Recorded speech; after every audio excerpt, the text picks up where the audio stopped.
Good morning. Today is Tuesday, February 1st, 2022, and it is a beautiful day in Manatee County. We're going to start the day in Manatee County, as we always do, by honoring God and by honoring our great nation. So we will start with the invocation, which today is going to be led by Pastor Bill Pearson of Happy Gospel Church. Well, that's nice. Happy Gospel. And then Commissioner Bellamy will lead us in the Pledge of Allegiance. The strain continues. Heavenly Father, we come to you this morning thanking you for all the wonderful things that you've done and you're doing in our county. It is so beautiful, and I ask your special blessings on this group of people whose job it is to make Manatee County even better than it has been. So I pray, give them some witty, creative ideas this morning, things that they can do to make us live even better. Thank you for each and every one of them. Bless them now, Father. I thank you for all these things, Lord, in Jesus' name. Amen. I pledge Pledge allegiance to the flag of the United States of America and to the republic for which it stands, one nation, under God, indivisible, with liberty and justice for all. Thank you, Pastor. Thank you, Commissioner Bellamy. All right, we're going to go straight to the county attorney today and begin the presentation on board policies and procedures. Good morning, Mr. Mr. Chairman and members of the board. For the record, I am County Attorney Bill Clegg, and this is a continuation of the board's discussion of updating its rules of procedure. So just to recap, back in June of last year, we provided the board with a red line of a series of recommended changes. And then on the 15th of September, the board had a work session where we had a pretty lengthy discussion about the changes that we presented, in addition to some others that the board wanted us to consider. On the 1st of November of last year, we provided a red line of additional changes coming out of that work session. And at the conclusion of the work session, I said I would like us to workshop it one more time before bringing the procedures forward for action at a regular meeting. So that's what we're here to do today. It has been scheduled as a special meeting so that if the board wants to vote to give us direction on any particular change, the board can do that. So with that, Mr. Chair, I would like to just walk you through the additional changes that we've made that are reflected in the red line that we turned out at the 1st of November. And up on the screen is the red line. So I'll just try to go through it and put them on the screen as I explain them.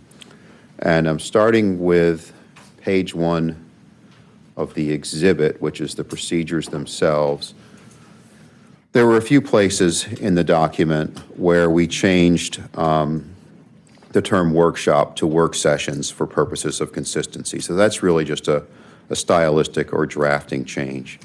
And then on page 2, page 1, on page, added an alternate to You need to turn your microphone on, All right. Commissioner Whitmore. No, All right. there So- you go. we added an alternate, and that's not in that number on the bottom of page 1. so could I just go through the changes and then we can talk about those, please? Yeah, go Because ahead. I've listened to the board meeting twice now. I listened to the entirety of it again yesterday, and that was not in the discussion at the September work session. You're right. So if we want to talk about those additional changes, we can do that. But I prefer to have you just complete your respectfully, I'd like to go presentation. through these first, and then with the board can raise any issue you want at any point in the rules about something else you'd like us to consider. So on page 2, Rule 3.3.2, there was a lengthy discussion about this, and the rule as it currently reads for commissioners attending commission meetings electronically. And if you recall, the rule currently says that has to be approved by the chair, and several of you said we'd rather see that handled more as an informational process where you let the chair, the county administrator, and the county attorney know, and only if there's a problem with achieving physical quorum is that going to be an issue that we bring back to that individual commissioner to say, we need you to attend physically, or we need somebody else to attend physically in order to be able to achieve quorum. So the wording here is intended to follow the preference expressed by the board in the September work session. Unless there are any questions about that language, I would like to move on. The chair, the county administrator, and the county attorney know. Yeah, a little bit of a feedback loop there. I feel like Jimi Hendrix up here. So going to page 4, the top of page 4, this deals with appointments, and perhaps Commissioner Whitmore, this is where the additional issue you've raised this morning may come up for discussion. So there was about an hour of discussion on this issue in the September work session, and I've listened to it twice. And it was a little bit of a challenge for us to come away from that discussion with a clear indication of where the board wants to go. Because quite honestly, there was a lot of debate about how appointments should work that has more to do with the practices of the board, really, than the rules themselves. And at several points, somebody said, well, let's do it this way, and someone else said, that's a good idea, and somebody else said, well, I have a concern about that. And it went that way for quite a while. So what we've done here is tried to provide you with, we floated some language for your consideration and possibly for more discussion. The first thing is that we've clarified that the board may, by majority vote, overrule any appointment made by the chair. Now, I personally think that's already the case, just because of the way the chair works. But that was something that was brought up by a hands-down vast majority of you in the discussion. There did seem to be consensus that if there's a problem with the appointments, if somebody's got an issue with it in terms of whether they should or shouldn't have been appointed to something, they can raise it at a board meeting, and then the board can debate it, deliberate it, and possibly overrule the chair's decision by majority vote. That's the easy one. The second red line sentence is a little more challenging, because what we did here is there was a long discussion about how long people should stay in their appointed positions and whether the turnover that we've had in the last few years was the appropriate way to do things. And there are strong feelings on the board about it, obviously. So what we tried to do here was come up with what we thought was a sort of a compromise way of dealing with it, which is that the board could say, you stay in that position and it doesn't become vacant unless the law requires it to. In some cases it does, for a period of years. So not every position is up for reappointment each year. The board could do this a lot of different ways, or you could tell me, Bill, just take that out and let's just keep going the way we've been. I'm not here to recommend one over the other. I was just trying to address what I felt was an issue that was, discussed pretty intensively at the last work session without ever really coming to a consensus on it. So if you want to talk about that now before I work through the rest of the changes, we can. If you'd rather I go through them first, Mr. Chair, it's entirely up to you. I have Servia and Whitmore on the board. Commissioner Servia. Okay, thank you. And thanks for beginning the discussion, Mr. Clegg. So my question is, did we learn last discussion that in the statutes, someone appointed to the MPO is appointed for a certain number of years?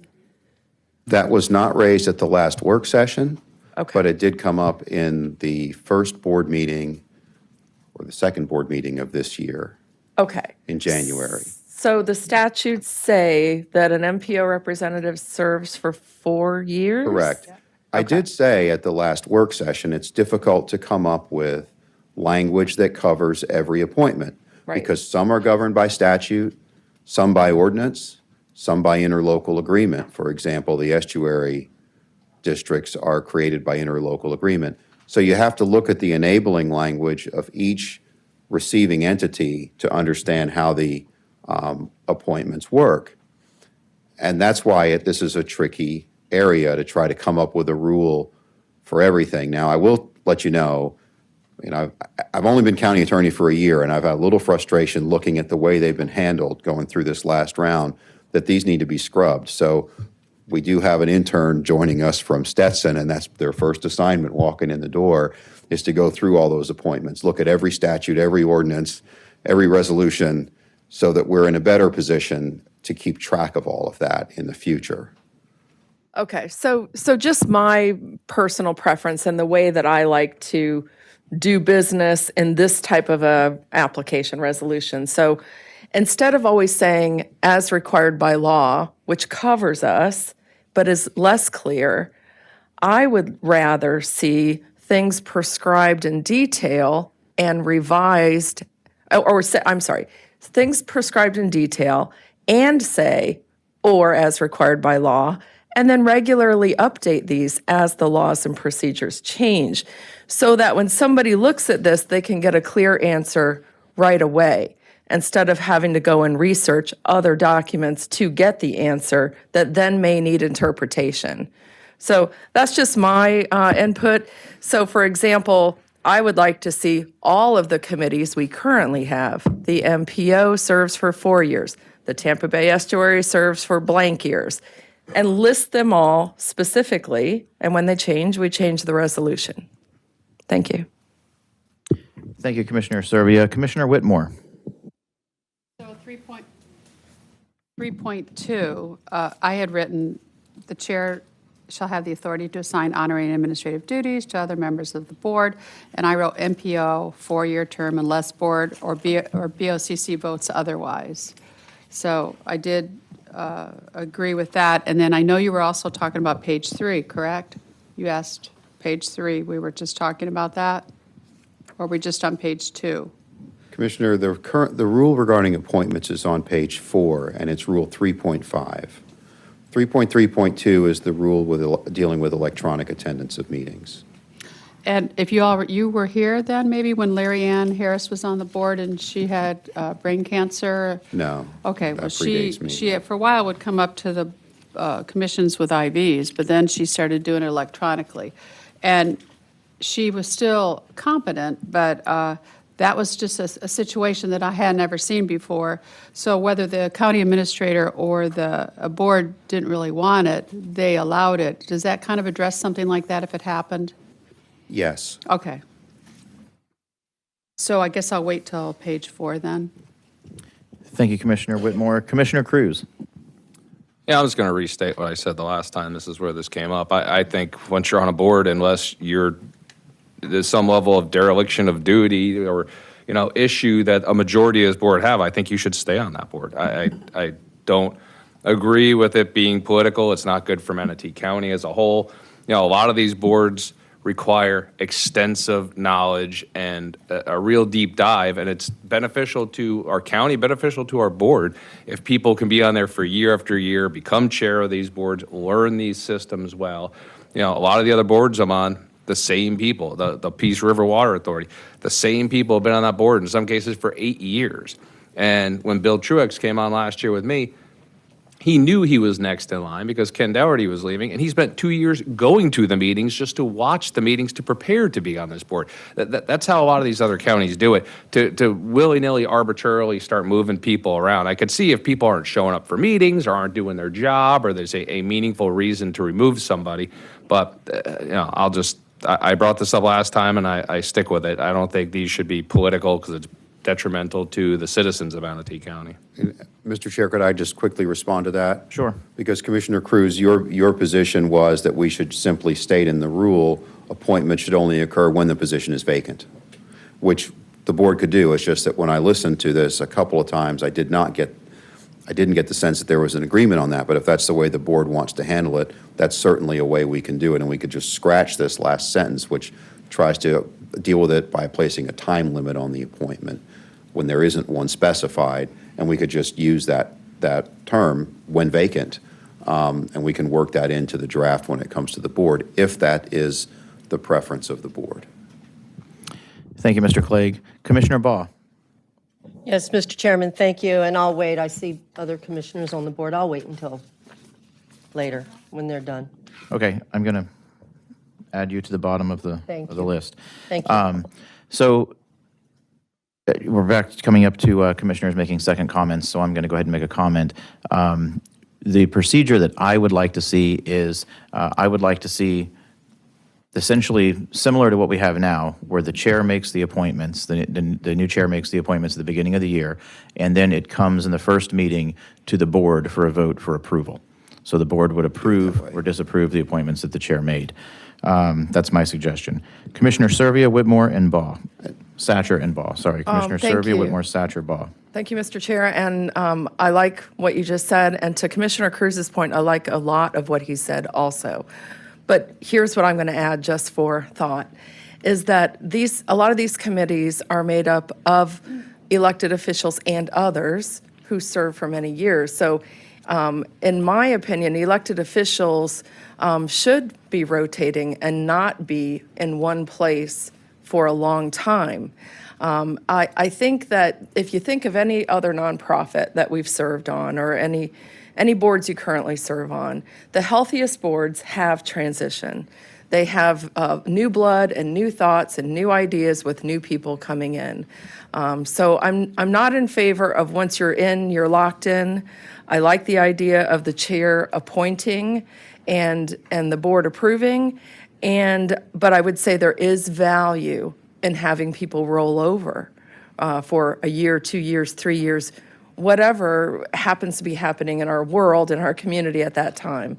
I just don't want to lock anybody in until there's a vacancy. Thanks. Thank you, Commissioner Servia. Commissioner Whitmore. I've been here a while, and there have been people on boards that have never, ever told the board what's going on in that committee. I have no clue. I've not ever gotten reports on the Peace River, like an update, like to the full board.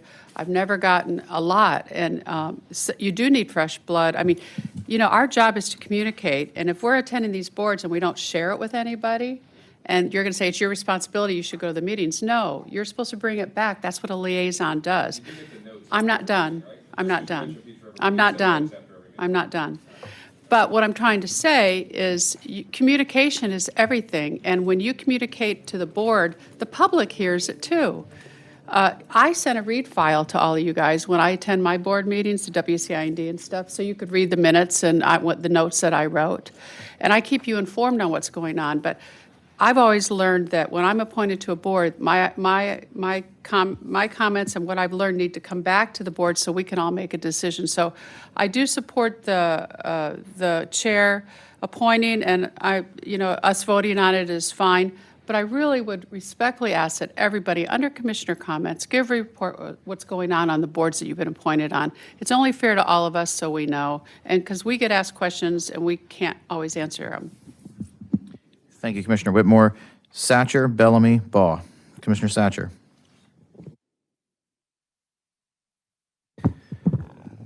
Thank you, Mr. Chair.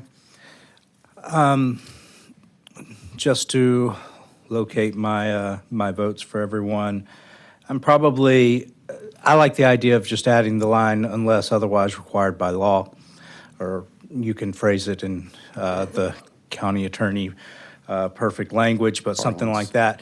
The reason is if we think back to even just the most recently revamped board that we have here, how many times have we made adjustments to LMAC? So some of these things may be changing all the time, and I don't think that we should just create homework for our attorneys to always be updating this document. I think it would need a fresh look before appointments each year, to make sure something major hasn't changed, and that might be a good way to go forward. As far as the chair, I like what everyone has very valid points. I think overall our best move, the move that I would support the most, is probably what Chairman Van Ostenbridge said, which is go ahead and continue to have the chair make the appointments and then let the board take a look and appoint or approve those appointments. Hopefully in a slate, but we can have some discussion about it. I think moving forward, we need to take some of the dread of a disagreement out of the equation. I don't think that it should be how dare you, disagree with the chair on something, because we can just say, well, this is why I don't think this is a good fit for me, this board, or this is why I think I could be, a big addition there. And then if you could get 4 votes, move forward. If you can't get 4 votes, then you move on. So that's where I am at this point, although I like the discussion and what everyone has had to say. Thank you. Thank you, Commissioner Satcher. Removing Commissioner Bellamy from the board, we go to Commissioner Baugh. I just wanted to add, I didn't hear anybody bring this up, so I thought I would, just so everybody would be aware. There's only, I think, a couple of our boards that are run by Florida statute. And those are the ones that really need to be looked at. And just because maybe you serve 4 years, you've got a 4-year term, but you can be reappointed at the end of your 4-year term. So I had not heard that said, and I wanted to make sure everybody was aware of that. And the only other thing I'd add is, as far as new blood, et cetera, every 4 years, every one of us in this room get elected. There's a reason for that. You're elected by your constituents, and you represent them. So I think that's where the new blood comes in. And in the meantime, we just need to do what we're supposed to do as commissioners on this board. That's all I wanted to say. Thank you. Thank you, Commissioner Baugh. Good 16-minute discussion. Commissioners, Mr. Clegg, are you looking for direction at this time No, I on this think item? unless there's an objection, we will revise this and bring it back for action to say that the appointments will come back to the board for approval as a list of appointments. I do want to remind you of the discussion we had in September about the Sunshine Law, which was raised by Dr. Hopes. The concern being, if it's something that we know is coming to a vote for approval by the board, then there should not be a dialogue back and forth between commissioners outside of the sunshine. It's okay to send a memo to the chair saying, these are the appointments that I would like, as long as that's a one-way discussion and there isn't a back and forth between you, and then he or she can collect them, make a decision. But if you're going to discuss them back and forth, you'll need to do that in the sunshine, because that's a matter that can come before the board for a vote. That's not that big a deal. It's just something you all need to be aware of once we do that, once we put this in the rules, so that you're in compliance. Okay, thank you, Mr. Clegg. Before we move on, the only commissioner not to weigh in is Commissioner Bellamy, who would like to speak now. Yeah, a lot of it's consistent. I don't really like saying the same thing over and over. It's not progressive in my opinion. But in the past, there was a piece of paper that went around, and the commissioners were giving a wish list. And then, based on the position of the commissioners, the new chair could then formulate, what the other commissioners were thinking. Did legal take that away, or I do not No, know. Jorge did email that out. Okay. Yeah. Okay. But Commissioner Bellamy, my preference would be that each of you send your own separate correspondence and not share it with anyone. Oh, no, else. we It just don't goes to have the chair. access to the other ones. We forward it. Is that the way it's been All handled? right. Because that's fine under the Sunshine Law. And So I'm glad just to hear from that. Thank you. The summation, my understanding after that, then everything falls to the chair, right? And the chair identifies, and then if we have an issue, that's when it comes before the board or someone objects. As of now, but what we're proposing is that in the first meeting of the year, regardless we have an issue or not, that the board votes to approve or disapprove the appointments. So it would be just common practice. Well, it would be policy, I suppose. That's what the understanding that I have too, Mr. Okay. Chair. Commissioner Whitmore, do you have something new to add? Yeah, I do. Okay. Is this the page that we're supposed to be talking about the liaisons? Well, Commissioner Whitmore, I'm not sure that's something we would address in the rules of procedure Well, for a let me- liaison to a particular board. Let me tell you why. In the past, we had always had liaison positions, like the chair would appoint them. Like, I think George does affordable housing, not formally, but I think he's the liaison, et cetera, on special interests, and the chair would more or less say that. And then it got taken away when a certain chairman just had taken it all away, and then there were no liaison. But it still says in here that the chair can appoint liaison positions, which I didn't know it was in here. I would have raised heck. But and they're not formal. There's things that the commissioners have interest in. So does that need to be in our procedures anywhere? I saw liaisons. It's on page 3. That the chair shall appoint liaisons. And to me, a perfect example is George with his affordable housing. We're referring everything to him, but it's not formal. So it's something the chair can do. Right. But I mean, if we're going to start talking about individual boards, I don't like the idea of putting every appointment or liaison for every board in the rules of procedure. Me neither, just that the chair has authority to appoint liaisons, correct? That is the case now. Okay, my well, understanding. that hasn't been practiced, okay. That's thank you. correct. So it's more of an issue of how we've been doing things Right. in practice than what the procedures say. Thank you. So, Okay, I'm going to go to, real quick, I have Dr. Hopes and I do Commissioner want to ask, Satcher I don't know that it on the board. needs to go in the procedures, but we're still kind of working through communications like on the ninth floor. So I would envision, as you said, that, you know, in anticipation of the election of the new officers, we would send out kind of like a worksheet where everyone can put in, you know, their preferred committees. It would list the committee assignments for the current year.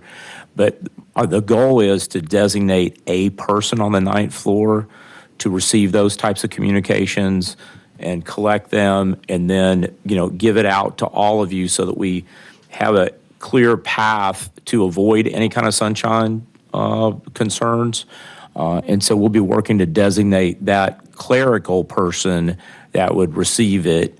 And then I would, you know, discuss it with whoever the elected chair is to prepare for that first meeting in the year. I don't think it needs to go in there. We can deal with it on a communications basis, but rather than, you know, you send one-way communications to each other or to who you think may be the incoming chair, I think it's best, and I can check with Mr. Clegg too, that we designate an administrative or clerical person on the ninth floor that would receive those communications and then create a combined list. You're saying essentially any communication between a commissioner, if something came in affordable housing, I wanted to tell Cruz, or if it was animal related and I wanted to tell Whitmore, I would just send it to that staff member and they would, and say, hey, pass this on to Whitmore or Cruz. Right, and then also ensure that everybody receives kind of like the same communications, like when someone has a data request or something like that. And that's one thing that we're working on. Hopefully Monday, we'll move into those new offices and all those people will be on the floor and we'll all be one happy family again. Okay, Commissioner Satcher. One happy family. Thank you, Mr. Chair. I just wanted to just be sure I located you properly. So when you said the chair makes appointments and then they come to the board for approval, are you in favor of that? I am, yes. Okay. All right. I just wanted to be sure I was reading the room. Thank you. I think it creates an extra layer of sort of check and balance. Commissioner Servia, did you have something new to add? I just wanted to comment on what I heard from Dr. Hopes to make sure I understand. Because right now, if I have something to share with the board, and anytime I get something that should the board be interested in, I send it to Natasha and ask that she send it to everyone. So we're currently kind of doing that. I would say, in your example, Mr. Chairman, if you have something you want to share with Commissioner Whitmore and you're trying to go through this clerk position, I think anything shared from one commissioner to another should go to all commissioners. I just feel that way. I mean, that's how we've always done things, so the whole board is informed at the exact same time on every issue. It's just my opinion. Okay, that would add a lot more emails to your list. Just the boat that's on the side of the causeway that has been there for 7 weeks that Commissioner Whitmore and I have been trying to get removed, which is finally gone as of like 2 days ago. That was 30 emails alone. At any rate, Mr. Clegg, please continue. Thank you, sir. So moving on to page 5, there is a new paragraph 4.2.4 for private meetings regarding security or fire safety systems. This is something that Dr. Hopes asked us to look at in the last work session, and we've reviewed the statutes and cited them there and added that to the types of meetings that the board can hold in private. And then moving on to page 6, there was some discussion about whether or not a commissioner or someone else presumably could add an item to the agenda that isn't currently on the agenda. And I recited the black letter law that says that that's something counties can do in most cases. And what came out of that discussion was a suggestion, and I think that one also came from Dr. Hopes, that we add to the rules language that says in order to do that, the board first vote to amend the agenda to put that new item on the agenda and then vote on the item. And that seemed to be where the board wanted to go. I've listened to it twice, and it seemed like there was a consensus about that. And so that language is here. You know, I did express the concern you're basically doing in 2 votes, what you currently do in 1. So it is a new constraint on the board's ability to bring up new things. Right now, it's the administrator and the attorney that have authority to put items on the agenda without a vote of anybody. But this would basically say that the board would have to do it by voting by majority to amend the agenda.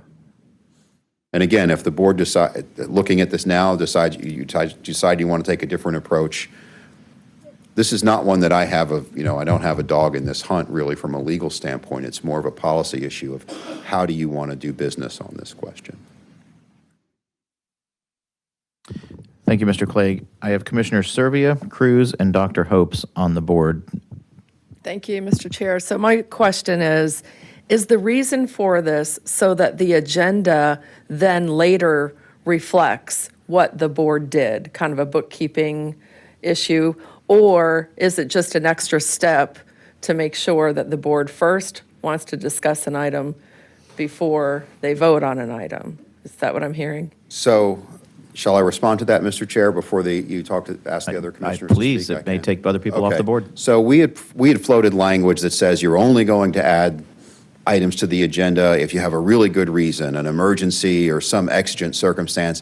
And it was because there had been dialogue at quite a few meetings over the past year about things being brought up for action that weren't on the agenda.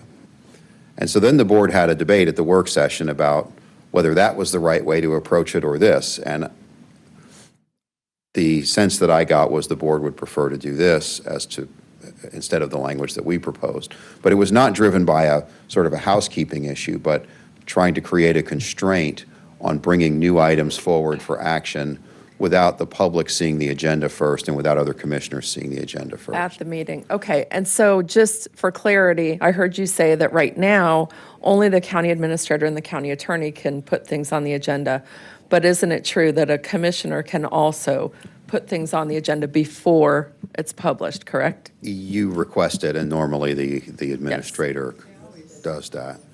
Yes. Okay. I just wanted to clarify Yes. that. Thank you. Thank you, Commissioner Servia. Commissioner Cruz. I'm having trouble figuring out the language of this 4.4.3 because it says 2 separate things. I don't understand why we have 2 halves of this paragraph that are counterintuitive to one another. The first part basically says you can bring anything up at any point in time, whether it's on the agenda or not, as long as 4 people allow you to do it. The second half says commissioners should not, however, bring matters forward for action without placing them on the agenda, except when it's urgent and unforeseeable need. I like the Commissioner second. Cruz? I like the second sentence. Well, that was the one we floated the first time, and that actually should have been deleted in this one. It's the red line is dropped. Then I like the opposite. You want to go back to where we were before? I personally don't think anything should ever be voted on that wasn't on an agenda unless it's an emergency. Piney Point breaks, we're not waiting 2 weeks for the next regular meeting, and we're not scheduling a special meeting for a quick vote. That's an emergency. But very few things we vote on is an emergency within the next 24 to 48 hours, like that situation. If you want to rename a park, if you want to just bring something up like let's write a letter, you either knew about that ahead of time, and we've been doing a pretty good job. I mean, Commissioner Servia is putting all kinds of commissioner agenda items on there, and then the public knows about it, and they can show up and speak about it. You have plenty of time to add these things if it's something on your mind. And if it's something that pops in your mind in the middle of a meeting, you can wait 2 weeks for it, unless we have toxic water spewing out of a pond. So I like the second half, just flat out saying commissioners should not, however, bring matters forward for action by the board without placing them on agenda, except when there's an urgent and unforeseeable need for. I like the second sentence. I do not like the first sentence. Okay. And I will always vote no if we need a 4 vote on that first part if it's not urgent. So just be aware of that, which I have been doing consistently for a year now. Thank you, Commissioner Cruz.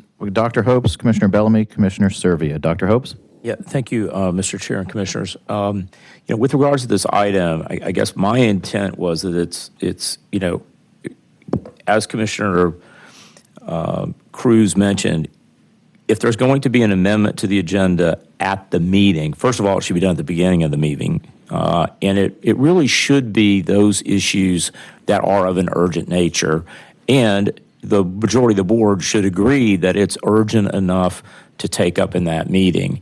And the purpose for that should be obvious, is to help conduct orderly meetings, and so that the issues that you want addressed, staff has time to prepare the documentation, go through the briefing process, and determine also if it's something that should be a work session before it comes before the board. So I like Commissioner Cruz's qualifier to it. I would just add that if it's an urgent matter, whether I bring it that day, like a Piney Point situation, or a commissioner feels that it's something that is of an urgent nature, that it needs to be dealt with, now or within the next 24 hours, that a motion be made to amend the day's agenda to include this urgent matter for consideration, and then the procedure would be that the board discusses it and adopts the amendment to the agenda. So I'm comfortable with it. As you can see, we're working hard to have these meetings flow and to ensure that everybody's adequately briefed before items come before you and before the public. Thank you, Mr. Chair. Thank you, Dr. Hopes. Commissioner Bellamy. Yeah, I think where we are is the word matters as far as what individually we feel matters and what doesn't, and important. For example, things that matter to me, I'm going to discuss, hey, I need to know what can we do to get this light project started? What can we do to make sure that we address the roads that need to be resurfaced? Those are matters that I would try to discuss during my commission and comments. But that doesn't necessarily, to me, make it an agenda item at that level. Now, if you take some of the items that Commissioner Servia bring, I think I understand this to get the information out there, but we have to, in this setting right here, define matters versus emergency. And the Piney Point is a great example. Okay, no, we need to discuss that. We need to discuss that immediately. We may not need to discuss the resurfacing of 29th Street in commission and comments, but then when do we discuss it? So you're saying we put it as a commission, as an agenda item, and then we discuss it? And is it okay if we dialogue? I just want to point out, because there's a specific word in here that says acted upon. Having conversation about something is perfectly fine. You can have any conversation about anything during commissioner comment. Acted upon means a physical vote of action by this board. And that's what we're referring to as not randomly showing up and saying, let's vote on putting funding into our lighting project during commissioner comment when no one from the neighborhood's been there to do it, and we're putting an assessment on them. Right. That should be on an agenda item. Having a conversation about, hey, these roads over here, up in the Memphis area need lighting. Right. That's a commissioner comment. You can bring that up all you want. Right. That's free reign. I'm just saying, unless it's an emergency, we shouldn't be voting on things without alerting the public in advance so they can attend the meetings and speak out for or against anything we're going to physically vote on. I am in full agreement with that. But I think where we are, we probably need to define it. And I don't know whether or not we can define, because all of our matters are different. All of our districts are different, which puts us in a situation where, I may be very sensitive to a matter. But some of you all may not even be familiar what the matter is, but it's impacting people in my district. So I think that's an opportunity for me to bring it forward. And then sometimes that dialogue or that communication is what brings forth a potential vote. And it depends. So I think the direction we're going now, and I'm normally not disengaged, so I just want to make sure I'm clear where we are, because I'm very guilty of, in commission and comments, asking for stuff in my district. I'm very guilty of that. So I agree with it, but I don't want us to be in a situation where we can't communicate if we feel like communication is necessary. Yeah, and if we're still done, you could put anything you want on commissioner agenda. Right. You could put your own thing that only matters to you, or at least you think only matters to you. You could put that on commissioner agenda all day long with proper notice, right, so that people come talk about it. I think the difference is, if you want to talk about maybe lighting up a bridge one day, That's not an emergency. You have plenty of time to put that as a commissioner agenda item. If you want to talk about, in the middle of our meeting, a bridge collapsed and we need to secure it, that's an emergency, and that can be brought up after the fact. Those are don't the want no differences bridge we're talking about. I'm with you. Okay, Dr. Hopes, do you have a comment to make Yeah, regarding with this the dialogue? dialogue. Go ahead. And Commissioners, if you feel that it's urgent enough, you make the motion to amend the agenda, and then you discuss it, and you'll determine as a body that it's urgent and we should take it up in the meeting. So I don't think we don't need to define it beforehand. Also, I will call your attention to the agenda for the February 8th meeting. There is a new agenda item that is specific for commissioner request for future work sessions. We could just broaden that so it's commissioner's request for future agenda items and work sessions. That way, if it's an item you want to inform the public that you would like to see on an agenda, that will be the place in the order of the meeting to make that publicly known to your colleagues, to the chair, to the public, and to me. And it's towards the end of the meeting, but it's before commissioner comments. Thank you, Dr. Hopes. Commissioner Serbia. Thank you. Great discussion. I'm in agreement with most of what everyone said.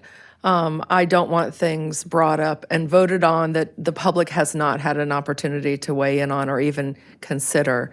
I also like Dr. Hopes' language that should there be something that comes up, then the board should agree as a majority whether or not we're going to make a decision. The one thing I will say is let's be careful not to be too bureaucratic, because there are timely things that come up. And here's an example. I got an email yesterday or the day before yesterday from Deputy Jewett, and she said, we don't have enough cold shelters for the homeless, and they're sleeping outside on the sidewalks, and their family members are calling us, and they're really worried about it. What can we do to get more shelter space? So if I have to put that on an agenda and wait 2 weeks, chances are we're not going to have that cold snap any longer. So that's just an example. There are timely matters that I think warrant discussion that are not urgent matters. Nobody's going to die because of that. Just my thoughts. Well, yeah, I think that probably qualifies as urgent. I mean, 2 weeks, winter's over in 2 weeks in Florida. Right. But that's valid. Commissioner Ball. Yeah, I don't quite understand, and I'll tell you why. If I received an email like that and I knew, okay, we had a workshop today, but not a regular meeting where we could vote, I'd be going to the county attorney and saying, and I bet that's what you did. Houston, we have a problem here. We need to handle this right now. What do you got? I did not go to the county attorney, but I did notify Deputy Reinschuttle and asked for help in the morning. And then I think yesterday afternoon, I got an email that says, see Jacob's email below. And Jake had highlighted what was available, what's being used, kind of the data. So is that the appropriate procedure? Mr. Chair. Dr. Hope? Yeah, for items like that, I mean, I will tell you that we were very conscientiously working. We were working on getting heaters for the animal shelters for the outside, areas. So yeah, that would be something where not just an email to me, a phone call to me, to just track me down. Look, I mean, the one phone I don't shut off at night for, calls is my county phone. And if there's a lot of activity, even my P25 rate will be on. So you can track me down. Something like that, just let me know immediately. And within whatever authority I have, I can take administrative action.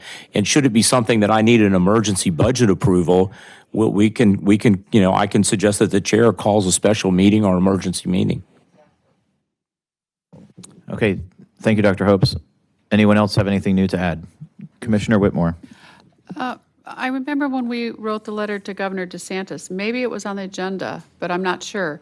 Now, what about if we wanted to do something like that and we all voted on it and we can't now? As long as the board votes, the board can. At the beginning of the meeting? Is that what you said on the procedures? Doesn't have to be at any specific Doesn't have to be time. at a specific time. There are two ways to do it by rule. My suggestion is, I've been on boards and I've chaired boards that allow you to amend the agenda anytime during the meeting.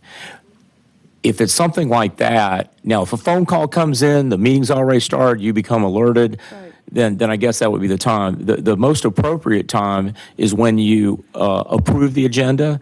And I would kind of like, rather than it be on the clerk's consent agenda, that there be one of the first items of the meeting is approval of the agenda. And that's when you, the body, would approve the agenda. That would be the time to make a motion to amend the agenda for this urgent matter, and then it be discussed. So that's in my opinion, of the two ways you can handle it. One is you can defer to Robert's Rules of Order, which I think in Robert's Rules of Order, it provides for amending the agenda at the time you approve the agenda, which would be the beginning of the meeting. You could put in your procedures that you can do it any time. My recommendation would be that amending the agenda would occur if it's not an instantaneous emergency, like we get a call that Piney Point's breaching, that you amend the agenda at the beginning of the meeting, and that way the meeting flows from there. So we're going to be changing, because we've never voted to approve the entire agenda. It's always been just consent, correct? So that will be changing. And okay, what about something during the meeting? So at the beginning of the meeting, we will approve the agenda. What if something during the meeting, like you said, and a commissioner decides that they want to write a letter to somebody at the state or federal or something that needs to be done, then we still could amend it by asking the board if they would consider voting to talk about this. Because, like, I'm thinking of Governor DeSantis, how he just, I mean, what if we had to do something like that? It had to come from the board. Yeah. And we didn't know until, we didn't know until after we approved the agenda. Mr. Clegg, would you like to comment on this? I'm going to have to respectfully disagree with Dr. Hopes. I'm concerned that we are getting into putting too many constraints on the board that could wind up becoming procedural due process problems. These are the board's rules. This is how you decide how you want to operate. So right now, the way it's written, yes, you do have to vote to amend the agenda to add an item, but to say you have to do it at a specific time in the meeting could constrain you if somebody shows up and for any reason asks you to do something, and then if you do it, you're in a procedural due process violation. And I really don't want to have to litigate those kinds of things just because the board decided, you know what, we ought to take action today on something. Mr. That's Clegg, going too far for me. I'm sorry, Dr. Hopes, but I'm from a legal standpoint, that's more than I'm comfortable with. Mr. Clegg, would you state what you believe the consensus of the board is at this time and how you plan to move forward? And if we'll see if we have any that disputes that. I will ask. How about that? So I will ask, is it okay to just leave this paragraph as is? We will leave the language in that requires the amendment to the agenda and leave the language in that Commissioner Cruz likes, that I wrote, that was like sort of one of my darlings that was killed in the last work session, which is that language that is basically advisory that says commissioners shouldn't do this unless they have a good reason.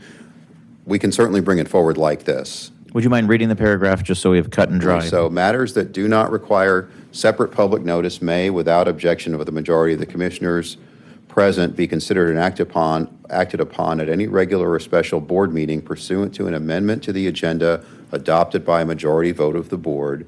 Commissioners should not, however, bring matters forward for action by the board without placing them on the agenda pursuant to section 4.4.2, except when there is an urgent and unforeseeable need for board action. So by a show of hands, does any commissioner take issue with that paragraph as written, as read? Commissioner Cruz. I still don't get why it's saying two different things. So I like the second half more than the first, but whatever people want to do so we can move on, I don't care. Okay, thank you, Mr. Clegg. You can take us on. All right. So that, Commissioner Whitmore, I heard your question. That came up in the last discussion, and I said it's really difficult to define every single word in the procedures. There is some discretion of the chair and with subject to review by the board if it's challenged. So I don't think we can, get every single thing defined. We'll have unwieldy rules. So moving on to page 8, we made a couple of changes here. I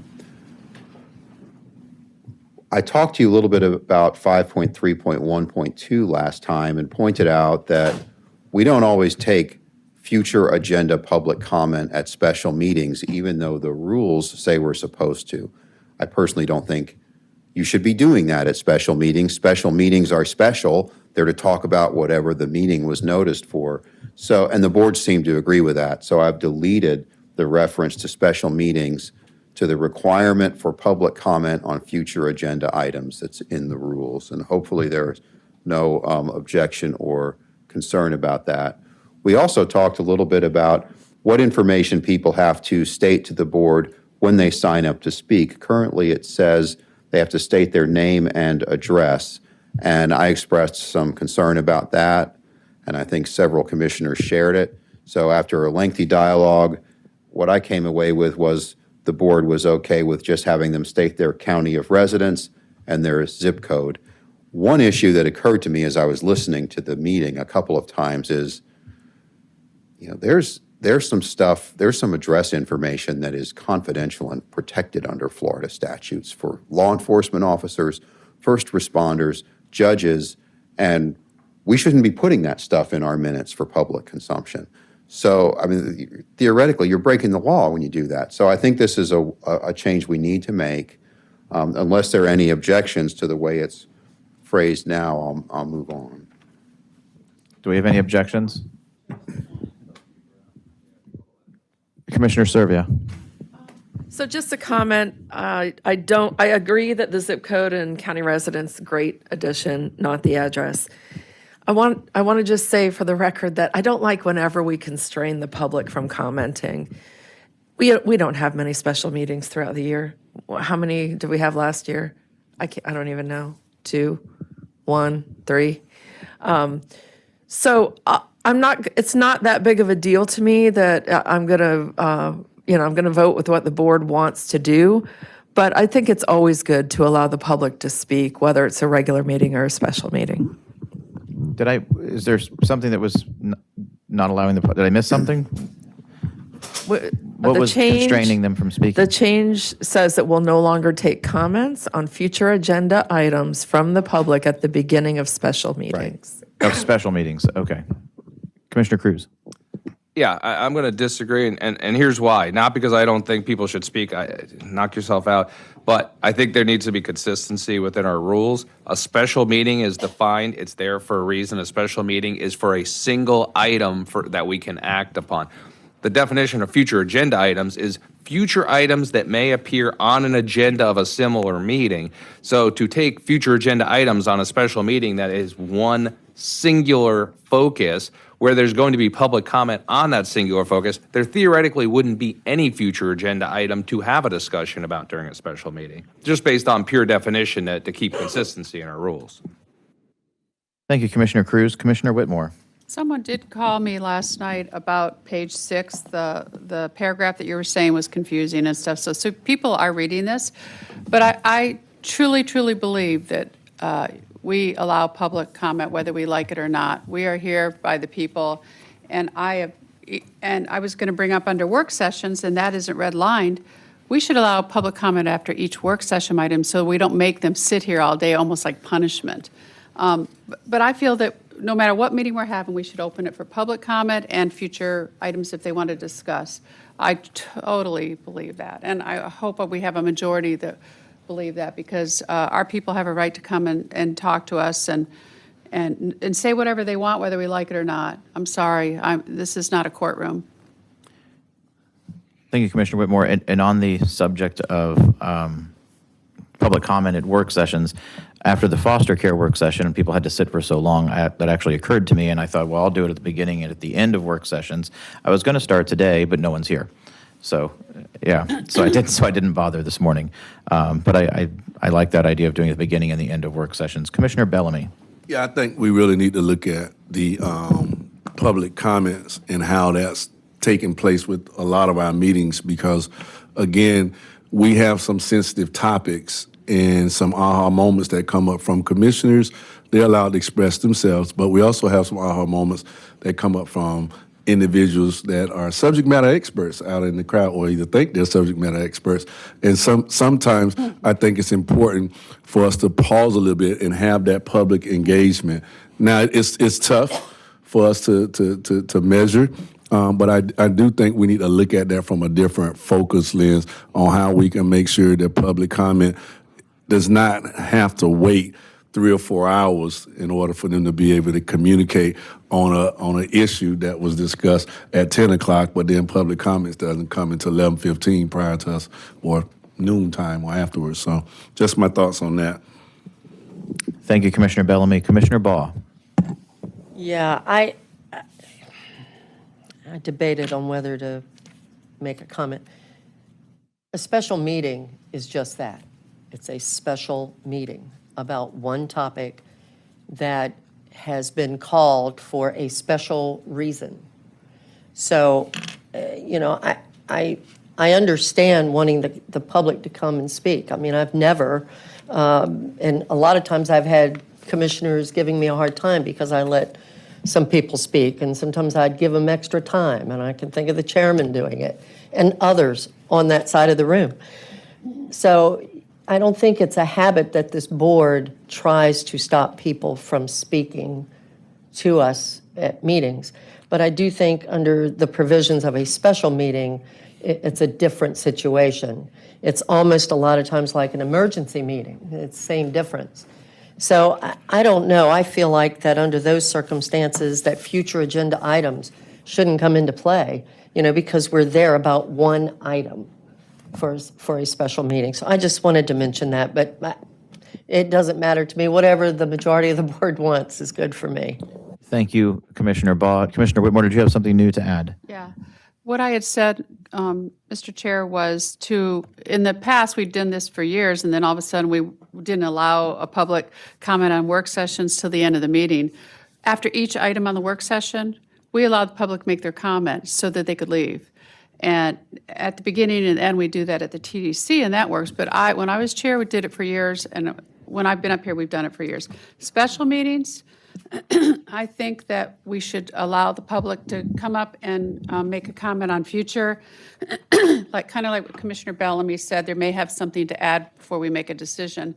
And I think this will probably have to, since this is a special meeting, we'll have to take a vote on that, because I don't think everybody's in agreement that we allow public to speak on special work sessions. Dr. Hopes, and then Commissioner Cruz. Yes, Mr. Chair and Commissioners, one suggestion to add to 53.1.5, the board had a couple of discussions at different times about lobbyist registrations. And so I would suggest that you include that they state whether they're a lobbyist or not, and if they're a lobbyist, who they're representing. And there are cards, like the way the legislature does it, you fill out the card. If you're being paid to speak to the commissioners, I think the commissioners should know that somebody's paying them to talk about an issue. I think came up with the pet ordinance and some other issues. And so one suggestion for your consideration is that, because we are preparing a lobbyist registration system, that when they come up to speak, they declare that they're a lobbyist and who's paying them to make these comments to you.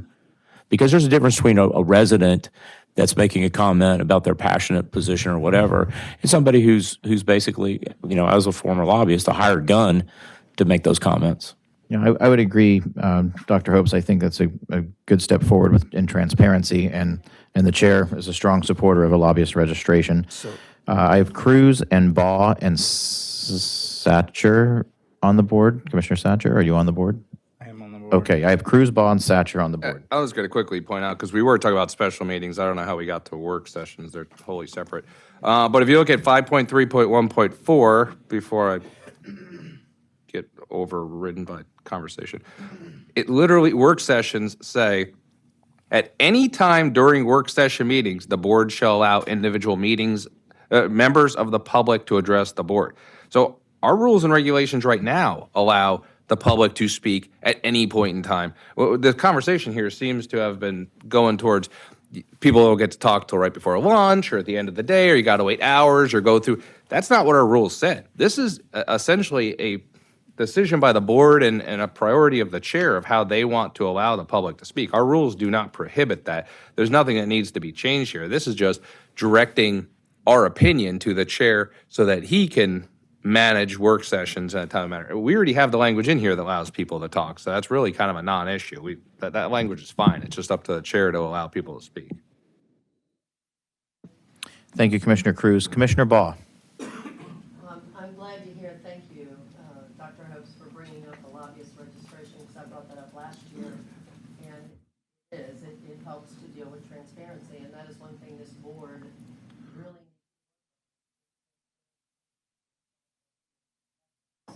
So however we can improve that. Thank you, Commissioner Baugh. Commissioner Satcher. I had a question for Mr. Clegg. So with the lobbyist registration, how would, the way it's phrased now, let's say someone is basically, maybe they are not what they would normally be considered a lobbyist, but say a community organizer. And so they're on the clock while they're there, or an employee of a business that's sending down, their employees and keeping them on the clock while they're there. But would the way things are written now, would those people need to declare, I'm getting paid to sit in this audience and come up over and over again and speak on the same topic? Mr. Chairman, Commissioner Satcher, a couple thoughts about that. I think anything dealing with a lobbyist registration is probably going to need to be handled by ordinance, by a standalone separate ordinance. I've seen it done in other local governments, never seen it done as a component of procedures. The Florida Commission on Ethics has construed the provision of the Florida Public Ethics Code that defines lobbyist very broadly, very, very broadly. So I think the answer to your question is probably yes. And because of that, I think the board should handle this as a separate decision point that, is going to require some more dialogue about the implications of, telling people if they're a lobbyist, they need to register. It's when you actually look at the advisory opinions, and I was actually on the phone with the Florida Commission on Ethics General Counsel last week about this exact issue because an issue had come up, and it is very, very broad. So we probably want to think that through carefully before we decide to enact something. Thank you, Mr. Clegg. On the subject of lobbyists, that is not on our workshop agenda today. Yeah. And if it's a standalone ordinance, then we should probably stick to the current subject, which is special meeting agendas. Commissioner Servia, did you have anything to add to that?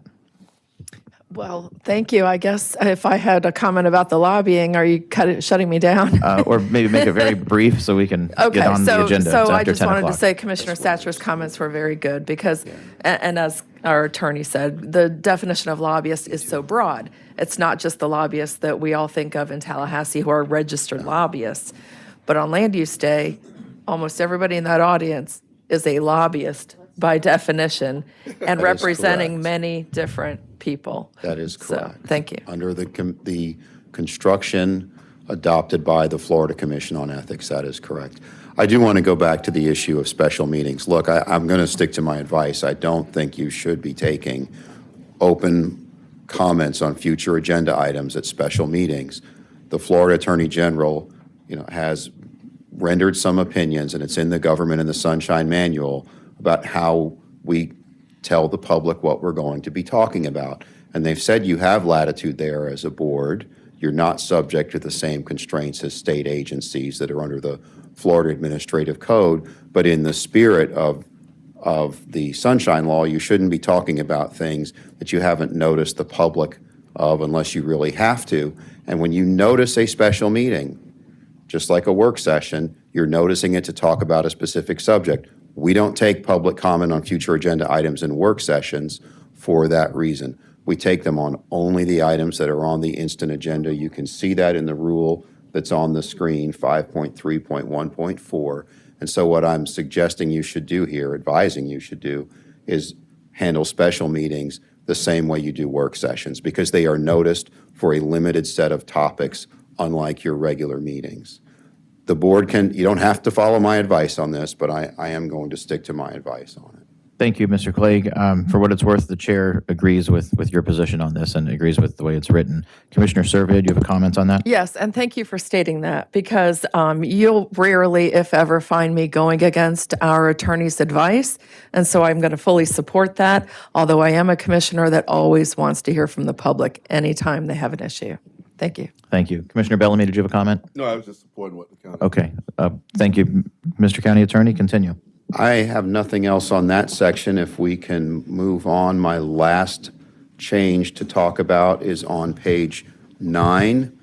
This deals with public comment. There was a lively discussion at the last work session about that, and there was some discussion about referencing the Pledge of Civility in the forms that individuals sign when they sign up to speak. Commissioner Bellamy, I believe this came from you primarily, and the board seemed to be comfortable with that idea, so we've added that to the rule. I have one other issue to raise that's not reflected in the red line, but if you want to talk about this first, I'll defer. I only have Commissioner Whitmore on the board at this time. Commissioner Whitmore? I'm fine with that, but this is a special meeting, and you mentioned, I think you've been given direction kind of by the board that to bring the state lobbyist to a separate meeting, because we just kind of passed it, and you said we would need a separate ordinance, right? Respectfully, Commissioner Whitmore, I do not recall a board vote directing us to do that. There has been discussion of it. There has been discussion of it at a number of meetings, and it sounds like Dr. Hopes is already working on something, so I'll have to circle around with him. If we need board direction, we'll come forward and ask for it. I think the There are prudent models. thing- I've dealt with them in Orange County and a couple other places. So It's there are a special plenty of meeting. models. Well, I think the prudent thing at this point is it sounds like he has unanimous consent of the board. So just to give Dr. Hope's directive to draw up some sort of lobbyist registration process for us. Commissioner Bellamy, and then Yes. Commissioner Satcher. I've just asked the board to really look at this as far as the pledge of civility, and when we have the public comment, when the individuals sign the card, that they also acknowledge that they have read the pledge of civility, which documents the fact of our expectations and alerts them of our expectations. So when it gets to the point where public comment is, well, what's the word I want to say? It's not necessarily the most civil and potentially disruptive to our professional flow, then we have already acknowledged to them what our expectations are. So now I think from the attorney and from the chair, you have that authority to identify whether or not this individual should sit down or be removed and things like that. I just feel like we should have a documented layer of protection of our expectations. And I think everyone that comes up should sign it. So it's easily defended when we have a situation when somebody gets off key. So I would ask the board to really look at that and to make sure we put that information on those forms if it's not already on the forms. Thank you, Commissioner Bellamy. Commissioner Satcher, then Commissioner Baugh.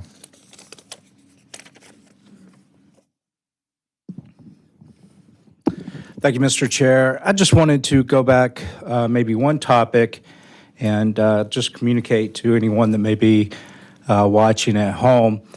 There have been some pretty serious incidences across the nation of particularly school boards trying to silence parents. There was a situation where a father's 14-year-old girl was molested in a bathroom. And when he came to the school board to air his grievance, he was called out of order and he was arrested for not being civil enough in his speaking to the board.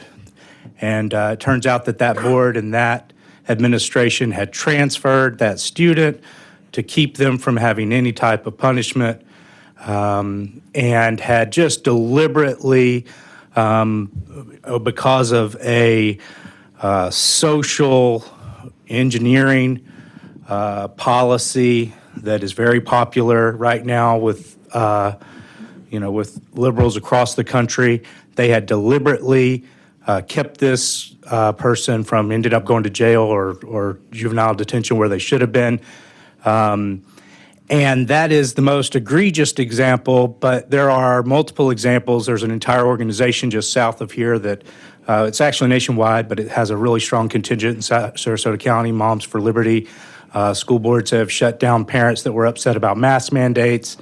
So I just want to be clear, as I sit here, we're talking about having an orderly meeting about a specific topic and how to move that forward.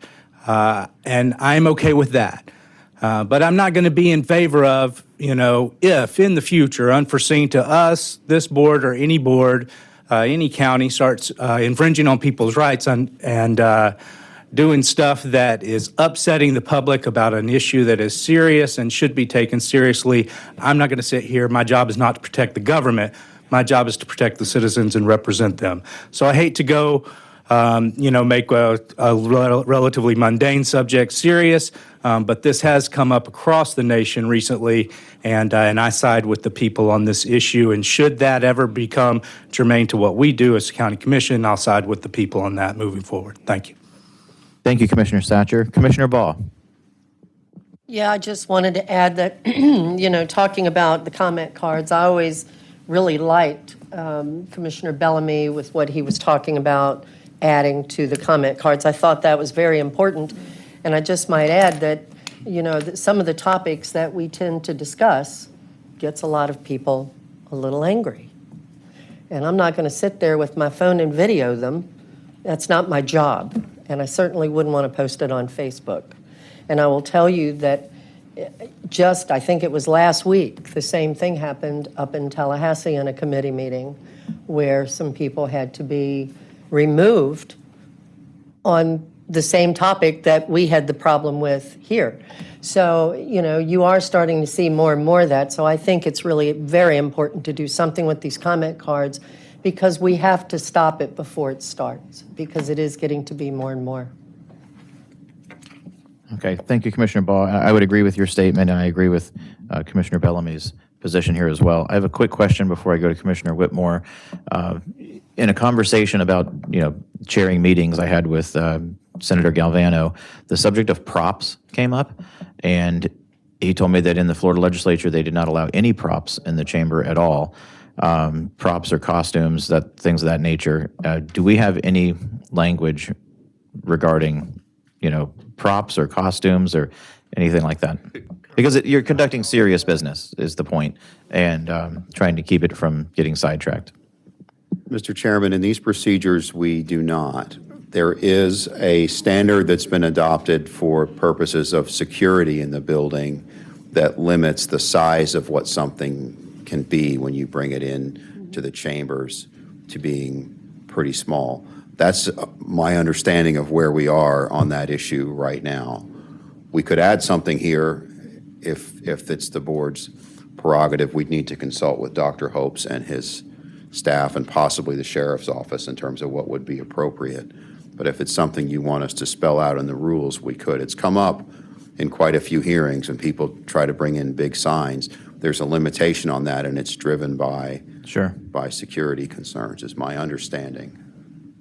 Commissioner Whitmore, and then Dr. Hopes. What you're talking about, you can also look at the red shirts and the green shirts that come in the audience. So you can't discriminate. So you may not like what they do, but then we're going to eliminate the people that come to our land use meetings with signs, little ones, and red shirts and green shirts. That's a costume because they're all told to do that. So I would be careful on a slippery slope on that. And as far as defining who's offensive and who's not, our job is to do our job, and I would rely on whoever the chair is to determine. And here we go, some people it offends and some people it doesn't. But I guess it depends on what side of the subject you're on, whatever it is. So, right now, I think we've kind of left it up to the chair to handle. I'm not going to get into, we represent everybody. I'm not going to get in the middle of that. I'm going to leave it up to the chair to determine whether it's offensive, I assume, or our attorney, if that happens during a meeting like you have in the past. Thank you, Commissioner Whitmore. Dr. Hopes, and then Commissioner Ball. Along those lines, and we had discussed this up in Tallahassee too, and what I would say is that we'll be scheduling that special meeting. We're trying to coordinate a couple of them with regards to the security report that we got on the building. There are things that we've been doing in the background with regards to controllers on the elevators and things like that. And while you may not realize it, the construction in the board suite that's taking place. If you look very closely, you'll see some interesting differences about what's being done. It's all really about security. And so as part of that, you've also noticed we've gotten the other equipment downstairs. So we will take up in that special meeting that's allowed to be held outside of the sunshine about the building security. And that's part of it. One of the reasons why the legislature moved to prohibit certain things and costumes and large signs and things is really security. And Mr. Chair, we will have a very detailed conversation about the work that the sheriff did and the consultant that the sheriff recommended we engage about the construction that's taking place. And that would be the most appropriate time to talk about some of those changes in operating procedures during the board meetings. As you know, we're slowly, but we're getting ready to have a date for the work in the boardroom with the new technology and things like that. So that would probably be the appropriate time to discuss those aspects. Thank you, Dr. Hopes. Commissioner Baugh. Yeah, just real quick, I totally agree with what Commissioner Whitmore said. You know, we do have to be careful because of a lot of the different citizens that do come into our meetings. But, you know, I was really speaking more about people being very vocal and disruptive and trying to disrupt our meetings, not shirts. T-shirts, people sitting there in the audience with Ritter, it doesn't bother me. It's the people that literally are trying to disrupt the meeting that I was referring to. But anyway, good comments, Commissioner Whitmore. Mr. Chair, could I make a couple of remarks just Please, Mr. following County up to Attorney. those things? So I do recall some hearings. We had one where there were about 200 dolphin balloons in the room. And we had another where somebody showed up, they were like dolphin-shaped balloons. It was at the convention center. And there was yeah. another one where somebody showed up with a betcha. scale model of a development that was like a diorama that was pretty big. So we've had a few doozies, as they say. Commissioner Satcher, it is my job to protect this government. That's what you all pay me to do. But I've also taken an oath of attorney that requires me to uphold the Constitution. And First Amendment lawsuits can be really expensive. I mean, like staggeringly expensive. So, you know, I think the guideline for us should always be we're not trying to prevent people from making their case about something that is county business. It's how they go about doing it in order to maintain the decorum of the meeting that we're regulating. That's the real difference. And as long as we're doing that, then what we're doing is acceptable under the First Amendment because you're not, as you put it, shutting down a particular message that people are trying to bring to their elected officials. So I hope that addresses your concern. I don't have anything else on public comment. I had one other issue that I did want to mention. Listening to the last work session, Mr. Chairman, you had brought up during COVID, we had to deal with some emergencies that required us to modify or depart from our rules, particularly with respect to electronic attendance. And it occurred to me, one thing we could do, if the board is so inclined, is to add language at the end of the procedures that says that the board can depart from the procedures in a declared state of emergency to the extent necessary to respond to that emergency. Thinking about it, I don't want these to be a gotcha when we're in an emergency situation. I think the point you made was a good one. So unless there's an objection, when we bring this back for action, we will include that language for board consideration. You could always decide you're not comfortable with it and move to remove it, but it is something we would like to present to you. Sort of a tie. We'll go Commissioner Servia, then Whitmore. Okay, yeah, I fully support that. Thank you for adding that. Just a couple more comments before we leave this topic. There are just some spelling and Yeah, it needs cleaning spacing problems in the Some of that is the documents. redlining. I apologize for that, but sometimes the redlining crunches the spaces, and when you actually look at it in the clean version, it goes away. So I but we'll polish understand. it before it comes back to you, absolutely. Yeah, 3.5, the word provide should be provided, little things like that I'm sure you'll catch. But the substantive thing that I wanted to bring up is, and I'm not sure if these procedures address it or not, but I want to make sure that we do have commissioner comments available not only at our regular meetings, as we always do, but at special meetings. Because I think that, we're in an environment where things move very quickly, and this is the only time we can all talk together. And so if there's something that a commissioner would like to bring up, I just want to make sure that we still have that opportunity. Commissioner Whitmore. Were you done, Bill? Yes, ma'am. Okay, on page 12, regarding, sorry, I'm doing 5 or more people, to represent somebody, 5 or more people. We have a rule, but it's not in writing, I guess, that they can, that we don't keep them on file. Remember, some people think we always keep it on file. Should that be clear in here, that we will not keep it, that they have to present it every time? Well, the way it's written right now, they do, unless we say that we're going to keep it on file. And I will ask Ms. Schenk if she has any thoughts on this, because this really comes up in her wheelhouse in quasi-judicial hearings. It applies in all public hearings. I thought maybe just quasi-judicial, but when you read the rules, it's both legislative and quasi-judicial, but only in public hearings. So Sarah, do you have any thoughts about that? Well, the number 5 is somewhat arbitrary, but the board was comfortable with it and the public's aware of it, so we saw no reason to change it. Well, it's public record. We keep it on file in the public hearing record, so I didn't want to say we don't keep it. But there's a point of, you want a fresh request, and it should be specific to the land use hearing if it's quasi-judicial, because they have to show they have standing to speak. Right. So should this be added, what you're saying to this, then? I think it's sufficient the way it is. You're okay? Yeah. Okay. And then one other question on page, I covered it up with ink, 13, about voting. What about board members that walk out and not vote? Not only you, there's others, but I mean, about walk out so they don't vote, because I always learned you have to vote, yes, no, or abstain. And, it's happened more frequently this year. So I'm just wondering legally, because these are our policies. So if we're okay with that, that's fine. But I think we should at least mention it. So, Mr. Chairman, Commissioner Whitmore, the reason that we don't mention that is it's governed by Florida statutes. There's an Okay. express Florida statute that controls that. And so it doesn't matter what you put in the procedures, it's controlled by Florida law.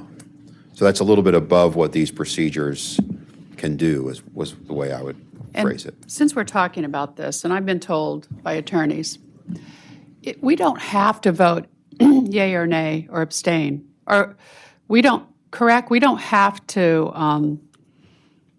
If you are present, you have to vote. We don't have to abstain from something, do we? Mr. County Attorney, since this is a matter of a legal... It's number 5. Commissioner Whitmore, since this is a matter of a legal nature, is it best that we discuss this at a public meeting, or is it better for individual commissioners to meet with you to discuss this with you on a one-on-one private basis? Honestly, I'm comfortable with it either way, but it is, again, it's controlled by Florida law. We cover it in our seminar. We cover it every year, that it's a requirement. If you are present, you have to vote, yea or nay, unless you recuse yourself under one of the 2 provisions of Florida statutes that allow you to do so for a conflict of interest. Okay. So you have to leave the room if you are not going to vote. And my advice is to get yourself through a door that closes behind you. Right. So that you are not in chambers. And I've seen this come up in a number of different locations. This isn't a Manatee County only issue, okay? This comes up in local governments all the time. Yeah, so, and that's the way it should be handled. And I hesitate to put anything in the procedures about it because it is a statutory issue. Is that all, Commissioner Whitmore? It sounds like Sarah has a... Ms. Schenk. I think the comment Commissioner Whitmore was speaking to was voting conflict of interest. The rule is different in land use world from planning commission and board. And planning commission, if they have a voting conflict of interest, they must not participate. And so leave the rooms appropriate. In the board world, elected officials, if they're voting conflict of interest, the rules, the statute says you may participate, but you can't vote. That's a slippery slope. If there's a commission who's trying to influence a vote, asking questions, either friendly or hostile. So we've always advised the board members, if you have a voting conflict of interest, you should not vote. It's the cleanest way to do. Because as you know, in land use world, whoever loses those controversial votes, they can allege a denial of due process, and procedural due process rules have to be followed strictly. So it's okay for land use attorneys outside the world to say, oh, you can participate, but they're not sitting here. They're not defending your actions. So we advise you, the cleanest way, if you have voting conflict of interest declared, you file the form, you do not vote. Do not participate. I agree, but I know over the years, and I'm thinking of Joe McClash because he owned about everything in town, he would participate, but then he would abstain. So that's why I was questioning that also. point. The statute allows You just it. recommend it. The statute allows it. He does participate. He just can't vote. But you recommend that we don't, or whoever doesn't participate and don't vote. In quasi-judicial, definitely, definitely. Okay, thank you, Commissioner Whitmore, Ms. Shank. Good advice. I have Commissioner Ball on the board. Oh, I thought Reggie was before me. He removed himself from the board.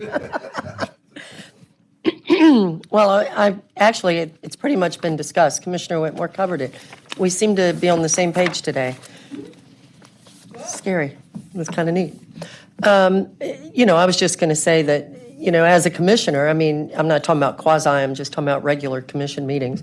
A commissioner can, whenever they feel necessary, get up and leave the meeting. There is no rule, to my knowledge, that says you can't.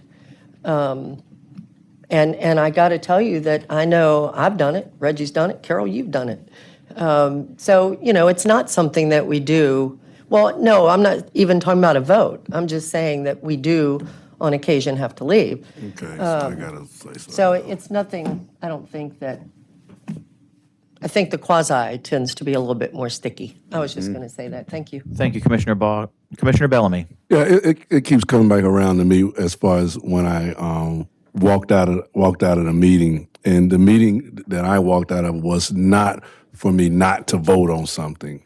I had already asked the county attorney did I have to be there because I did not want to engage in the dialogue that was taking place because I felt like that it was unnecessary.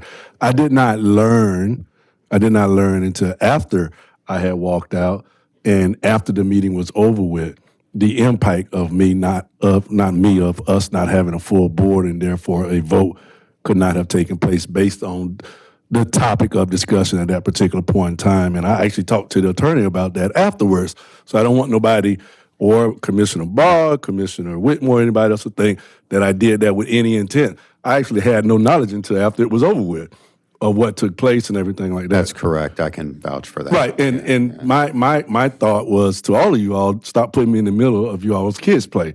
That's just the reality of it at that particular point in time, and I didn't want to have any part of it. So I want to make sure that's clear. It wasn't to anybody or anything like that. I didn't really realize what had taken place until after the meeting was over with. Thank you. Thank you, Commissioner Bellamy. Does anyone have anything new to add to the discussion on board policies and procedures? Seeing no comments, we will take a 10-minute recess and we will return at 10:37.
Welcome back.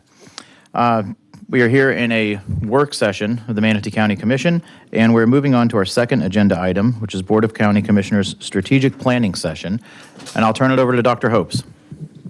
Okay, thank you, Mr. Chair. I'm going to, let's see, grab up my glasses and get started. For those of you that recall, we tried this some time ago, and then we tried again in anticipation of our visit to the legislature in Tallahassee, and we weren't able to pull it off. So I'm gonna try to successfully get through this first part, which is intended to really kind of tee us up for really like the next year of moving forward with a strategic planning process. Now, you can help me because I can talk about this subject forever. I don't plan on doing that. It's 10:39. So, Mr. Chair, if it would be the pleasure of the board, because we are due at 4 o'clock over at the Convention Center for the Council of Governments meeting, correct? So I can do this and we can get freed up at lunchtime and then have a break before then, or I can carry over. So before I get into this, Mr. Chair, what would be the pleasure of the board? To break at lunch and then go to the Convention Center, or have me talk after lunch as well? Well,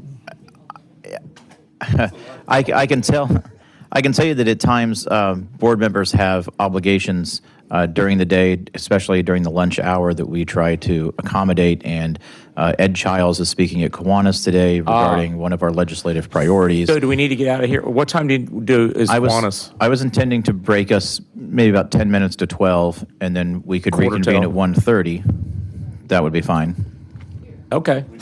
If you want to come back, or what I can do is I can get through this first part of the material, because we're going to have a number of sessions. This is really kickoff. Let's push towards noon, and let's see where we are at noon, Okay. and we'll go from there. Okay, perfect. All right.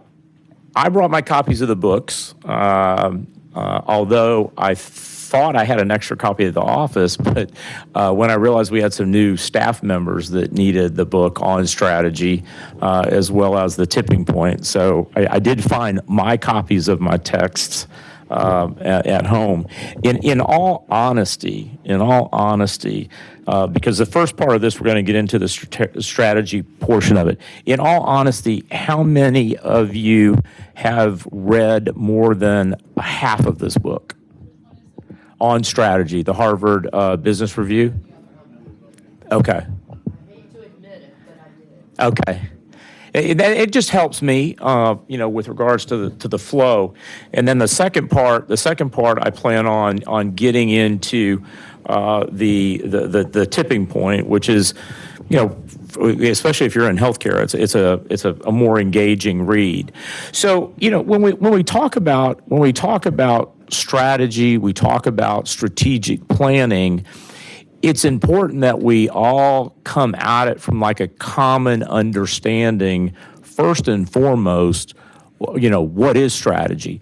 I will tell you that in my experience, and keep in mind, as you know, I started my career in healthcare and medicine, kind of as an epidemiologist, and I fell into the business of healthcare because of the way I approached data. And it wasn't until years later that I decided that, I had a couple of deals bump up against some things that I thought were probably avoidable, and decided that I needed to go to business school. And it was then that I realized most of what I was calling a strategic plan really was more of a vision statement. It wasn't a strategic plan, and what was strategy was more, operational decisions to reach that sort of vision.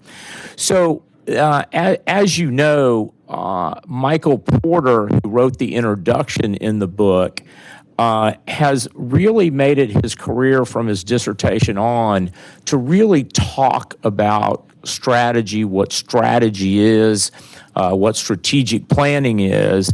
And he really does a pretty good job in sort of building a model for those discussions.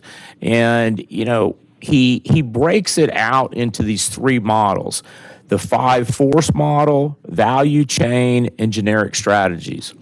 Now, as we get into this, some of you, I don't know how many of you, but when the discussions we're having about county administration, many people on the street were talking about the need to have somebody come in that, was an MBA, really, is what originally I was told.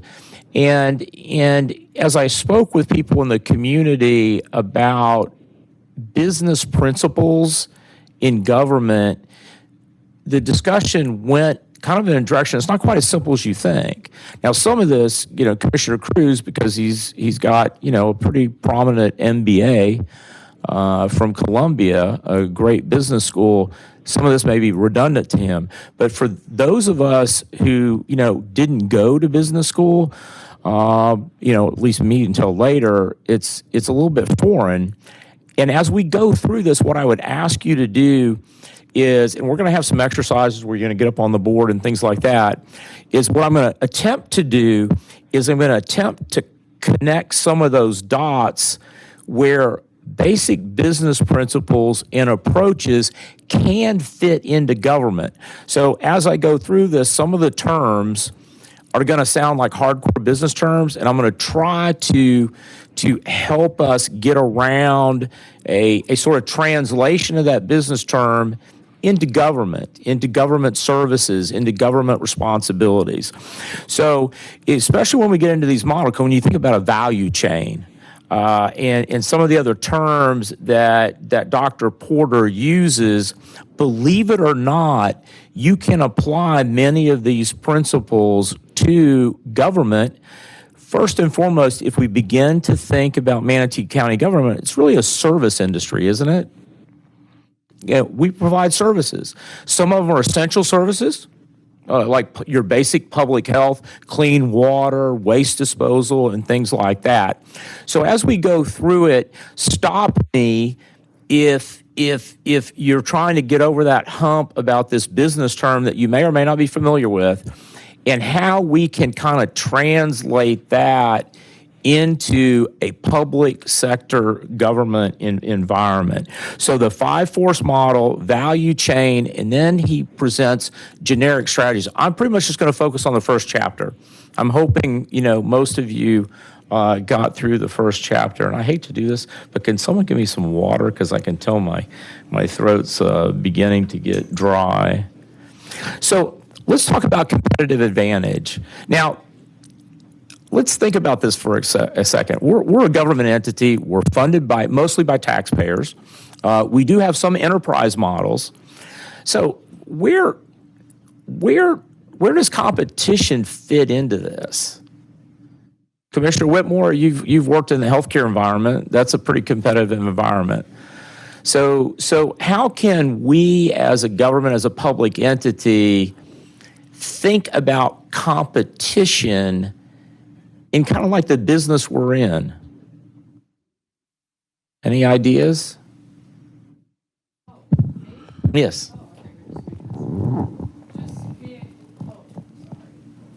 Just being a little bit ahead of the game and having the knowledge to be able to attract our competitors, and just having that knowledge to be a little bit above edge of our competition. So who would our competition be, Mr. Chair? Private industry. Well, I would say other counties are our competition. I mean, if you ask New York never would have thought that the state of Florida was their competition, but now people are fleeing New York to come to Florida. Yeah, good point. And a good read is How Money Walks. Mm-hmm. If you read that book, it's all about that kind of migration. So we have counties around us, and let's just take Sarasota. I mean, don't we think about competing with Sarasota in different environments? Longboat Key. And to some extent Hillsborough, right? So you can bring, when I was meeting with many of you before you chose to work with me in this role, one of the themes was, you needed to be bringing these business principles. Competition is a hard one for some people in the public sector and government to understand. How does competition fit? And what I would ask you to do is think about how competition is a source of motivation to improve, as opposed to trying to get more people to come in your store. Now, with me, I think about competition in many different ways. And many of you maybe have heard me speak, and each of you will have your own sort of vision. What I tell people is what even before I came into this role, what that source of competition for me is, for Manatee County to be the number one place in the Southeast United States to want to move to raise a family, to educate your children, to start a business, to grow a business, to play, and to retire. And so to do that, you need competition. And when you talk about affordable housing. I mean, when we saw that presentation at the, I think it was the EDC breakfast, and you saw what happened to the median home price, it was comparing us to other markets, right? So for the first time, I believe, at least from my knowledge in the history of Manatee County, that the median home price in Manatee County is higher than Sarasota. So if we're competing to raise the value of those properties, we're kind of winning that competition. Now, it's got to be balanced. So when Porter talks about competitive advantage, I submit to you that we can think in a competitive perspective, being Manatee County government. And I believe we do compete. We compete in some sense, because some of you, I know when we were talking about Bray and the gym, there was a concern that we wanted to be careful that we didn't compete with the private sector that were offering gym memberships and things like that. So we do need to be cognizant of competition, who we're going to compete with, who we're not going to compete with, and how hard we compete. So Porter talks about competitive advantage, creating and sustaining superior performance. All right, we have an enterprise, right? We have utilities as an enterprise, and so we do think about. Is it Commissioner Cruz? You're on the is it Peace River with So you talk about how do our rates compare to other counties? And we have a competitive advantage in that area. Our rates are lower, and we have more of it than the surrounding area, so much so they have to get it from us. So we're winning that competition. And we're able, I believe, to control pricing of that utility service because we're competitive and we're driven to have that resource provided at a lower cost, and that also drives our ability to compete for industries moving into the area. And so when we talk about companies, when Porter talks about companies, you got to remember, this is, the Harvard School of Business. A company, we are, in a way, we are a company. We're a service company.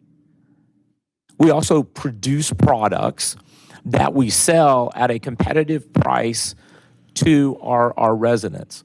And so profits, how can we take the term profit and make the correlation between a government service that in essence is kind of like not for profit, but are there other ways that we can talk about sustainable profits from the perspective of your role as both setting policy and a budget?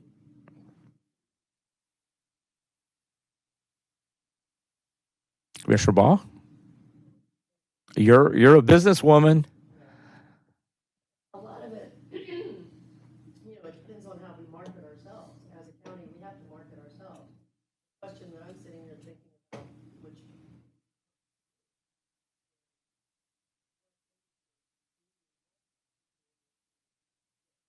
revenues such as sports, premier sports. So it's things along that line.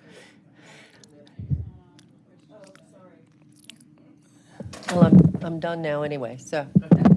But that's a good point. So when Porter talks about to sustain profits, as you know, going through the budget, and we have certain enterprises, we do as a government entity need to think about how you sustain those margins, right?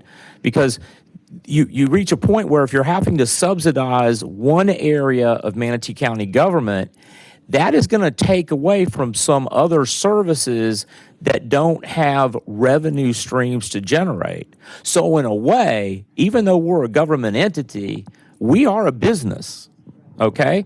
The CVB is a business, right? Utilities is a business. It requires huge capital investment, so they need to ensure that they're able to take revenues over expenses, which is, kind of like the nonprofit world's definition of a profit, in order to be able to reinvest. As Premier gets built out, we're making capital investments there, and in order for Premier to be successful and not draw on our revenues from other sources, it needs to be competitive. It needs a competitive advantage in bringing events, soccer tournaments, swim meets, and things like that into the county. Commissioner Whitmore. So in government, your profits are your reserves, and your reserves in your various departments can be reinvested and back into your departments. revenues to over stay expenses. competitive. Revenues Because over we expenses. technically don't have profits in government. It's reserves, which we are right now reinvesting in our community, correct? Right. And sort of going back to the competition, but it's ways to sort of push ourselves to make us better ourselves. When I coached at Manatee, I was the JV coach. We didn't lose a game for 3 years. I actually looked up John Wooden and how he would push because kids get lackadaisic, right? Anyone does when doesn't feel like there's competition, even though we would play every week. So we started doing sort of intramural type competitions. We would do a third down period, and you had 5 third downs to convert, and if the offense converted 3 or more, then they didn't have to run conditioning that day, or vice versa. There were consequences, competing against each other, but there were consequences. We did an overtime period a couple times a year where at the end of practice, after conditioning, when they were exhausted, I would put the ball on the 10 and make them suit back up and go 4 more plays, and the loser had to run conditioning completely over again. And it didn't matter if you were a starter or not. You get better, start. So, but it was competing against yourselves sometimes is the best way. And it's driver, right? It's a motivator. It's a driver, and it's funny when as you know. I mean, I started off, and Commissioner Whitmore knows, and healthcare is very competitive. And remember, I cut my teeth at a public hospital, like a hardcore public hospital, and when you started talking about competition. Back in the mid 80s, people started freaking out. You didn't have Columbia, that went into it hardcore competing, but it makes you better. And when we went in and used sort of my data analytical skills to compete against St. Joseph's and the other nonprofit hospitals and the like. Everybody started freaking out because all of a sudden this public entity, which collects tax dollars and has county commissioners sitting on the board, we got competitive. That competitive drive took the public hospital from the red to the black, thereby being less dependent on the taxpayers. And so one of the goals that you made acutely clear to me when I was first hired is you wanted to be competitive on millage rates. And how do you reduce the reliance on property taxes in this environment? You get competitive, okay? And many times that competitiveness in bringing jobs and businesses is lowering the tax rate. How can we lower the dependence on taxes? Where we have some of these other sectors, we have efficiencies and we get competitive so that we can use some of those revenues on the enterprise side to help fund those social services needed. that we provide, and we've succeed. So you know, one of the things that motivated me to want to do this, and I'll always tell you, I'm having more fun in this job than I've ever had, is that's what I heard from really most of you, is that you really wanted to see Manatee County government move in a different direction. You had many of you had entrepreneurial spirit. You were competitors, and you understand that, whether you were playing college football or basketball or whatever. And so you'll see how it fits. And as you do get into the book, and I encourage you to get into the book because it's got some great examples. I passed out a paper on Google that goes back to, I think, maybe 2010. And as you read through that, and it's like bedtime reading or whatever, but it talks about their strategy, and you'll see it because it's already happened. Now we're almost 12 years outside of that, but it's a good read on different areas, and so. The other aspect of Porter, it gets into generic strategies. And in its generic strategies, it's cost. So you compete by offering the lowest prices. We as an administration will come to you about utilities pricing and some other areas. And one thing that I've sort of made clear in the deliberations with utilities is we want to be competitive. We want to be competitive on pricing, because I believe you want to be competitive on pricing. We want to be the lowest cost provider of a quality service while ensuring that we can maintain the reinvestment, in that service.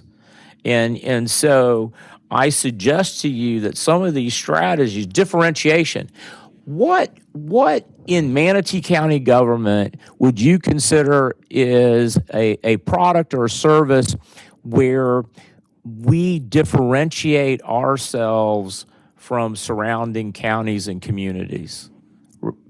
Commissioner Bellamy. Yeah, that's when our beaches come into play. All right, that separates us.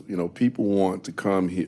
People want to come here to see our beaches and obviously enjoy our weather. So I will say that's one thing that we have that gives us the competitive advantage, to be honest with you. Now, the parking is another issue. What other areas? The beaches is a good one, and I think we've been successful at being very competitive in marketing the beaches. Commissioner Whitmore. Our international exposure to the sports world. Yeah, IMG. Right? Sports, yeah, exactly. Premier. We have both IMG and then we have the public counterpart, Premier. And we're adding, and that's another thing. What about parks? What about parks? I mean, look at where we are today with regards to parks, and the parks master plan. And we're going to have a work session on where we are in the implementation of that plan. Look at where we are. You've got Premier. You've got the aquatic center that's going up. We're planning. Although I'm going to throw Commissioner Satcher a curveball on Parrish. Just a heads up. We've got the trails. Right.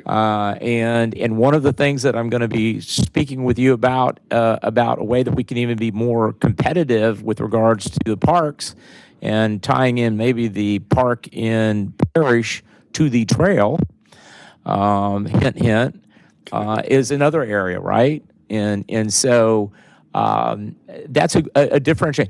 Do we differentiate ourselves with regards to our taxes, our lower taxes? Do we differentiate ourselves in the way we market to new businesses or businesses expanding in Manatee County? We do. I mean, we got a lot of that going on with the EDC. And I think because of the way we differentiate ourselves, both in the quality of life, our beaches, we're improving the transportation infrastructure, our education system, our government that is conscientious about maintaining lower taxes is how we differentiate ourselves to international companies. The other area is focus. When Porter talks about his generic strategy of focus, is it narrow? Is it broad? And as we talk through our strategy, one of the exercises we're going to get to pretty soon is focus, and we're going to talk about that as trying to build that foundation to move forward with the developing a strategy around some of these factors. Commissioner Surrey, do you have a question? No, I don't have a question. No. All right, generic strategies. Now this one's it's an interesting graphic, but when you look at it, when you look at industry-wide, what would industry-wide be for us? I mean, what industries do we have? We've talked about a few of them. Well, public service. Let's talk about that. Public service. What about homeless? Right. Okay, we're moving. Let's take homeless, and let's take veteran services, right, and look at that as something that's industry-wide. Communities around the country have that problem, right? They have homeless. Yep. And veterans. And so when you think about a generic strategy, do we already seem to have a strategy to make us competitive and to rise above the competition around veteran services and the conversations around the homeless? We do.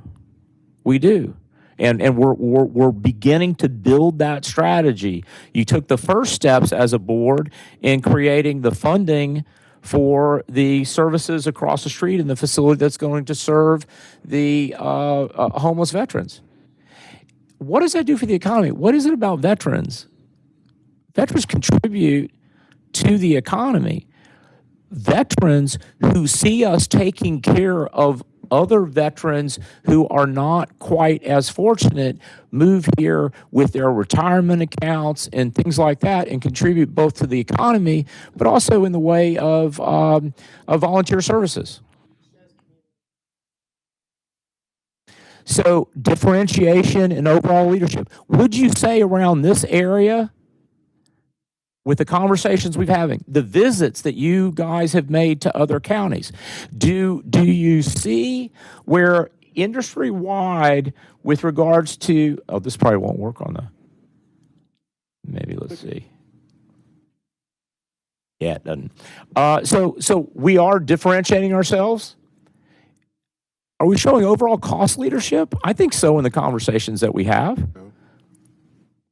And so what about so as a government, wouldn't you say we're demonstrating with all the things that we're tackling with your priorities? Infrastructure, dealing with the homeless, parks, beaches, beach renourishment, transportation. I think we're doing that industry-wide. And then when we get into the particular sectors only, we've got differentiation and focus.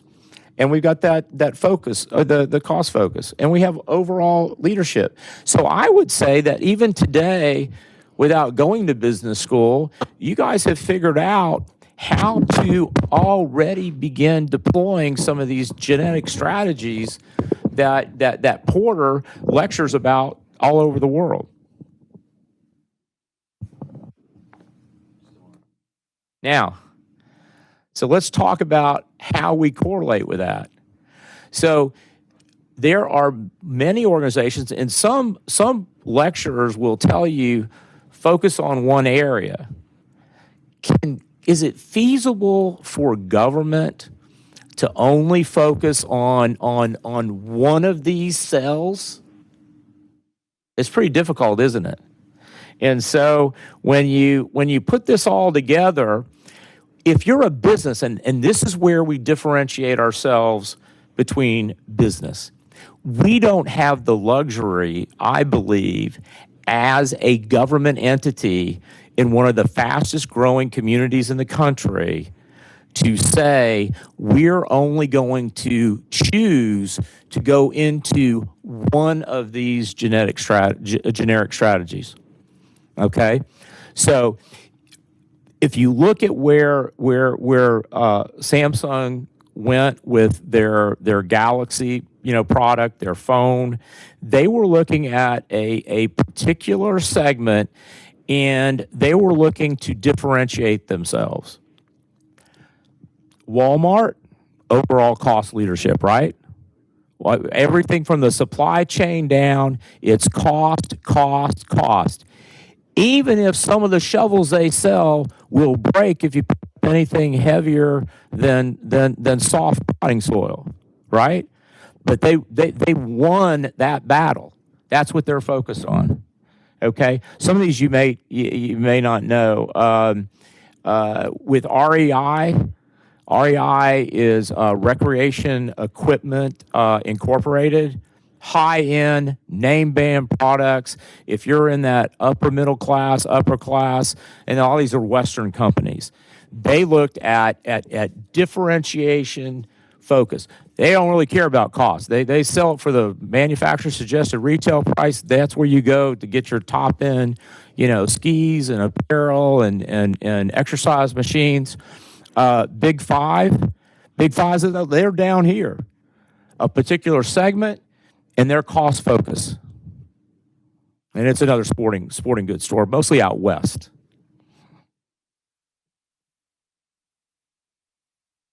Now, value chain, this is a little bit cluttered, and I'll give you, I'll give you these slides, but let's talk about the value chain analysis. This is manufacturing firms, but go through those sections. What do we have? The firm infrastructure, general management, accounting, finance, strategic plan. We have that, right? Human resource management. Is that a critical function for us? The good news is I told you we have Gallagher is in there in consulting. The executive search firm has done a great job. They've narrowed down top 10 candidates for the HR director. And so I think that I'm confident, we'll be bringing to you a name in the next probably 4 weeks to confirm a new director of HR. That person we're definitely going to bring around to meet all of you and let you take a look at some of these candidates. So HR, recruiting, training, and development. Critical. We have to develop our people once we get them in. The way to do that, so we have to be competitive in that area. Technology development, I think, we brought in a great director of IT. He's already, made some dramatic changes in the way that operates, and that's critical mostly for process improvement. So procurement, do we procure a lot of goods? Right. So we should move it, in that business process, and we've got, I would say, for a government entity, we do a good job with procurement, and then logistics. Do we have to deal with logistics? Absolutely. Are we subject to supply chain issues? Absolutely. Operations, outbound logistics. Yeah, we have to move, products and supplies. When we had the situation of needing to start sanitizing the gym equipment and all that again, we had to make sure that we had product to distribute to the gyms so that we could do the disinfecting and all. Marketing and sales. Yeah, well, I just signed another authorization for Elliot to go I think he's going to like Tulsa, Oklahoma. He didn't want to go. He was hoping that Delta would call him yesterday, say they canceled it because I guess it's cold as hell. Well, cold as hell. It's cold as Antarctica right there now, and so he really didn't want to go. He didn't want to go market up in Tulsa or wherever he was going to meet Delta, and then services. Obviously, services. We're a service industry in many ways, and so. Yeah, that pretty much covers the value chain. So when people talk about a value chain and talk about government, we're every bit, in the middle of it. And I will tell you, these are things that they don't, when you're doing public administration and things like that, and you're only in that government world, they don't talk about these terms and how you port some of these practices over. In this one, and these you'll see in the book, I'm trying to make it a little bit easier for you, so you really don't have to go back and read it unless you're kind of like bored at 2 o'clock in the morning. And some of you did get emails from me, I think this morning around 2 o'clock, but I went to bed very early. So Porter's 5-force model, which is a pretty good model, and it does apply threat of new entrants. Yeah, that's a tough one to figure out when you're talking about government. Threat of new entrants. So that's a bargaining power of suppliers. Well, kind of in utilities, but that this model is bargaining power of buyers. Threat of substitute products. I mean, are we worried about somebody coming in and offering a better deal for wastewater collection and management? So probably not. The 5-force model is one that I haven't been able to kind of get my head around to see how it applies. Value chain, I think it fits. But, there are components of this model that you can move it in, like the ability of customers to put the firm under pressure to reduce prices. Short of coming to a meeting and the public, talking to you and saying, you really need to lower the price of building permits or whatever, kind of a little bit difficult because you kind of have the final say, right? So I'm not going to spend a lot of time with this because I don't think this particular model is one when we're talking about strategy, how you get it to fit. Commissioner Cruz with the Columbia MBA, any suggestions on how we could apply some of these principles? No, but I'm just disagreeing. So you're talking about bargaining power of buyers. There's a lot of ways. Yeah. But the buyers across all spectrums have bargaining power against us. First off, every 4 years, you can get voted out if you just waste their money or hoard their money. That's bargaining power if they want something and you're not providing it. Second, you're talking about reduced prices. Where's our affordable housing? We have none. And I thought that was part of the strategic plan we're talking about today. They keep coming to us about impact fees and surplus land. We're not, the school board's not reducing their impact fees. They're not reducing their price. So what do the buyers do? They don't build us affordable housing. There certainly is dynamics associated with 5 forces that relate to this. You just can't look at it strictly from a corporate standpoint. You got to look at it from outside. Because remember, unlike Walmart with cheap shovels that don't pick up dirt, Walmart. Well, that was an example he gave. I'm not making it up. I have nothing against Walmart. My point is, when I buy a shovel from Walmart, they put that money in their pocket. It's a profit for them. When we give or provide a service to someone and someone gives us money in the form of taxes, they expect us to turn around with those same taxes and eventually give them something back. It's circular. It's not circular on a corporate basis. It's circular on a government basis. So just quote unquote always being low cost provider, like saying, look at the other side, we're not going to lower impact fees. That's not fair to people because, we need your money to provide something. Now people don't build us affordable housing. So what do? We come up with livable manatee and things like that to adjust it. So there certainly are forces associated with this that are outside the scope of this. And you do have issues with things like threat of substitute products. We're dealing with it right now with our EMS because now the fire districts are all providing their own paramedic services and we're dealing with contracts and how we're going to go out and build EMS stations elsewhere with our tax dollars to $203 million plus to provide other things because they were a substitute product appeared. Did this slide not wake him up?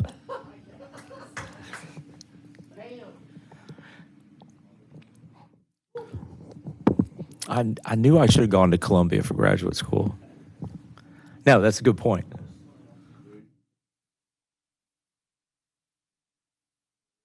Okay, barriers to entry.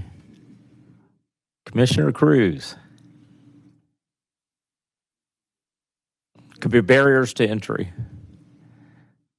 in competition and in strategy. Well, I mean, we have barriers to entry just because we have to determine where we want to play in the market. You know, it's like, we have a convention center, and we're talking about spending an extra $16 million to expand our convention center, Right. and now we got a Sheraton coming in.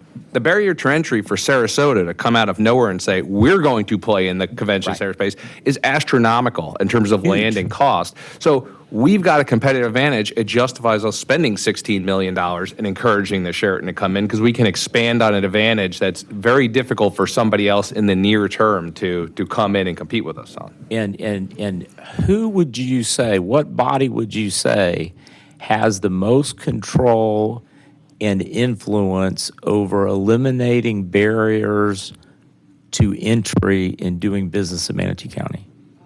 You do. So this is a big one, isn't it? And so when you look at what's going on with the EDC and some of the things that we've been talking about, critical.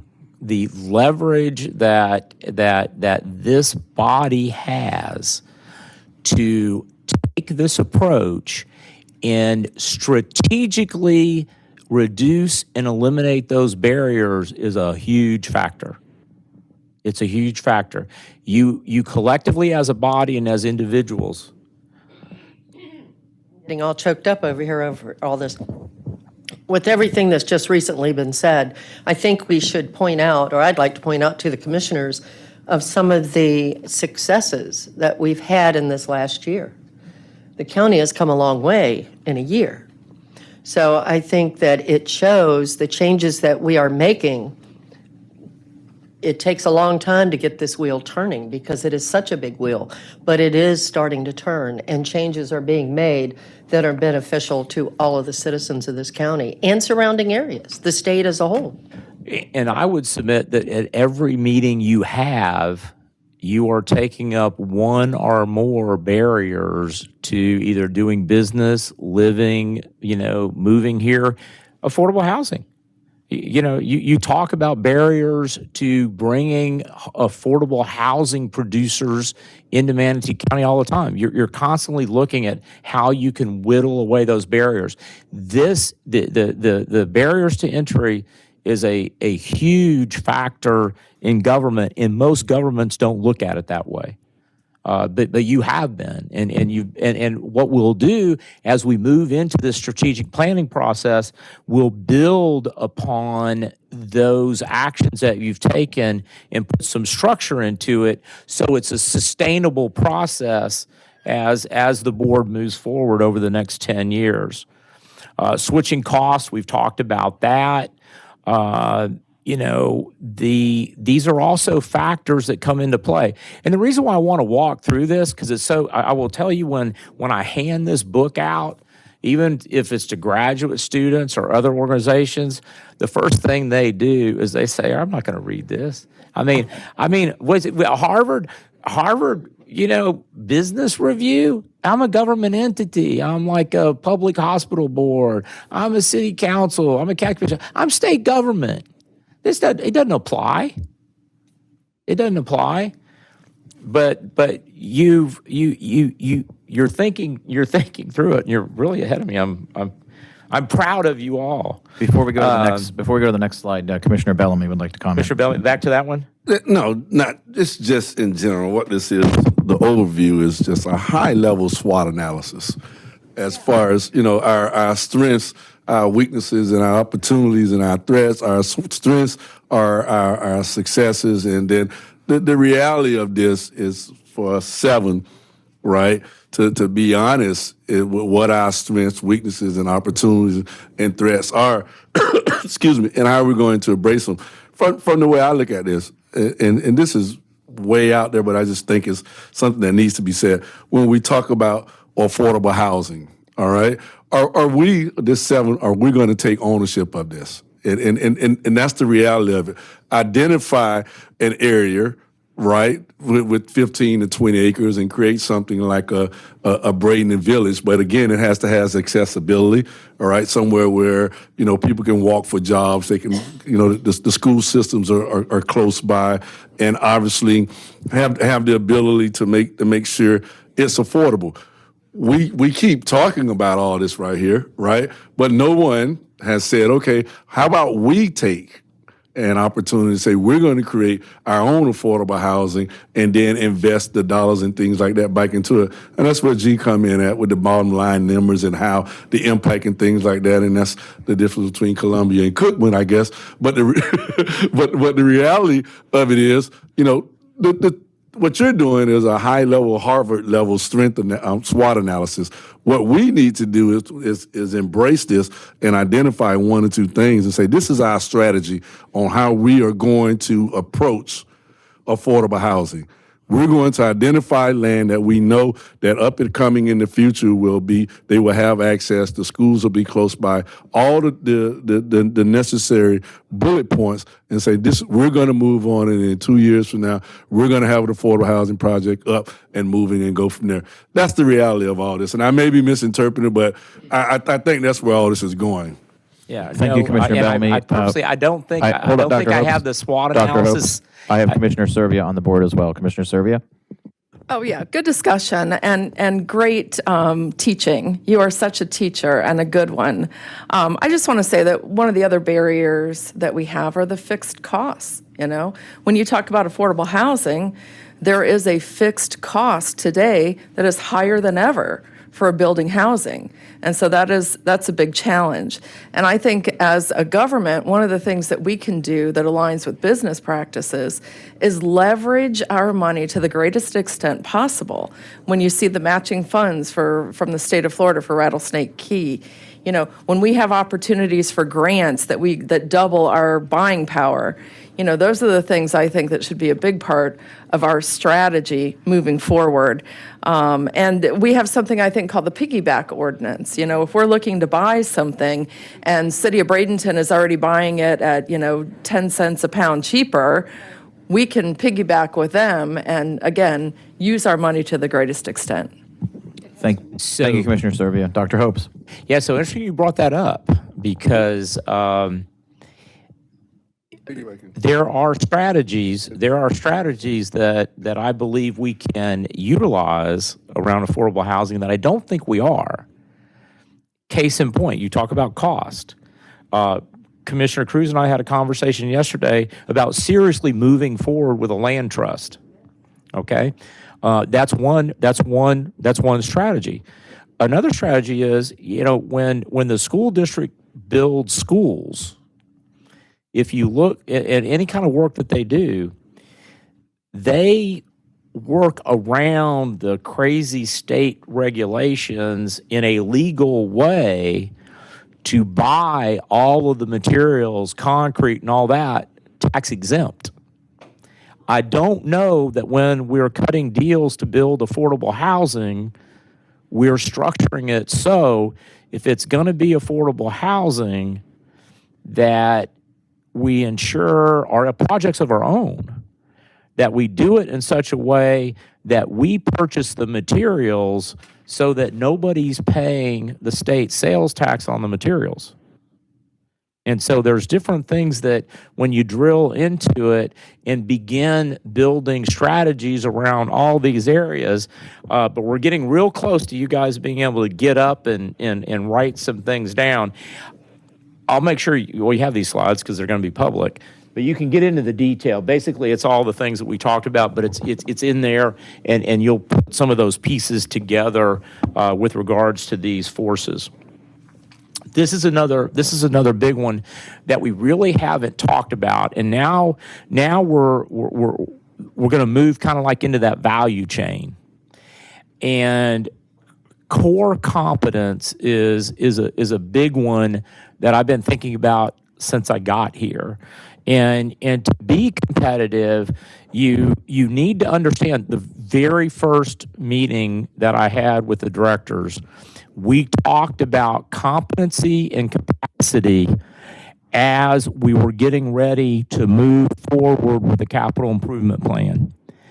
And I charged and challenged each director to think about what was coming, and it's now here, in their departments, and where they had the competency, they had the talent to be able to manage these projects, design the projects, contract the projects out, et cetera, and also the capacity. Did they have the bandwidth to do it? And so one of the big areas as you move strategy forward is this slide's important. You identify the core competencies of the organization. This is what we're good at. This is what we can do effectively. And effectiveness is both efficiency as well as success.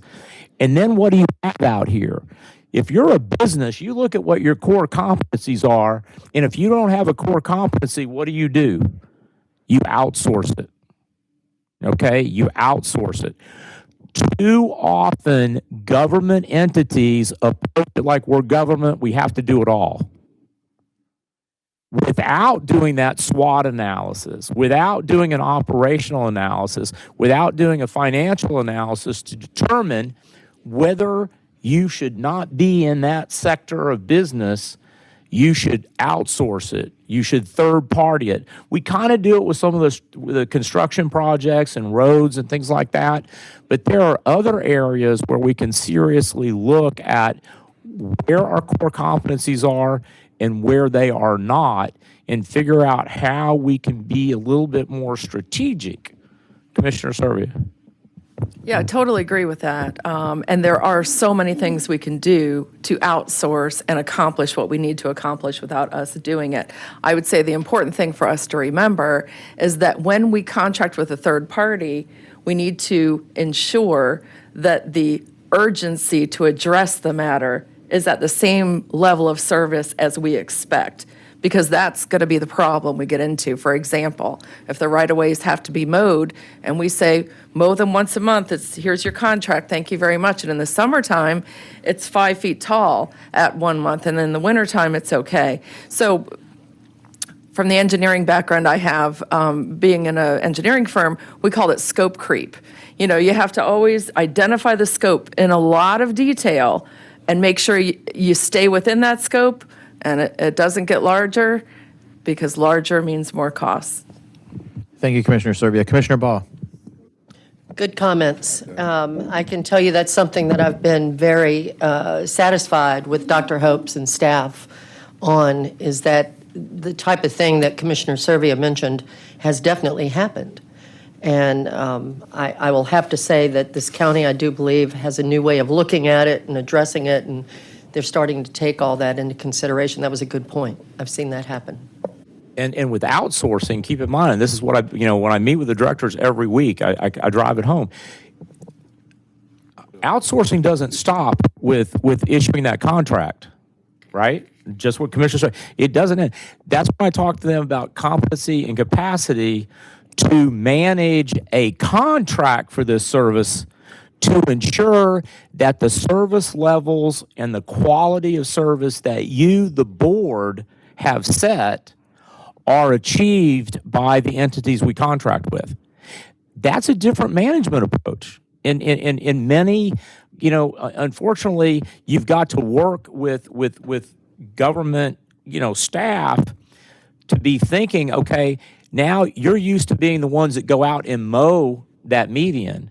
Now you're contracting for it. So now you have to have the skills to be able to manage the outcome of a contractor who's not employed by you. They're under contract. And so that's one of the things that we've been working on with the directors, is in order to continue to accelerate these projects, many of these projects are being outsourced. It doesn't stop there. You know, and that's what I cringe every time I'm compelled to come to you and say we have to amend the contract and give them another 180 days, another 340 days, and I don't like that at all. And so, but you're right. You know, you set the standards. It's our responsibility to ensure that your standards are met, whether we outsource it or whether it's in our core competence.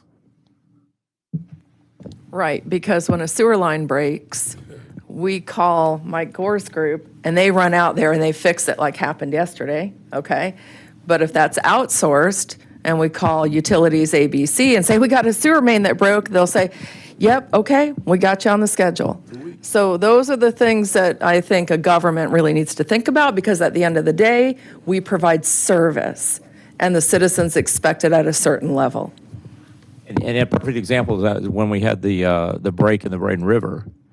The ability for utilities to outsource it, have enough leverage with the engineering firm and the contractor to make sure that it was their priority as well as our priority, and deploy it. And so that to me was an indicator of success, that sort of this pounding the message home in the directors meeting and pounding it, you have to treat that contractor as if it's your own employee, and you've got to stay on top of them to make sure that Manatee County government's projects are their priority. Because if you don't, they're going to, just like, I'll tell you, we had a perfect example.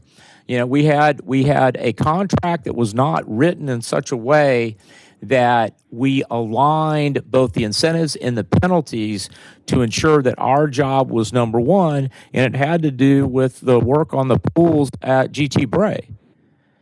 And all of a sudden I became aware that the pool contractor had packed up and left, and the job wasn't finished, the MAR site wasn't there. Well, they weren't being managed to the extent that I would like them managed.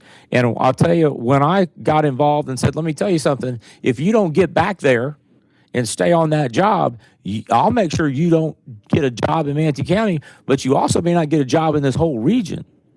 And they got back there. Totally different than the situation with the Braden River. They were there, they jumped on it, they put all their manpower, you know, on it, and kudos to both the contract management as well as the vendor. Yeah, the pool the pool was a nightmare. I'm really glad that you were able to crack the whip, because I for a minute thought I was going to have to come back to the board and ask for another $1 million for GT Bray, and I thought you all were going to run me out of the building. Commissioner Whitmore. We would have. I know. What you say, I understand, but the real world is we had to pay how much to get a surveyor in this county because we couldn't get the help. Right now, labor's in demand. So I understand what you're saying, but you also, I don't know how you do it, but you just gotta, I mean, these people can pick up and leave and get a job. I know somebody's been working for someone for a while, and he's had issues, and they fired him without thinking twice within the day at another job.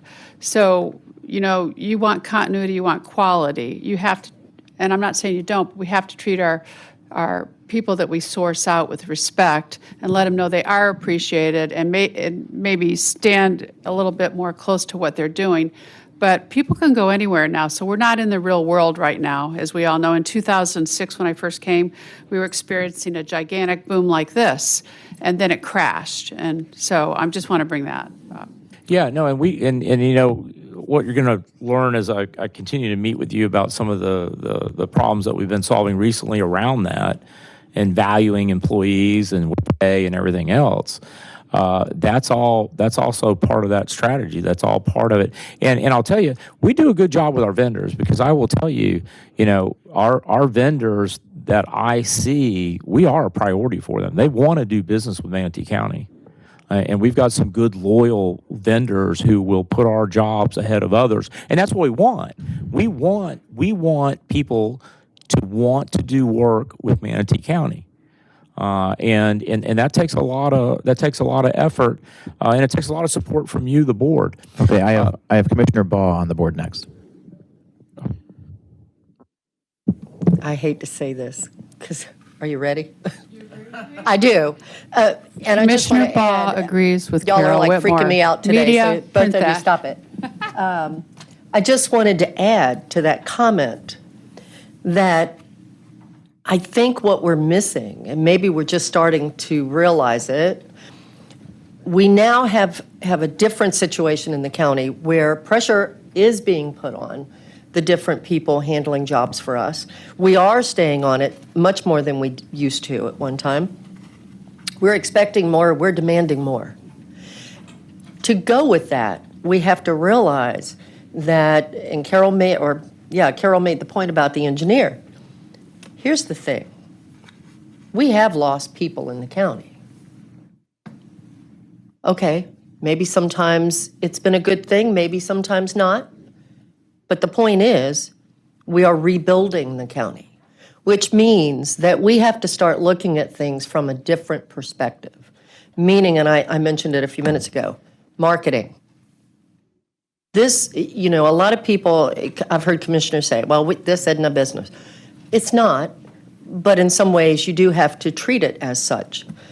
So it's about an image, and it's the image of Manatee County that is at stake here.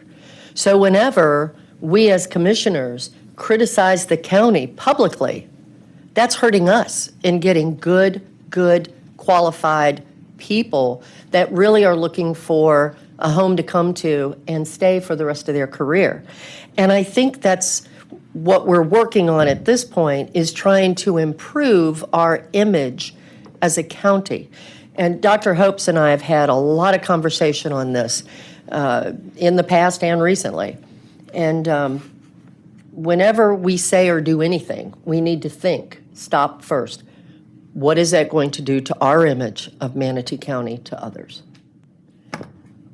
And we're not perfect, we make mistakes, but we don't need to keep egging it on and egging it on. Think about the image of all the people that live in Manatee County, because that's really what it's about. Thank you. Thank you, Commissioner Baugh. Commissioner Servia and then Commissioner Bellamy. Yeah, great comments, Commissioner Baugh. Couldn't agree more. Yes, we cannot criticize the county or the employees or the infrastructure or anything about it, because publicly we're here to support our county. I just wanted to say, public sector work is really a different animal than private sector work. There are only certain companies that are going to go after it because you have to have certain types of insurance. You have to have certain types of an approach. You have to be able to wait to be paid. You have to take it sometimes a lower price. There are advantages and disadvantages to doing public sector work. So not everybody does it. And so then our contracts that we put together are our strategy, right? And then executing them is really where the power is. So they have got to be properly executed to get to the end of the game, which is our goal, to fix the sewer pipe or build the park or whatever it is. Well, and you bring up a good point, and that's one that Commissioner Belly and I have been working on, and we're accelerating it. And we've got a vendor event coming up. And you're right. And so one of the areas that we can, and this board can identify, is an area of strategic importance, is to broaden the vendors and contractors that do business with Manatee County. And one of those ways is in working through the barriers to entry of our women and minority-owned businesses that want to do and can benefit from doing business with a county, and so that's that's another area, and hopefully when God, we got a break for lunch. I've got an exercise for you, but and I'm almost ready to send you off to do it. We may have to wait till after lunch, but hopefully one of you will make that as kind of a priority, because I got some neat things that we can do under what you're talking about. And isn't that part of our procurement process anyway, that you get certain points if you're minority-owned business? Not yet. Oh. Not yet. Oh, I it's did it not. at the school board. Well, that's surprising to me, because it's a very common element, or if you're a veteran, or if you're local. Okay. Yep. Thanks. Okay, so it's 11:42. Commissioner Bellamy is next on the board, and then I was going to make a quick comment before we break for lunch. Commissioner Bellamy. Yeah, I just want to get back to Commissioner Ball's image, and I think we, as the seven, we have a responsibility not only to create a certain image, but protect that image. And we're here, and we talk about accountability, civility, and ethics. But I think there's an opportunity here for us to go outside of the box and make sure that our community sees and understands what image we want and how we want to be portrayed. We've done a pretty good job of not necessarily going in the right direction, but what if we embrace what was the young man's name at the Lakewood Ranch Business Alliance, where the seven individuals got up there and they talked about how to advance and how to come together. And we both enjoyed, all of us enjoyed that presentation, but even some type of skit of that nature, where we are identifying the direction we want to go from our particular districts and things like that. And we've done a great job of putting videos out there and putting our legislative platform and making sure it's clear from a public standpoint where we are. How about we do that with our image? And therefore, we're creating a certain image, but we're also protecting it and making sure that it's clear to the public the direction that we're going. All right, I'm finished. Thank you, Commissioner Bellamy. And I would just follow up with the conversation on employees. Any organization, particularly a service organization, employees are your most important assets. And with inflation, on the rise, wages are becoming a stressor, I think, for the organization because of our ability to hire new people.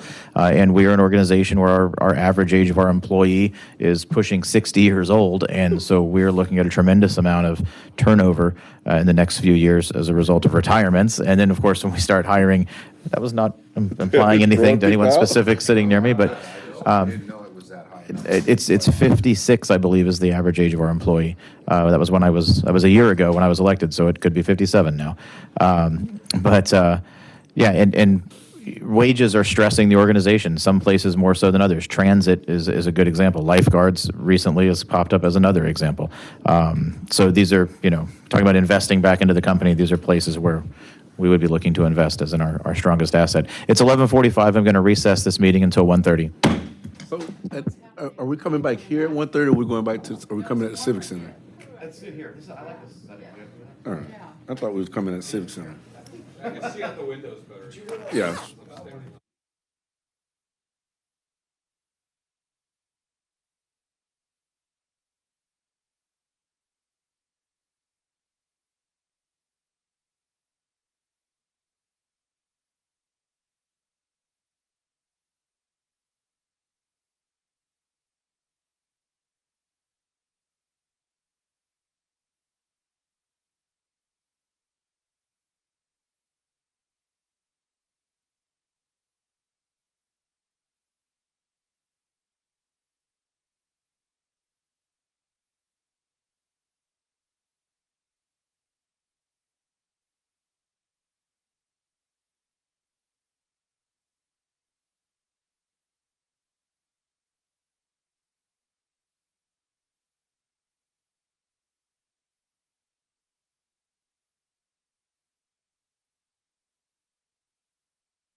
We have already impacted the North River community by adding sidewalks and safety lights to the underserved areas.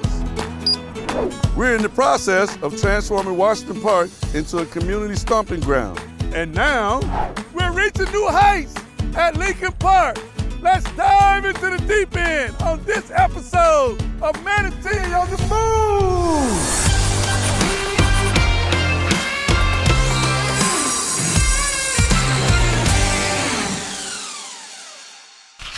Hello, I'm Commissioner Reggie Bellamy, and I'm proud to represent District 2 in Manatee County. By now, you've probably driven by, seen the slide, and had a few questions regarding improvements we're making at Lincoln Park. It all starts with the brand new competitive swimming pool, perfect for fitness, swimming meets, and cooling off during the heat of the summer. This project also features a separate zero-depth entry kiddie pool with aquatic playground, slide and plunge pool, parking expansion, picnic pavilions, and a locker and a restroom entry plaza that will also house a lifeguard station, small party prep area, and a pump house. And we're just scratching the surface. Right around the time we're wrapping up the pool project, we'll begin work on a 2-story press box that will stand tall over our additional bleacher upgrades on the home and away side of the football field. In addition to a new scoreboard and fencing, we'll also be adding restrooms to accommodate our athletes and spectators. Friday night lights at Lincoln Park will never look better. To make way for the aquatic center, we'll be constructing 2 brand new basketball courts near the football field. These slip-resistant surface courts will feature regulation lighting and fencing, and will also include little touches like benches and a chilled water fountain, trash cans, and more. With all the enhancements we're making at Lincoln Park, accessibility is paramount. That's why we're building a pedestrian bridge to connect Sylvan Oaks with Lincoln Park. And that's what this project is about, building bridges so future generations can enjoy the safety, accessibility, and recreation that this facility will bring to all Manatee County. I'm ready to go. Are you? Hello, I'm Kevin Van Ostenbridge. As chairman of the Manatee County Board of County Commissioners, I would like to thank you for your availability and support as we share our priorities for the upcoming legislative session. For the sake of transparency, this video will also be made widely available to the public. So, if you're a taxpayer of Manatee County and you happen to be viewing this, we welcome you too.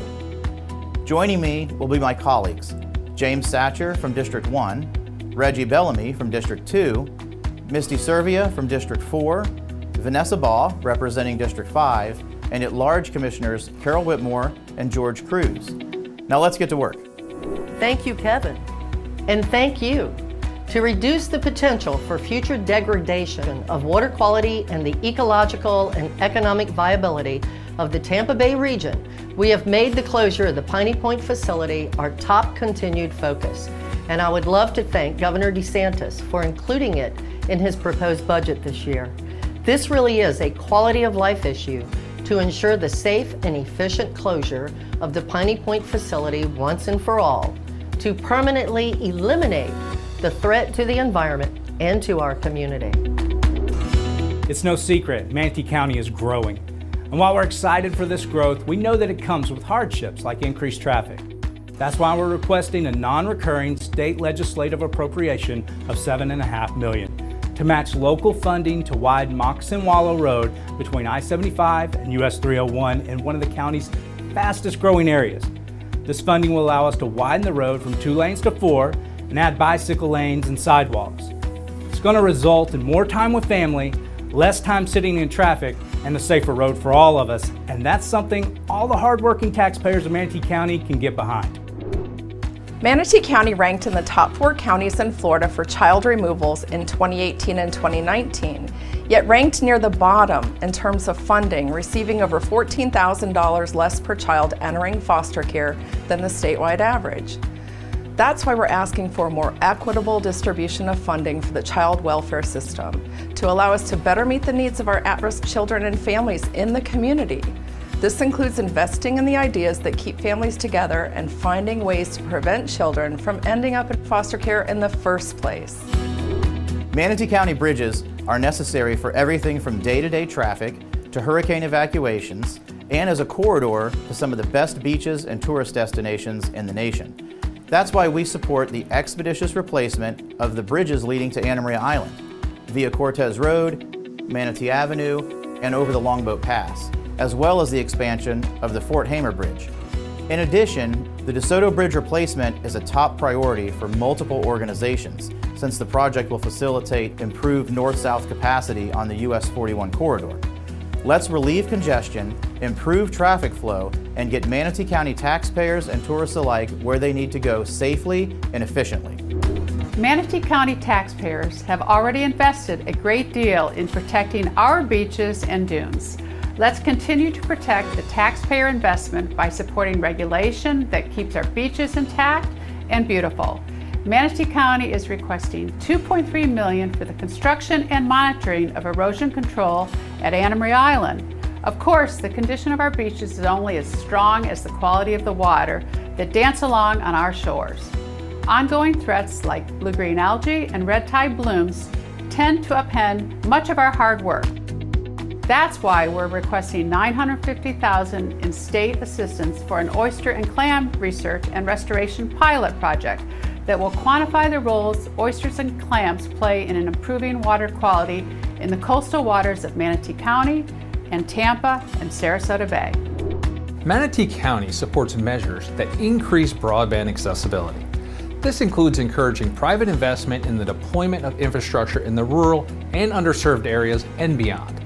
It's time to give these citizens the same quality access to the world that much of our urban areas already enjoy. You know, quality of life is about connections, and connecting people to ideas and information is just as vital as connecting potential workers to local businesses. Business leaders in Manatee County point to the shortage of workforce housing as a significant reason they have trouble attracting and retaining talent. As Manatee County's population continues to grow, so does our shortage of affordable housing. It is imperative that the state use the statutorily dedicated funds for actual housing needs, and we support allocating the full amount of dedicated documentary tax revenue to fund the Sadowski Housing Trust Fund and its distribution to local governments for affordable housing activities.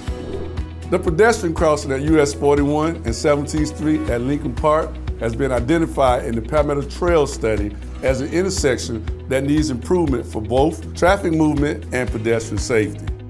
Manatee County requests state funds for the design of a bicycle pedestrian bridge over the 4-lane US 41 roadway.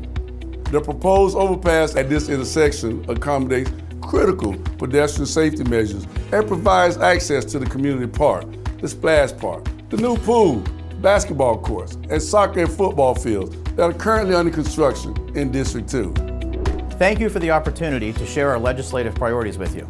You can find an in-depth breakdown of these legislative items as well as other items in the legislative agenda packet that you've been provided. If you're a citizen, I encourage you to reach out to your local state representative in support of these measures that will improve your quality of life. Thank you for your time and consideration as we move Manatee County forward together. Hello, I'm County Commissioner Vanessa Baugh, and I'm honored to represent District 5 in Manatee County. Welcome to the Premier Sports Campus, home to some of the best soccer fields in the state, and soon, way more.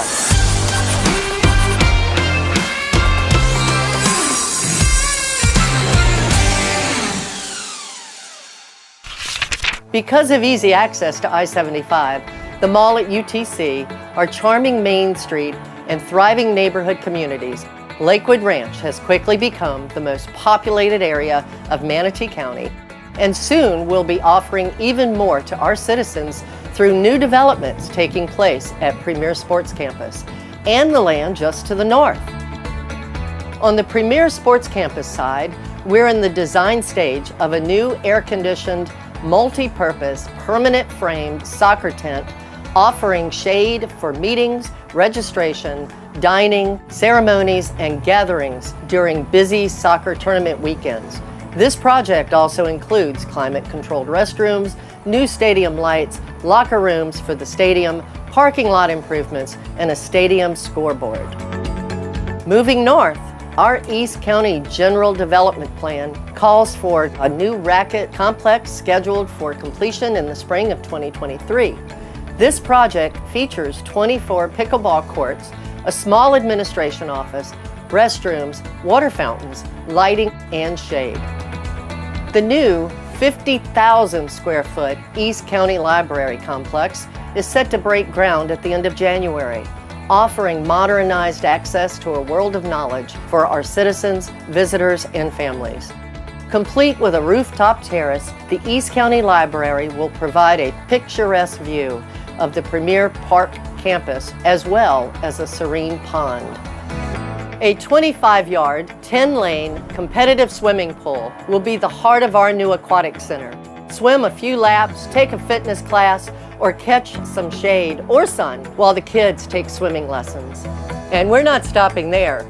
Future proposed projects on this site could include additional ponds, an amphitheater, gymnasium, a baseball and softball complex, dog park, a playground, BMX track, basketball and volleyball courts, clay tennis courts, a Manatee County Sheriff's District office and fleet facility, additional green space, and a skate park.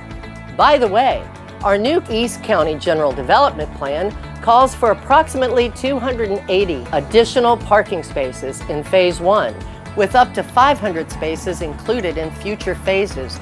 So everyone has a chance to realize what I've known for a long, long time, that District 5, Lakewood Ranch in Manatee County is a great place to live, work, and play.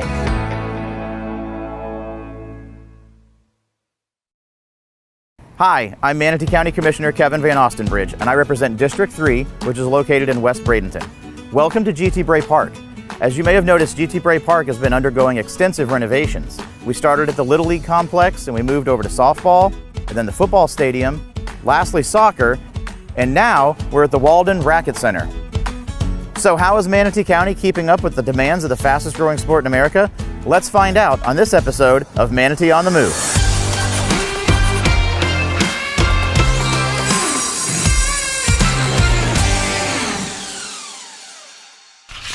Racket centers aren't what they used to be. They aren't just tennis anymore. Pickleball is one of the fastest growing sports in America, and here in Manatee County is no exception. That's why we're adding 8 additional pickleball courts to GT Bray Park for a total of 20. Covered playing areas will also be added, allowing for play in inclement weather.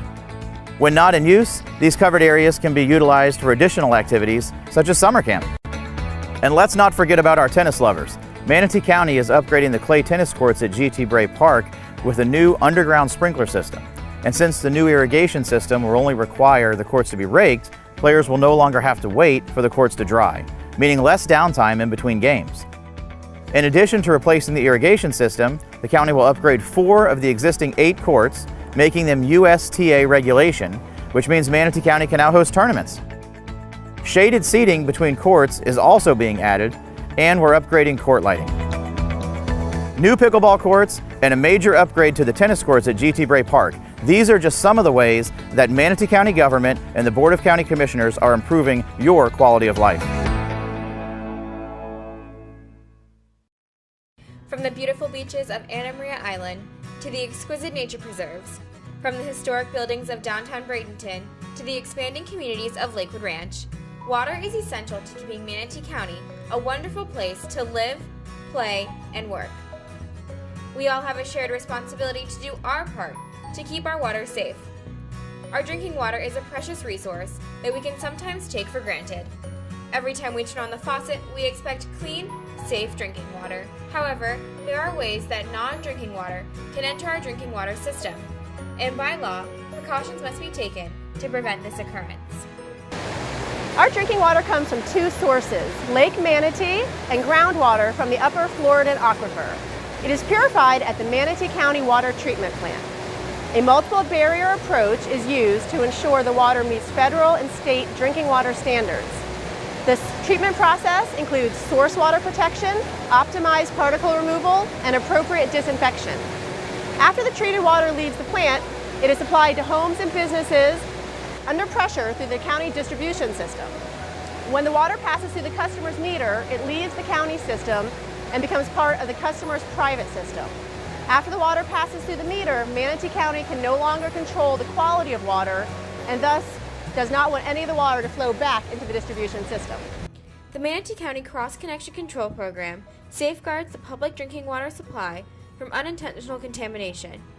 To preserve safe drinking water in our community, we all have a shared responsibility to prevent backflow of water into the county's water distribution system from our homes and businesses.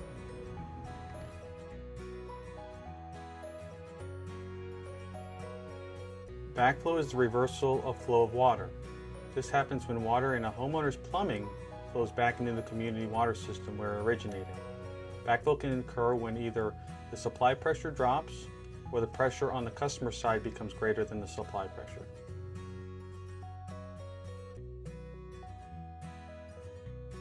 A cross connection is a connection between a drinking water and a non-drinking water source.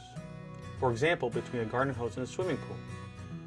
If a hose outlet is submerged in a pool, you would have created a cross connection.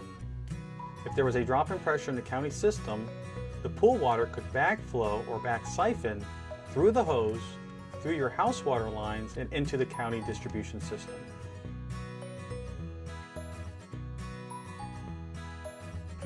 It's important to protect against backflow because when the flow of water is reversed, harmful substances may enter the drinking water system. When this occurs, water is no longer safe to drink. We are all connected in our community via the workplace, the internet, and social media, but we're also connected in a less obvious way through our drinking water system. If you fail to do your part to protect against cross connections and backflow, others may be seriously affected by your actions.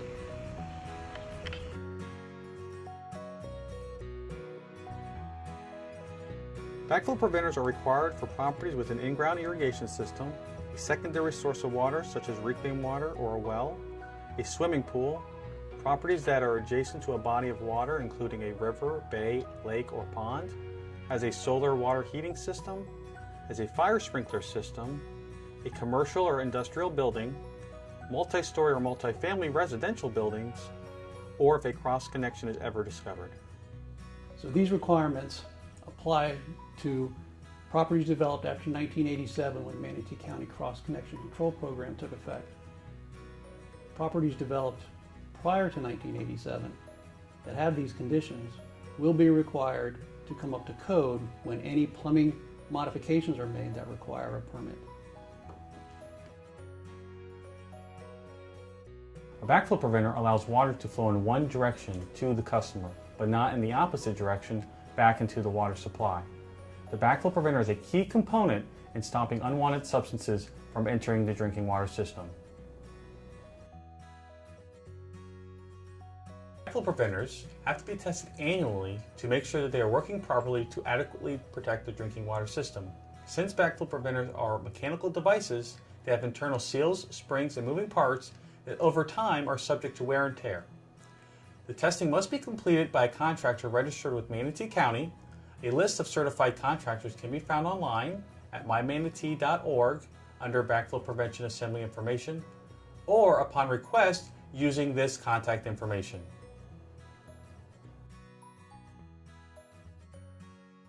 If your backflow preventer fails the annual test, the property owner is required to have it repaired or replaced.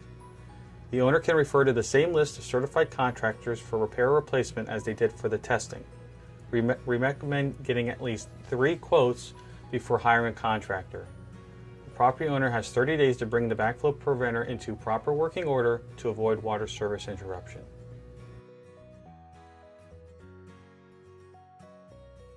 Do not leave hoses submerged in drinking water, such as swimming pool or a bucket of soapy water. Maintain at least 2-inch gap when using hose to fill the pool or any container. Install hose bib vacuum breakers on all your hose spigots. These vacuum breakers will protect your internal plumbing if there's ever a pressure drop in the county system. If you are installing an irrigation system or making plumbing modifications, be sure to hire a licensed contractor that is familiar with Manatee County regulations. Reminder, installation of irrigation system requires protection of drinking water meter with a backflow preventer. Pick up after your pets. Stormwater can collect pet waste and back siphon through irrigation sprinkler heads, which can be connected to the county's distribution system. Take caution when using fake rocks to cover the backflow preventer. You can miss visible malfunctions such as a leak. Also, when using the fake rocks, be sure to drill holes to allow heat and moisture to escape. Contained heat and moisture corrodes the shutoff handles and test ports, causing them to become difficult to operate. We should all do our part in keeping our drinking water safe and clean for everyone. By being aware of the dangers of cross connections and making sure your backflow preventer is working properly, you will do your part in helping to prevent pollutants and contaminants from entering the drinking water system. Backflow prevention is a shared responsibility, so do your part to keep Manatee County's water safe, to preserve our way of life for generations to come. For more information or questions, contact the Manatee County Cross Connection Control Team.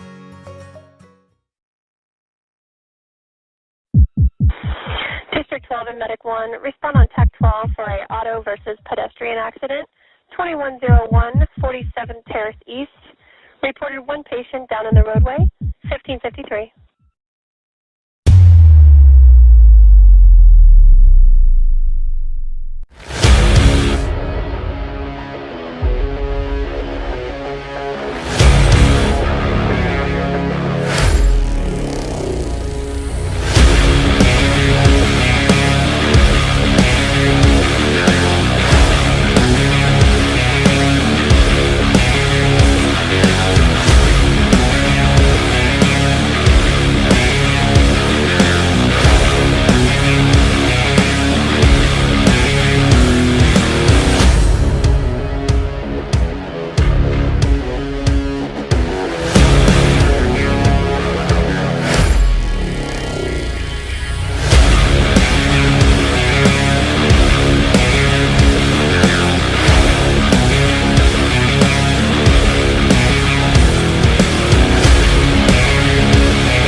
This is Manatee County.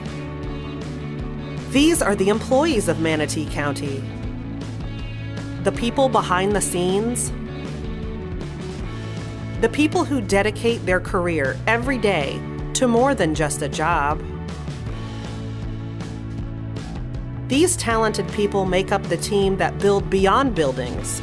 They build our community. Their time is devoted to a people and a place. Their efforts transform the lives of their friends and neighbors. The result of their work is powerful. Do you see yourself applying your talents to building a better Manatee County? If so, make an impact. Apply with us today. Visit mymanatee.org/jobs to get started. Together, we're doing more than just work. It's work that matters.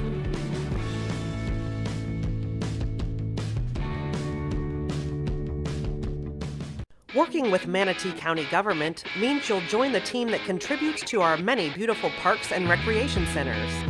Stroll through a peaceful nature trail.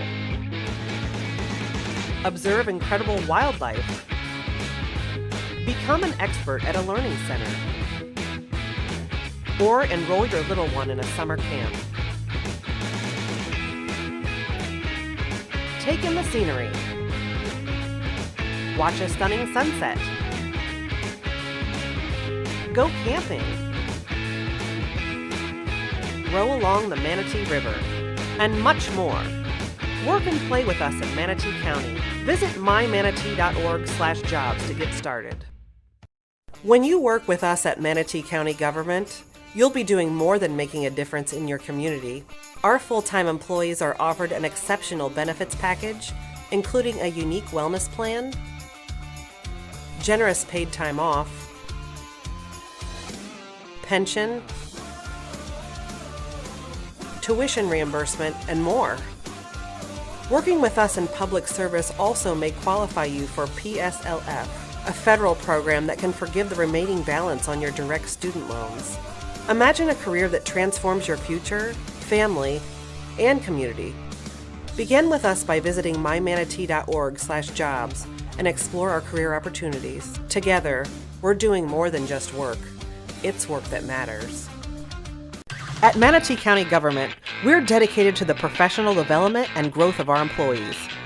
We support our team through live instructor-led workshops, online training through the Manatee County Learning Management System, as well as a leadership academy, which helps our staff recognize their fullest potential. You'll gain a better understanding of your strengths, build confidence to succeed in your position, and acquire new skills for the future when you work with us. Grow into your career with Manatee County Government. See our available opportunities at mymanatee.org/job.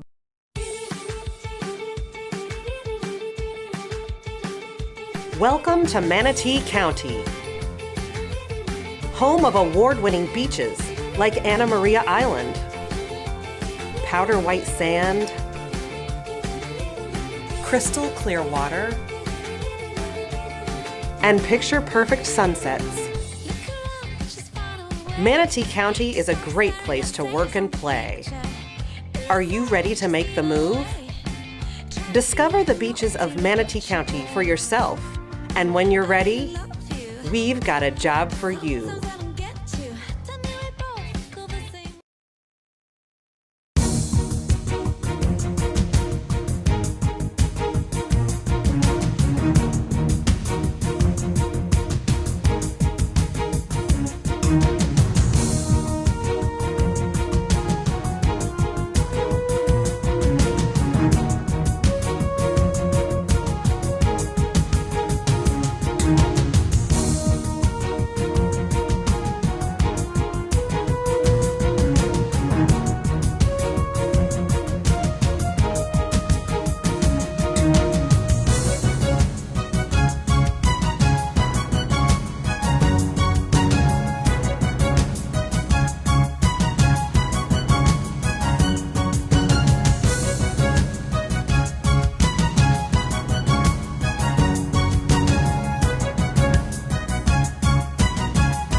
We have already impacted the North River community by adding sidewalks and safety lights to the underserved areas. We're in the process of transforming Washington Park into a community stomping ground. And now, we're reaching new heights at Lincoln Park. Let's dive into the deep end on this episode of Manatee on the Move!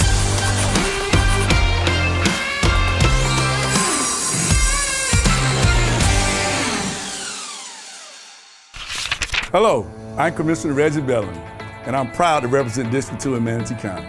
By now, you've probably driven by, seen the slide, and had a few questions regarding improvements we're making at Lincoln Park. It all starts with the brand new competitive swimming pool, perfect for fitness, swimming meets, and cooling off during the heat of the summer. This project also features a separate zero-depth entry kiddie pool with aquatic playground, slide and plunge pool, parking expansion, picnic pavilions, and a locker and a restroom entry plaza that will also house a lifeguard station, small party prep area, and a pump house. And we're just scratching the surface.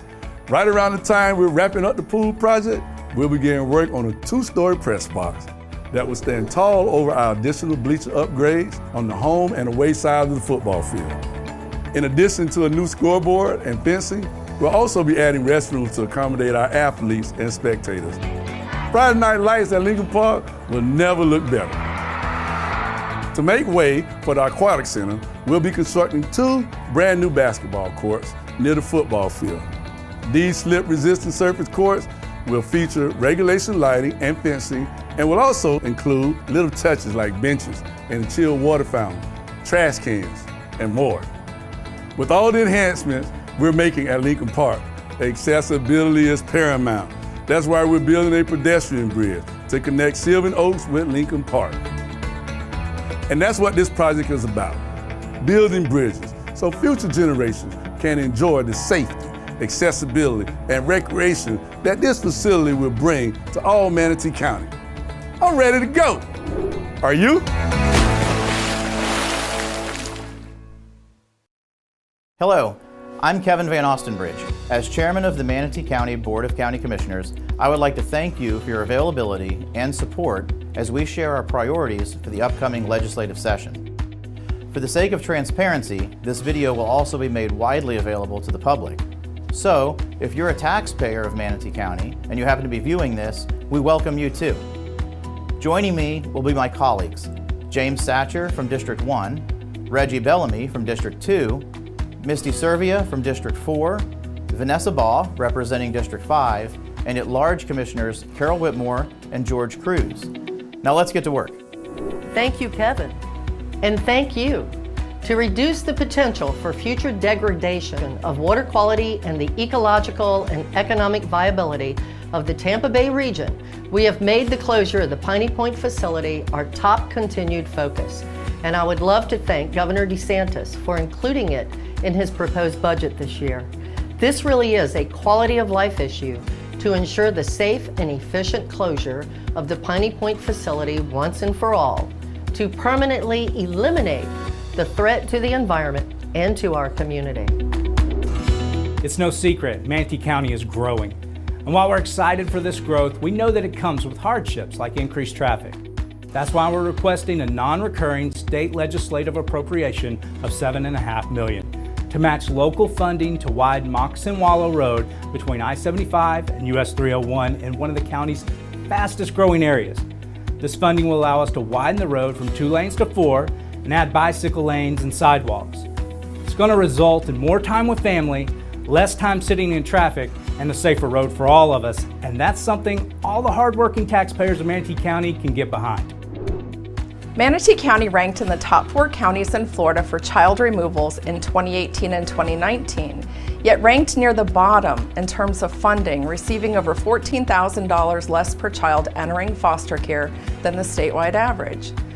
That's why we're asking for a more equitable distribution of funding for the child welfare system to allow us to better meet the needs of our at-risk children and families in the community. This includes investing in the ideas that keep families together and finding ways to prevent children from ending up in foster care in the first place. Manatee County Bridges are necessary for everything from day-to-day traffic to hurricane evacuations, and as a corridor to some of the best beaches and tourist destinations in the nation.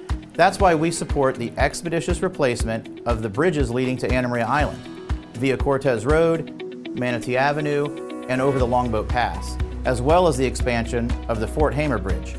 In addition, the DeSoto Bridge replacement is a top priority for multiple organizations, since the project will facilitate improved north-south capacity on the US 41 corridor. Let's relieve congestion, improve traffic flow, and get Manatee County taxpayers and tourists alike where they need to go safely and efficiently. Manatee County taxpayers have already invested a great deal in protecting our beaches and dunes. Let's continue to protect the taxpayer investment by supporting regulation that keeps our beaches intact and beautiful. Manatee County is requesting $2.3 million for the construction and monitoring of erosion control at Anna Maria Island. Of course, the condition of our beaches is only as strong as the quality of the water that dance along on our shores. Ongoing threats like blue-green algae and red tide blooms tend to upend much of our hard work.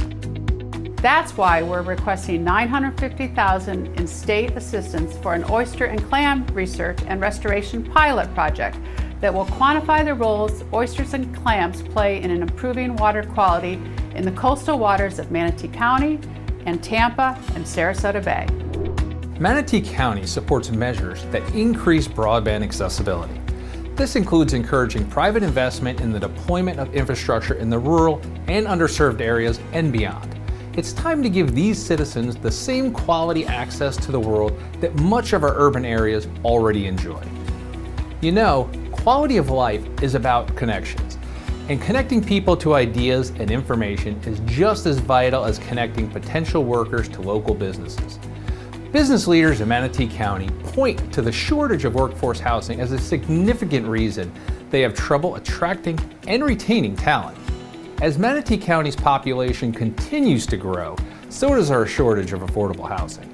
It is imperative that the state use the statutorily dedicated funds for actual housing needs, and we support allocating the full amount of dedicated documentary tax revenue to fund the Sadowski Housing Trust Fund and its distribution to local governments for affordable housing activities. The pedestrian crossing at US 41 and 17th Street at Lincoln Park has been identified in the Palmetto Trail study as an intersection that needs improvement for both traffic movement and pedestrian safety. Manatee County requests state funds for the design of a bicycle pedestrian bridge over the 4-lane US 41 roadway. The proposed overpass at this intersection accommodates critical pedestrian safety measures and provides access to the community park, the splash park, the new pool, basketball courts, and soccer and football fields that are currently under construction in District 2. Thank you for the opportunity to share our legislative priorities with you. You can find an in-depth breakdown of these legislative items as well as other items in the legislative agenda packet that you've been provided. If you're a citizen, I encourage you to reach out to your local state representative in support of these measures that will improve your quality of life. Thank you for your time and consideration as we move Manatee County forward together. Hello, I'm County Commissioner Vanessa Baugh, and I'm honored to represent District 5 in Manatee County. Welcome to the Premier Sports Campus, home to some of the best soccer fields in the state, and soon, way, way more.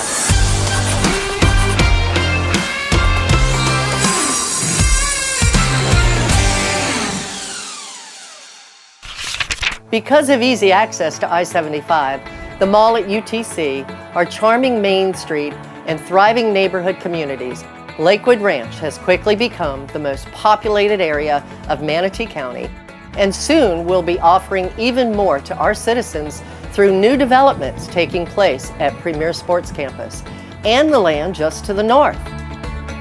On the Premier Sports Campus side, we're in the design stage of a new air-conditioned, multi-purpose, permanent framed soccer tent offering shade for meetings, registration, dining, ceremonies, and gatherings during busy soccer tournament weekends.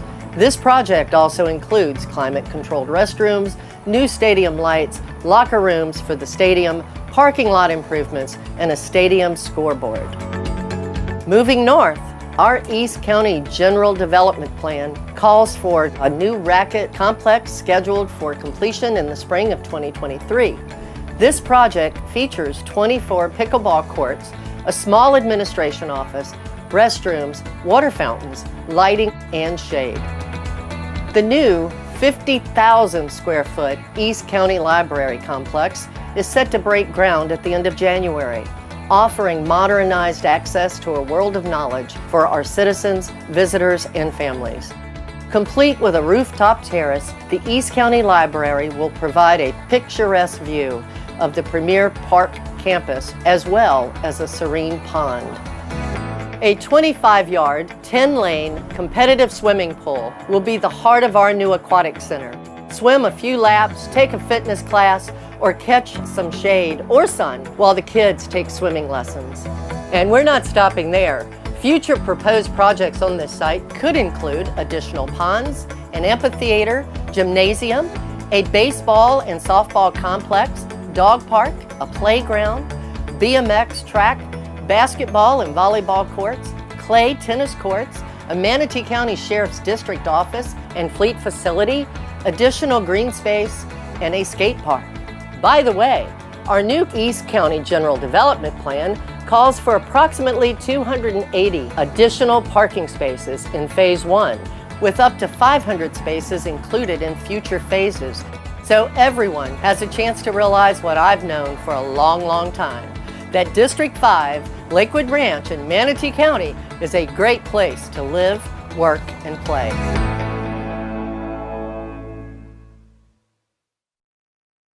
Hi, I'm Manatee County Commissioner Kevin Van Ostenbridge, and I represent District 3, which is located in West Bradenton. Welcome to GT Bray Park. As you may have noticed, GT Bray Park has been undergoing extensive renovations. We started at the Little League complex, and we moved over to softball, and then the football stadium, lastly soccer, and now we're at the Walden Racket Center. So how is Manatee County keeping up with the demands of the fastest growing sport in America? Let's find out on this episode of Manatee on the Move.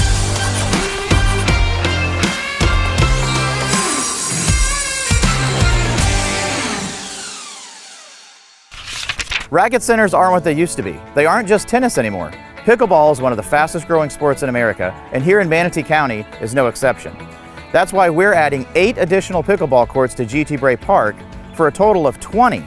Covered playing areas will also be added, allowing for play in inclement weather. When not in use, these covered areas can be utilized for additional activities, such as summer camp. And let's not forget about our tennis lovers. Manatee County is upgrading the clay tennis courts at GT Bray Park with a new underground sprinkler system. And since the new irrigation system will only require the courts to be raked, players will no longer have to wait for the courts to dry, meaning less downtime in between games. In addition to replacing the irrigation system, the county will upgrade 4 of the existing 8 courts, making them USTA regulation, which means Manatee County can now host tournaments. Shaded seating between courts is also being added, and we're upgrading court lighting. New pickleball courts and a major upgrade to the tennis courts at GT Bray Park. These are just some of the ways that Manatee County government and the Board of County Commissioners are improving your quality of life. From the beautiful beaches of Anna Maria Island to the exquisite nature preserves, from the historic buildings of downtown Bradenton to the expanding communities of Lakewood Ranch, water is essential to keeping Manatee County a wonderful place to live, play, and work. We all have a shared responsibility to do our part to keep our water safe. Our drinking water is a precious resource that we can sometimes take for granted. Every time we turn on the faucet, we expect clean, safe drinking water. However, there are ways that non-drinking water can enter our drinking water system, and by law, precautions must be taken to prevent this occurrence. Our drinking water comes from 2 sources, Lake Manatee and groundwater from the Upper Floridan Aquifer. It is purified at the Manatee County Water Treatment Plant. A multiple barrier approach is used to ensure the water meets federal and state drinking water standards. This treatment process includes source water protection, optimized particle removal, and appropriate disinfection. After the treated water leaves the plant, it is supplied to homes and businesses under pressure through the county distribution system.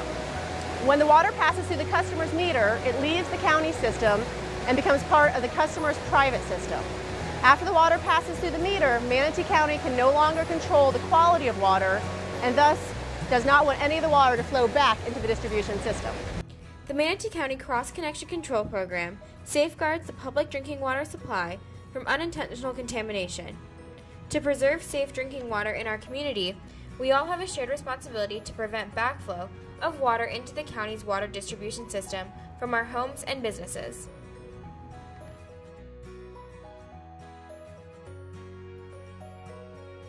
Backflow is the reversal of flow of water.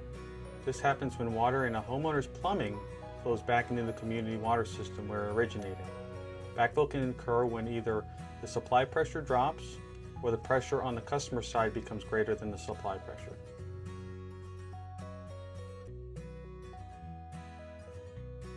A cross connection is a connection between a drinking water and a non-drinking water source.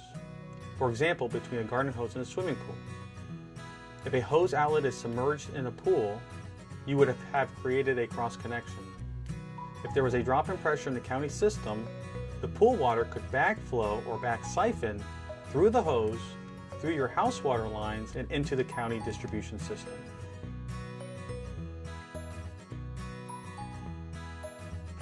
It's important to protect against backflow because when the flow of water is reversed, harmful substances may enter the drinking water system. When this occurs, water is no longer safe to drink. We are all connected in our community via the workplace, the internet, and social media, but we're also connected in a less obvious way through our drinking water system. If you fail to do your part to protect against cross connections and backflow, others may be seriously affected by your actions.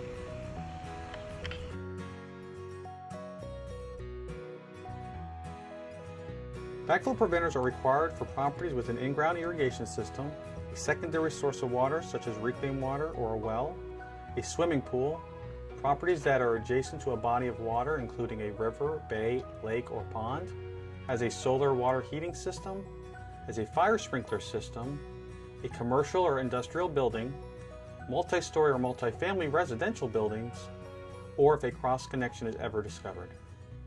So these requirements apply to properties developed after 1987 when Manatee County Cross Connection Control Program took effect. Properties developed prior to 1987 that have these conditions will be required to come up to code when any plumbing modifications are made that require a permit.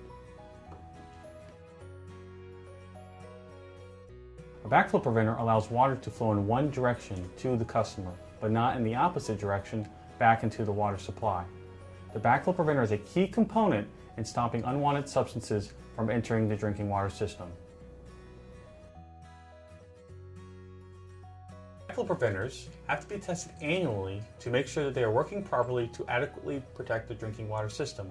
Since backflow preventers are mechanical devices, they have internal seals, springs, and moving parts that over time are subject to wear and tear. The testing must be completed by a contractor registered with Manatee County. A list of certified contractors can be found online at mymanatee.org under Backflow Prevention Assembly Information, or upon request using this contact information.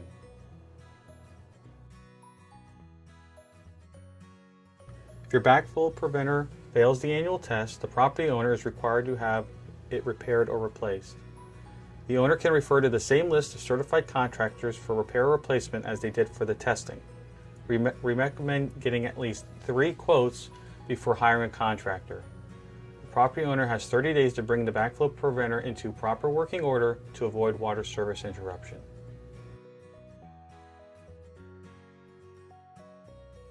Do not leave hoses submerged in drinking water, such as swimming pool or a bucket of soapy water. Maintain at least 2-inch gap when using hose to fill the pool or any container. Install hose bib vacuum breakers on all your hose spigots. These vacuum breakers will protect your internal plumbing if there's ever a pressure drop in the county system. If you are installing an irrigation system or making plumbing modifications, be sure to hire a licensed contractor that is familiar with Manatee County regulations. Reminder, installation of irrigation system requires protection of drinking water meter with a backflow preventer. Pick up after your pets. Stormwater can collect pet waste and back siphon through irrigation sprinkler heads, which can be connected to the county's distribution system. Take caution when using fake rocks to cover the backflow preventer. You can miss visible malfunctions such as a leak. Also, when using the fake rocks, be sure to drill holes to allow heat and moisture to escape. Contained heat and moisture corrodes the shutoff handles and test ports, causing them to become difficult to operate. We should all do our part in keeping our drinking water safe and clean for everyone. By being aware of the dangers of cross connections and making sure your backflow preventer is working properly, you will do your part in helping to prevent pollutants and contaminants from entering the drinking water system. Backflow prevention is a shared responsibility, so do your part to keep Manatee County's water safe, to preserve our way of life for generations to come. For more information or questions, contact the Manatee County Cross Connection Control Team.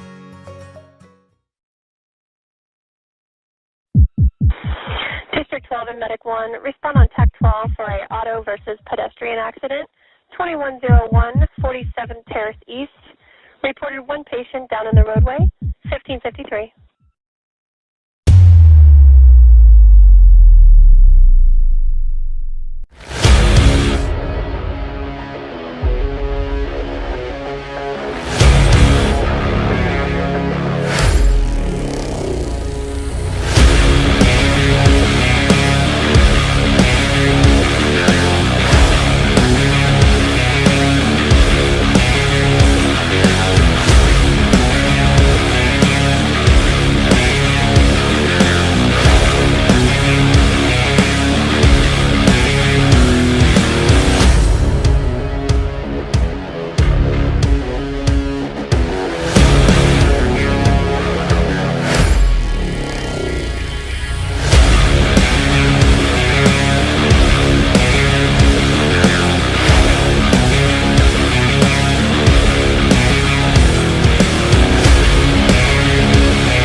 This is Manatee County.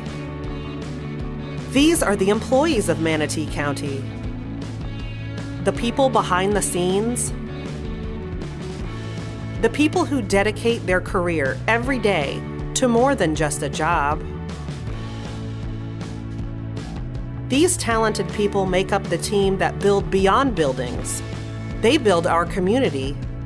Their time is devoted to a people and a place. Their efforts transform the lives of their friends and neighbors. The result of their work is powerful. Do you see yourself applying your talents to building a better Manatee County? If so, make an impact. Apply with us today. Visit mymanatee.org/jobs to get started. Together, we're doing more than just work. It's work that matters.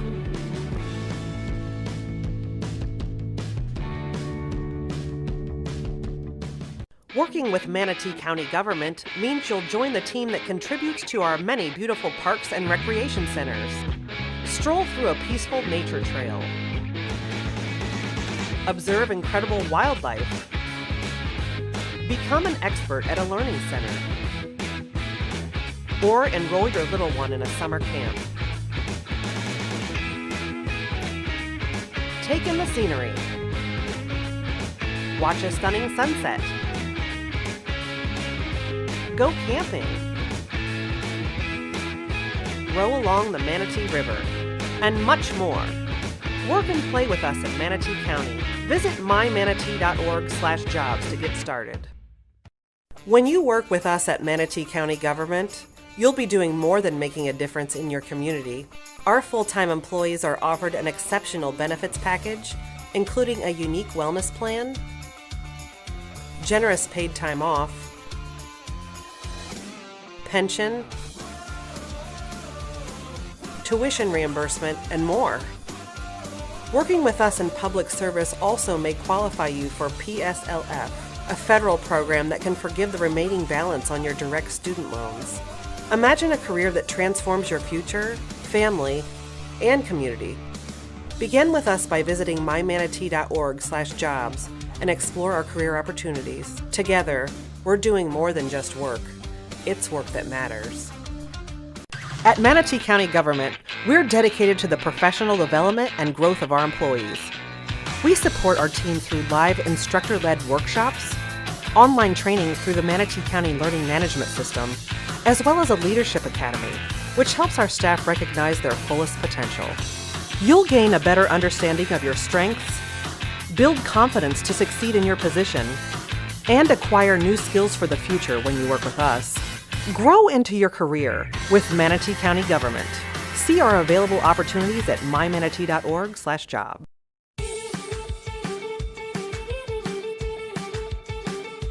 Welcome to Manatee County, home of award-winning beaches like Anna Maria Island, powder white sand, crystal clear water, and picture-perfect sunsets. Manatee County is a great place to work and play. Are you ready to make the move? Discover the beaches of Manatee County for yourself, and when you're ready, we've got a job for you.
We have already impacted the North River community by adding sidewalks and safety lights to the underserved areas. We're in the process of transforming Washington Park into a community stomping ground. And now, we're reaching new heights at Lincoln Park.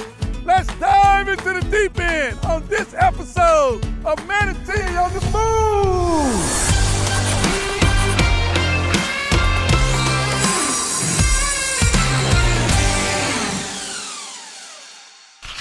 Hello, I'm Commissioner Reggie Bellamy, and I'm proud to represent District 2 in Manatee County. By now, you've probably driven by, seen the slide, and had a few questions regarding the improvements we're making at Lincoln Park. It all starts with the brand new competitive swimming pool, perfect for fitness, swimming meets, and cooling off during the heat of the summer. This project also features a separate zero-depth entry kiddie pool with aquatic playground, slide and plunge pool, parking expansion, picnic pavilions, and a locker and a restroom entry plaza that will also house a lifeguard station, small party prep area, and a pump house. And we're just scratching the surface. Right around the time we're wrapping up the pool project, we'll begin work on a 2-story press box that will stand tall over our additional bleacher upgrades on the home and away side of the football field. In addition to a new scoreboard and fencing, we'll also be adding restrooms to accommodate our athletes and spectators. Friday night lights at Lincoln Park will never look better. To make way for the Aquatic Center, we'll be constructing 2 brand new basketball courts near the football field. These slip-resistant surface courts will feature regulation lighting and fencing, and will also include little touches like benches and a chilled water fountain, trash cans, and more. With all the enhancements we're making at Lincoln Park, accessibility is paramount. That's why we're building a pedestrian bridge to connect Sylvan Oaks with Lincoln Park. And that's what this project is about, building bridges so future generations can enjoy the safety, accessibility, and recreation that this facility will bring to all Manatee County. I'm ready to go. Are you? Hello, I'm Kevin Van Ostenbridge. As chairman of the Manatee County Board of County Commissioners, I would like to thank you for your availability and support as we share our priorities for the upcoming legislative session. For the sake of transparency, this video will also be made widely available to the public. So, if you're a taxpayer of Manatee County and you happen to be viewing this, we welcome you too. Joining me will be my colleagues, James Satcher from District 1, Reggie Bellamy from District 2, Misty Servia from District 4, Vanessa Baugh representing District 5, and at-large commissioners Carol Whitmore and George Cruz. Now let's get to work. Thank you, Kevin. And thank you. To reduce the potential for future degradation of water quality and the ecological and economic viability of the Tampa Bay region, we have made the closure of the Piney Point facility our top continued focus.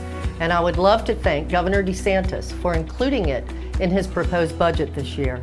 This really is a quality of life issue to ensure the safe and efficient closure of the Piney Point facility once and for all, to permanently eliminate the threat to the environment and to our community.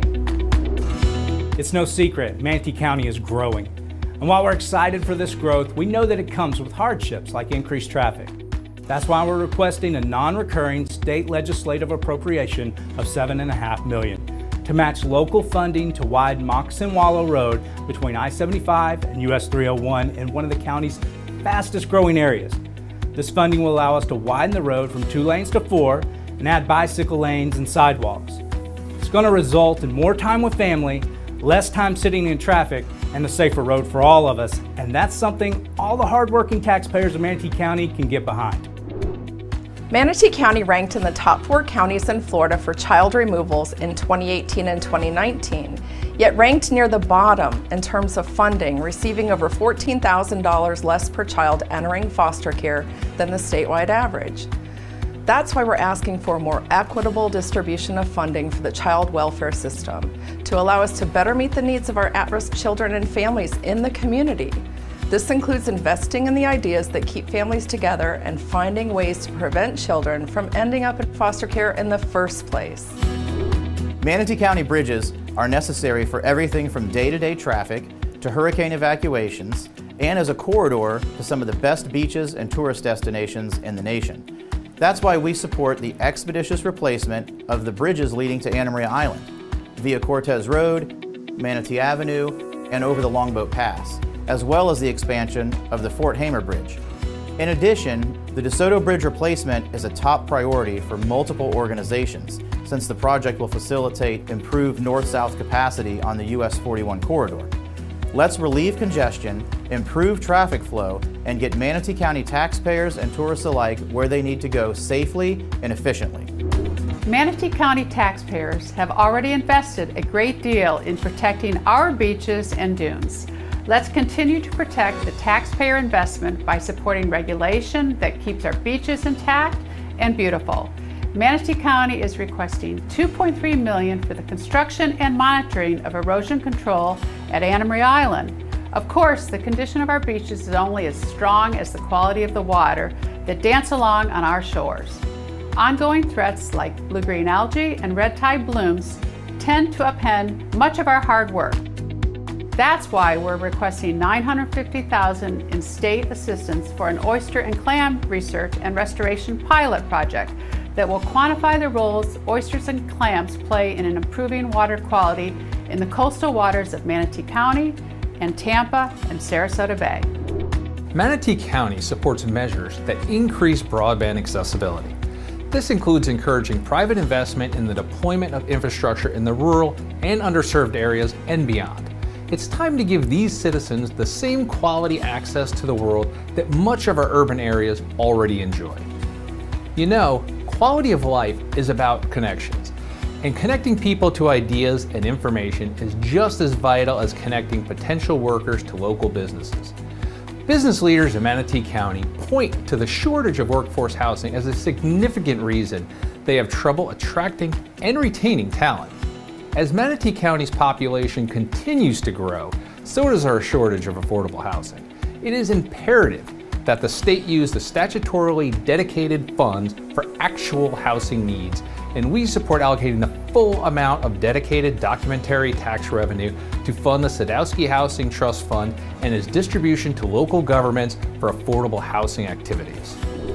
The pedestrian crossing at US 41 and 17th Street at Lincoln Park has been identified in the Palmetto Trail study as an intersection that needs improvement for both traffic movement and pedestrian safety.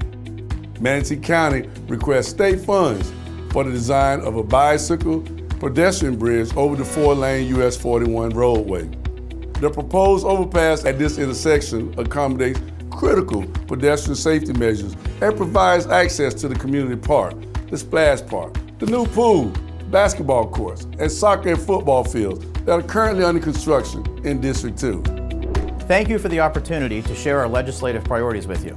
You can find an in-depth breakdown of these legislative items as well as other items in the legislative agenda packet that you've been provided. If you're a citizen, I encourage you to reach out to your local state representative in support of these measures that will improve your quality of life. Thank you for your time and consideration as we move Manatee County forward together. Hello, I'm County Commissioner Vanessa Baugh, and I'm honored to represent District 5 in Manatee County. Welcome to the Premier Sports Campus, home to some of the best soccer fields in the state, and soon, way, way more.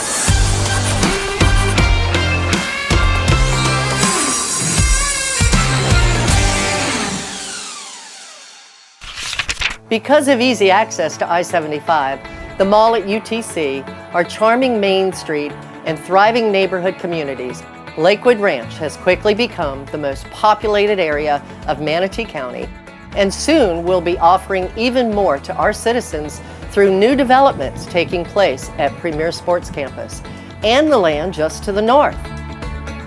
On the Premier Sports Campus side, we're in the design stage of a new air-conditioned, multi-purpose, permanent framed soccer tent offering shade for meetings, registration, dining, ceremonies, and gatherings during busy soccer tournament weekends. This project also includes climate-controlled restrooms, new stadium lights, locker rooms for the stadium, parking lot improvements, and a stadium scoreboard. Moving north, our East County General Development Plan calls for a new racket complex scheduled for completion in the spring of 2023. This project features 24 pickleball courts, a small administration office, restrooms, water fountains, lighting, and shade. The new 50,000 square foot East County Library complex is set to break ground at the end of January, offering modernized access to a world of knowledge for our citizens, visitors, and families. Complete with a rooftop terrace, the East County Library will provide a picturesque view of the premier park campus as well as a serene pond. A 25-yard, 10-lane competitive swimming pool will be the heart of our new aquatic center. Swim a few laps, take a fitness class, or catch some shade or sun while the kids take swimming lessons. And we're not stopping there.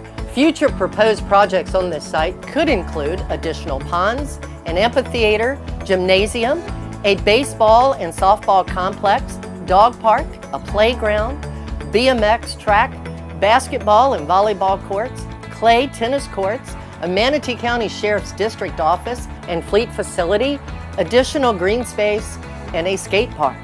By the way, our new East County General Development Plan calls for approximately 280 additional parking spaces in Phase 1, with up to 500 spaces included in future phases. So everyone has a chance to realize what I've known for a long, long time, that District 5, Lakewood Ranch in Manatee County is a great place to live, work, and play.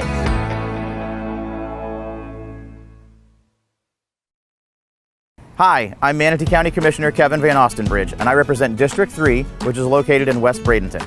Welcome to GT Bray Park. As you may have noticed, GT Bray Park has been undergoing extensive renovations. We started at the Little League complex, and we moved over to softball, and then the football stadium, lastly soccer, and now we're at the Walden Racket Center. So how is Manatee County keeping up with the demands of the fastest growing sport in America? Let's find out on this episode of Manatee on the Move.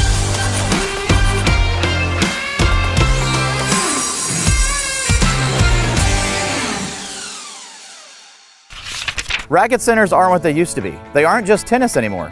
Pickleball is one of the fastest growing sports in America, and here in Manatee County is no exception. That's why we're adding 8 additional pickleball courts to GT Bray Park for a total of 20. Covered playing areas will also be added, allowing for play in inclement weather. When not in use, these covered areas can be utilized for additional activities, such as summer camp.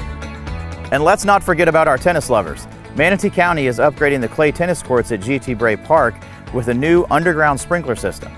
And since the new irrigation system will only require the courts to be raked, players will no longer have to wait for the courts to dry, meaning less downtime in between games.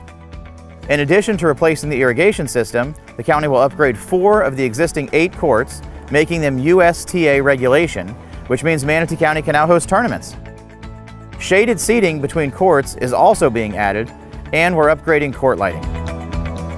New pickleball courts and a major upgrade to the tennis courts at GT Bray Park. These are just some of the ways that Manatee County government and the Board of County Commissioners are improving your quality of life. From the beautiful beaches of Anna Maria Island to the exquisite nature preserves, from the historic buildings of downtown Bradenton to the expanding communities of Lakewood Ranch, water is essential to keeping Manatee County a wonderful place to live, play, and work. We all have a shared responsibility to do our part to keep our water safe. Our drinking water is a precious resource that we can sometimes take for granted. Every time we turn on the faucet, we expect clean, safe drinking water. However, there are ways that non-drinking water can enter our drinking water system, and by law, precautions must be taken to prevent this occurrence. Our drinking water comes from 2 sources, Lake Manatee and groundwater from the Upper Floridan Aquifer. It is purified at the Manatee County Water Treatment Plant. A multiple barrier approach is used to ensure the water meets federal and state drinking water standards. This treatment process includes source water protection, optimized particle removal, and appropriate disinfection. After the treated water leaves the plant, it is supplied to homes and businesses under pressure through the county distribution system. When the water passes through the customer's meter, it leaves the county system and becomes part of the customer's private system. After the water passes through the meter, Manatee County can no longer control the quality of water and thus does not want any of the water to flow back into the distribution system. The Manatee County Cross-Connection Control Program safeguards the public drinking water supply from unintentional contamination. To preserve safe drinking water in our community, we all have a shared responsibility to prevent backflow of water into the county's water distribution system from our homes and businesses.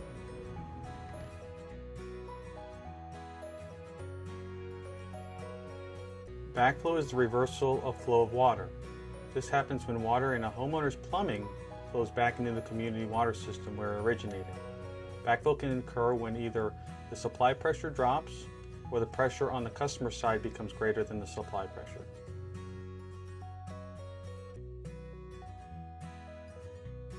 A cross connection is a connection between a drinking water and a non-drinking water source. For example, between a garden hose and a swimming pool. If a hose outlet is submerged in a pool, you would have created a cross connection. If there was a drop in pressure in the county system, the pool water could backflow or back siphon through the hose, through your house water lines, and into the county distribution system.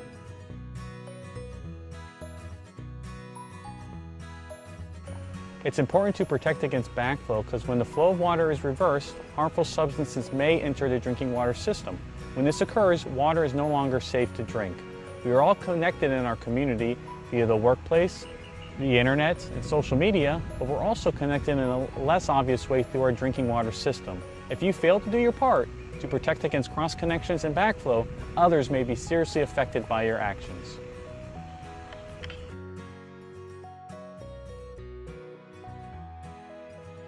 Backflow preventers are required for properties with an in-ground irrigation system, a secondary source of water such as reclaimed water or a well, a swimming pool, properties that are adjacent to a body of water including a river, bay, lake, or pond, has a solar water heating system, has a fire sprinkler system, a commercial or industrial building, multi-story or multi-family residential buildings, or if a cross connection is ever discovered.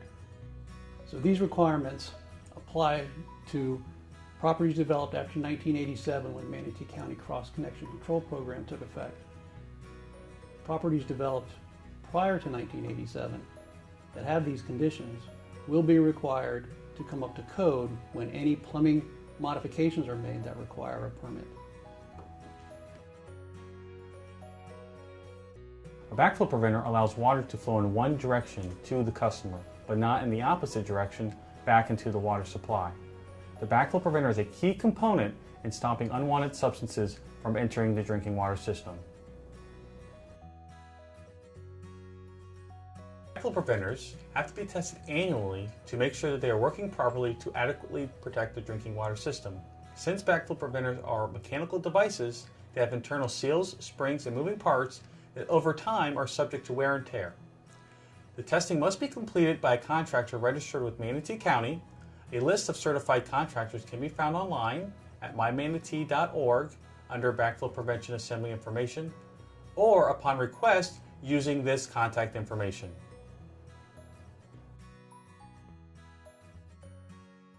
If your backflow preventer fails the annual test, the property owner is required to have it repaired or replaced.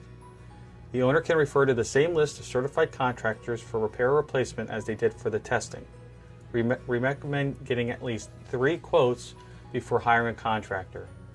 The property owner has 30 days to bring the backflow preventer into proper working order to avoid water service interruption.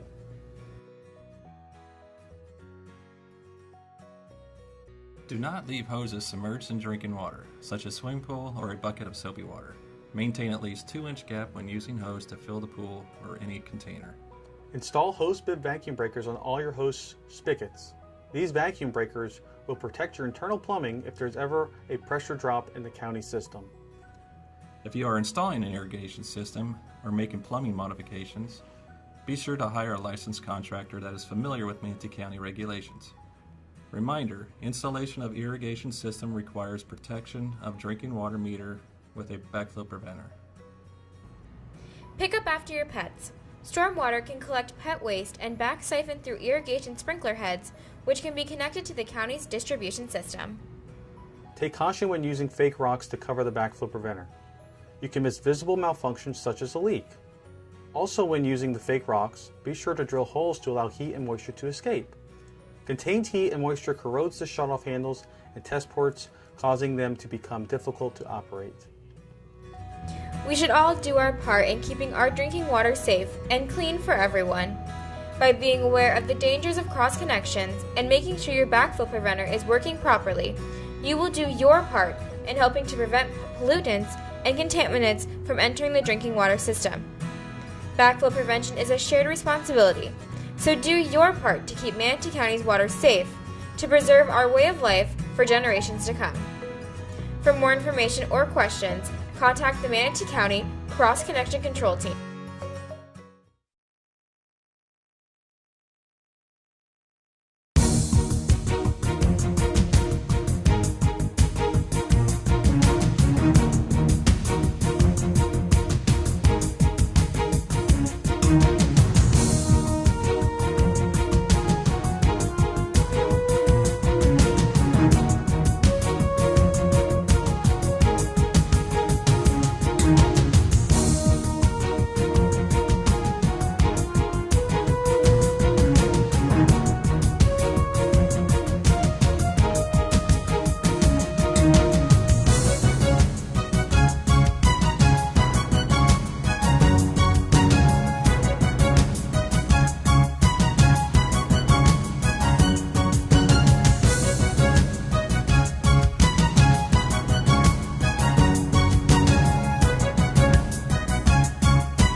Okay.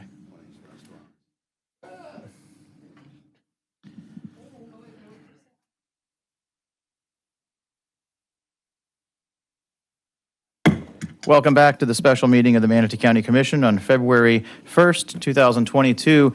We are going to continue on with our second agenda item, which is the strategic planning session. Going to County Administrator Dr. Hopes. Thank you, Mr. Chair. And this is where we left off. And so moving right along in that first, a chapter of your on strategy book, we are now going to move into what's referred to as VRIO strategy. And basically the framework for it. VRIO is value, rarity, imitability, and organization. And so when you go through this, it helps to kind of look at it from this table perspective. And so shortly we're going to get into defining sort of like your priorities, and that's why you have a notepad up there for like your term or terms in office. And in a VRIO analysis, we can then sort of begin mapping it out. So is it valuable? Is it rare? Is it unique? Is it different that gives you a competitive edge? Is it difficult to imitate? Is what we are doing difficult to imitate? I would tell you that chances are the veterans facility across the street would be difficult to imitate in another community just because of both geography, the facility, proximity to a high population of veterans, and et cetera. Is it supported by the organization? And who determines the support of the organization? The 7 of you, right? Are there competitive implications? And then you get into performance, and then you just basically go down and begin building that model. Now, stages of growth. This one's important. Are you able to see it with the various monitors? So if you look at stages of growth of an organization and size of organization, you can then get an idea of kind of like where we are today. Size of an organization, we're probably mid-size. We're definitely not a small organization. And really, by standards in the community, we're probably the second largest organization in the community, second to the school board, which has a pretty limited focus of services. And then you look at sort of like these phases of growth, and you kind of see where we are, in this, and it's important to the strategy. So if you look down here in the bottom, which would be an early phase, and there's a reason why I chose this graphic, crisis in leadership. Did we have any kind of disruption in leadership in the county and in the board with the last election and things like that? We may not want to talk about it, but we did. Crisis of autonomy. Did we perhaps move from an organization that may have had some autonomy, either the administration from the board or the board from the administration? One could look at it as possibly being that way. Crisis of control. Did we experience that at any time in, say, the past 10 or 15 or 20 years with regards to who felt that they were in control, who was driving the ship, who was at the helm? Crisis of red tape.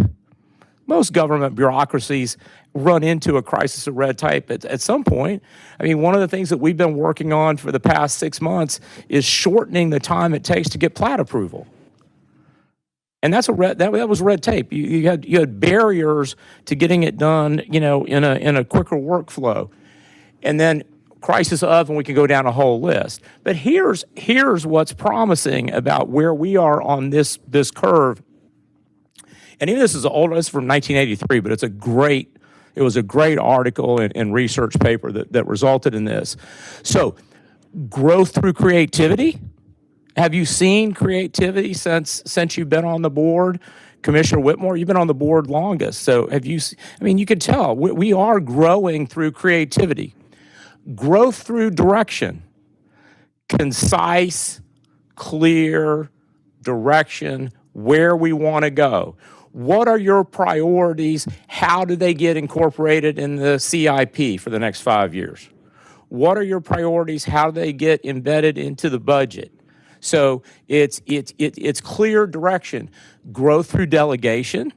As we begin to grow the organization, we've created a different model in administration in order to ensure that we have the ability to appropriately delegate and spread out the management of the organization. Growth through coordination. Coordinating with other entities, coordinating with various vendors, coordination among departments, and then growth through collaboration, getting to a mature organization. So think of it as we go through developing strategy, think of it as sort of a cycle. And organizations do that. Sometimes it's, decades in the making. Sometimes it's due to a merger or an acquisition or something like that.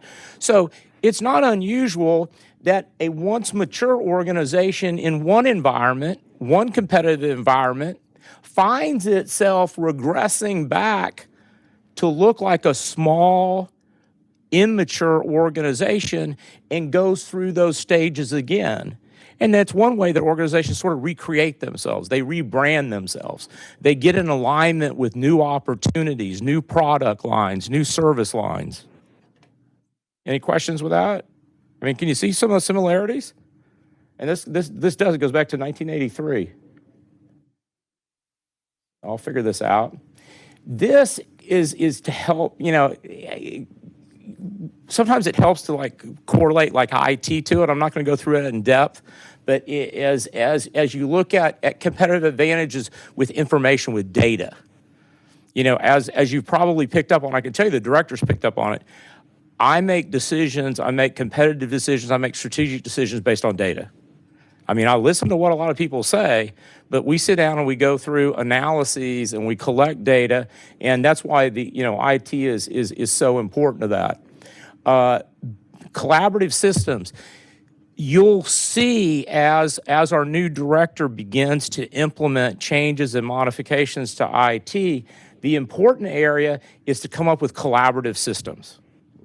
I mean, I will tell you what's driving me nuts is that because of the way we're structured from an administrative perspective between the clerk's office and here and them handling something like payroll, but we handle timesheets and we've got systems that don't collaborate, that don't talk to each other. That creates a level of inefficiency, and I'll go so as far as saying ineffectiveness, because there hasn't been this coordination or collaboration of information systems. One of you think we're going through some growing pains because we have a Microsoft platform, and I discovered that we have 3 different systems that we use for video meetings, and each one has a price tag to it. And they each have their idiosyncrasies, but I've been trying to move a majority of those video conferences to Teams, which is in the Microsoft package, that is very effective. We've used it with a number of organizations, but it's a learning process and a connectivity process. But in the end, it'll save about $500,000 if we can go down to just 2 systems instead of 3. And so that's, and it's funny, when I saw that Lotus Notes, I don't know how you remember Lotus 1, 2, 3? Yeah, I didn't even know they still had Lotus. But I guess IBM picked it up. Decision support systems. And now we're going to have a break, but we had lunch, so we're not going to have a break.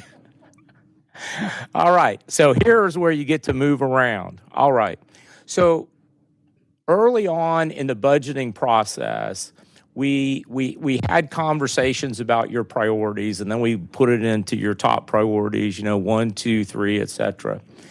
Now, in order to initiate a strategic plan, and more importantly, before we can build a strategy, we need to identify those areas of not just priorities. I mean, I will tell you, in many organizations, when we kind of go through these exercises and they'll throw out a strategic plan, and you look at it, and their strategic plan is a vision statement. It's a vision for what they want things to be. It's not really a strategic plan that has the strategies to get you, in this case, where you want Manatee County to be, what you want Manatee County to look like during your term or terms of being a board member. So let's just say 10 years. And then we can back up to that and go 5 years. But think about what we walk through. Think about what we are as an organization. We talked about we're a service provider. We provide social services. We provide utilities. So we provide products, right? We manufacture the water that people drink, okay? We build the infrastructure. We provide playgrounds. We provide parks. We provide areas for athletics, for exercise. So think about all of these components that makes up Manatee County government, and the fact that we every day touch every single life in Manatee County that lives here, every individual that visits here, every individual that transits through our county to wherever they're going. Agriculture, infrastructure, environment, recreation, tourism, utilities, water services. We operate a landfill. We oversee recycling contracts. We pick up garbage. We process waste. Soon we're going to be dewatering a phospho-gypsum stack. And so think about it. And what I would like each of you to do as individuals, aligning your passions, your interests. It may have been your campaign commitments. It may be what you're going to campaign on when you run for re-election. What is it that is important to you that will contribute to the Manatee County that you envision into the future, into 5 years, into 10 years? And identify those top three. It could be affordable housing. It could be economic development. It could be stormwater. But each of you, if you'll take and on, I did want Post-it notes, but did you get Post-it notes? Yeah, we did. Okay, good. So on each, put one on each Post-it note. And if you only have one, that's okay too. But try to put three and take your time. That's right. You just one per Post-it. Dr. Hopes. I've done this before. I've done this before. Dr. Some Hoops. people learn by looking, some people, by reading, by hearing. I try to cover it all. Yes, ma'am. So that I understand, it's the top three priorities for Manatee County as a place, not as an organization. Is that correct? No, you can think about an organization too. So it's both the place that we live Absolutely. and the government Absolutely. that we. Hey, I'll tell you, I sit there and I map out my priorities for the organization. I build a strategy to get us there. I'm a planner. Manatee County and Manatee County government, just. We already have one plan. We can't have another one. Just so you know, Scott, whatever you're planning. We have to be in alignment. You're right. Throw that in. It's our plan. We're a team. We're in it together. So take your time.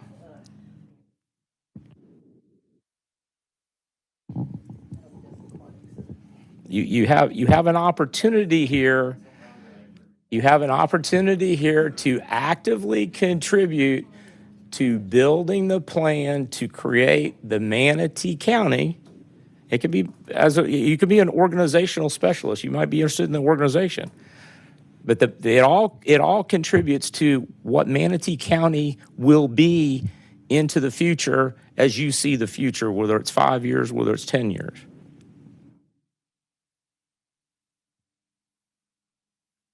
And think about your own interest. Think about what you may have campaigned on. Think about what you may be campaigning on.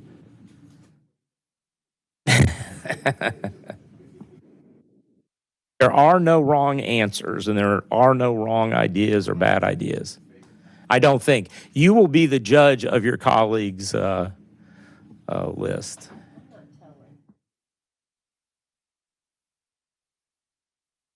All right, and when you're ready, if you would, just put your district number on the bottom of each Post-it note. Oh, you're going to help read it. Yeah. Well, there are two have green, two have blue, so.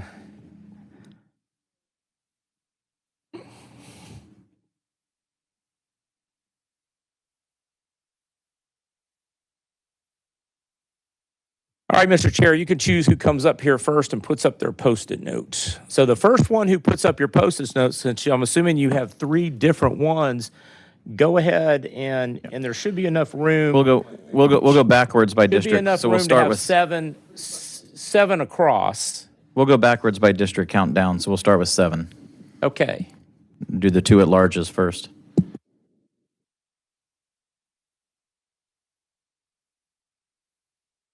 Biggest board, but.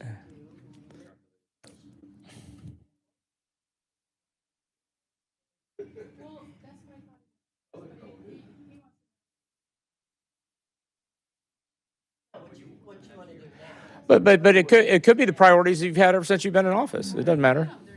Well, that's okay. Then you're starting fresh.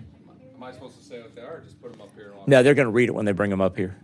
Oh, other people, so I don't get to see anyone. Go ahead. You can read them if you want. You can read them if you want. Yeah, let's. I think we should. I think we should read them off. So what I want.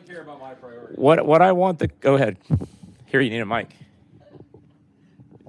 Well, you don't want it in case I have COVID. So the three I put, because they're broad, is adjust and improve our development incentives, that's for affordable as well as market rate, getting rid of our regulations. Number 2, attract higher wage and diverse employment bases. Number 3 is expand active outdoor parks and opportunities. Perfect. Okay, so the commissioner from District 6. If you chose one like that, go ahead and put it under his. If not, start a new column. Yeah, he's got affordable housing. I thought he did. He said we already did it. We're not done with it. I wrote, okay, I know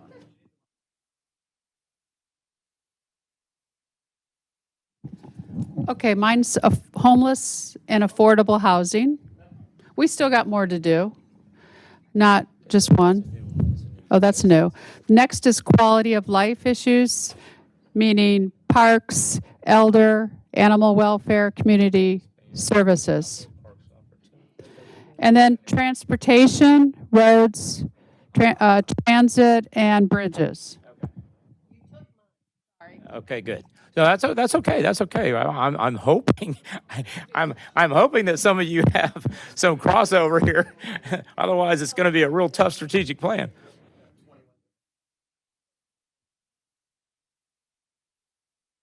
That would just challenge me if you did that. We did. Oh, I cannot function this way. Stop it. Once you put them up there, there's your mic. Wait, don't put it on the mic. Okay, got it.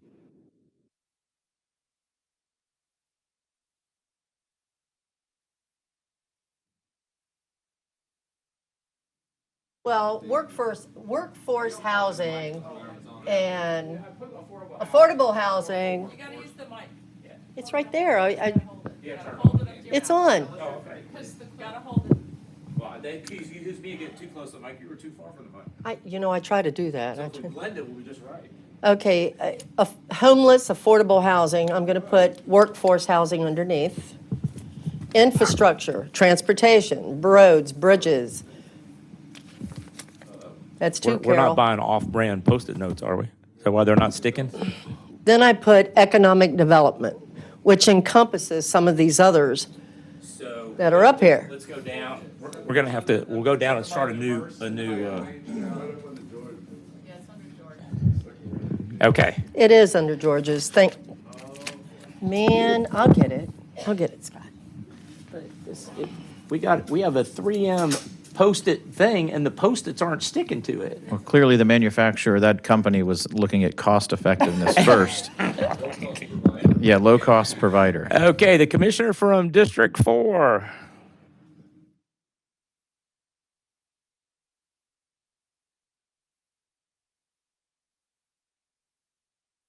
Okay, Bill, if you can go ahead and see what we can do.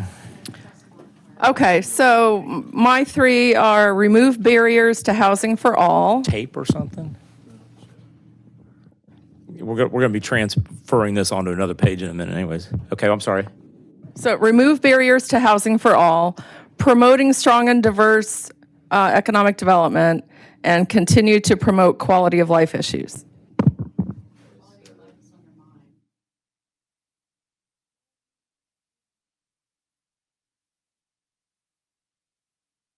Okay, good. All right, Commissioner from District 3. Mr. Chair. What, are you on your phone texting? Oh, you shouldn't have said that out loud. We don't even have anyone from that, but I bet somebody still does a public information. A better job of holding students' attention. I was not. I was not texting. Thank you for saying that. Well, you know what I do miss the most because of COVID is you don't get in front of students anymore. You're online. I'm sorry, you don't get what? You don't get in front of students anymore. You teach online. It's. Okay, so my three are increase Manatee County road capacity. That would be infrastructure. What column is that on? I see infrastructure. Okay. Okay, so increase Manatee County road capacity, revitalize West Bradenton. Where are you putting that? I don't know, but you're. That goes into. That's right. All by itself. We'll put it up top. It's the most pressing priority. Okay. And then lastly. Hey. That was pretty good. And the last one is by the end of my term, I want to have never raised taxes. Okay. So tax control. I think it's equally as important as West Bradenton. So Okay. There we go. Now, is it West Bradenton, or do you want to be like Boston that has the most Dunkin' Donuts per capita? You want to have the most Chick-fil-A's in the county? He'll break the bank on road improvements.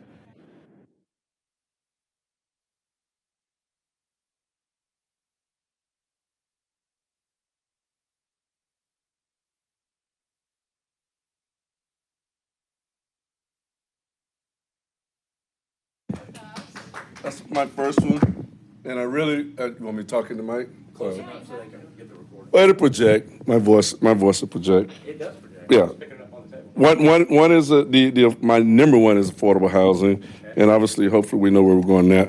Number two is homeless support, but I have different categories as far as the veterans, right? And then we learned something we were in Tallahassee about the female veterans, and I wanted to make sure that we kept that on the table, and then more importantly, obviously, foster care, right? Is right on top of that. So. Where's, give me some guidance on that one. Oh, right over here? Right, okay. And then I had transportation, which is infrastructure, but I had a little, the sub area as far as safer streets, obviously, and, crime rates and things like that. We got to deal with that, although it's down. So infrastructure where? Far right. Far right. Hey, Reggie, don't forget, veterans is yours, honey. That's your big deal. Oh, no doubt. Delta 510, training, dedicated fighting men, blood and guts, sweat and tears. All right, the commissioner from District 1, our rural commissioner who has the largest geography of any commissioner. He has water, he has rivers, he has creeks, he has agriculture, he's got equestrian, new equestrian center. Yes. All right. So, I kept it pretty general since I do have a especially geographically diverse area. So I'm going to start with safe and secure place for citizens. So supporting our law enforcement. So that's number one. Has anyone said anything along those lines, or is it by itself? Entirely new. Let's put it up top. Don't y'all agree? You all are, Almost as important as West Bradenton. The good thing is they all go together. We all want a successful West Bradenton. All right. Then this is right along point. Effective roads and infrastructure for families and business. Get people out of traffic and at home. Far right. Right. All the way Thank to you, the right. everyone. Just like you, James. Far right, baby. This one I think is going to be, this might go along with our chairs, right beside it at least. Advance American conservative principles, preserve our nation, life, liberty, pursuit of happiness. Can I put that beside you? That's, Okay. I mean, I see that right along with not raising taxes, things like that. Okay, so Bill, what we may be able to do, Seth, do you know how to work this like projector thing? So if you can spend a few minutes helping him get that set up, because what you may be able to do is take those and just write them here on a piece of paper, and that way we can show it on the board, and people in the watching at home can see it. So as you may have picked up on, what we'll be able to do now is we'll be able to take a look at these and create basically categories, because these are kind of like goals, right? These are the objectives. All right.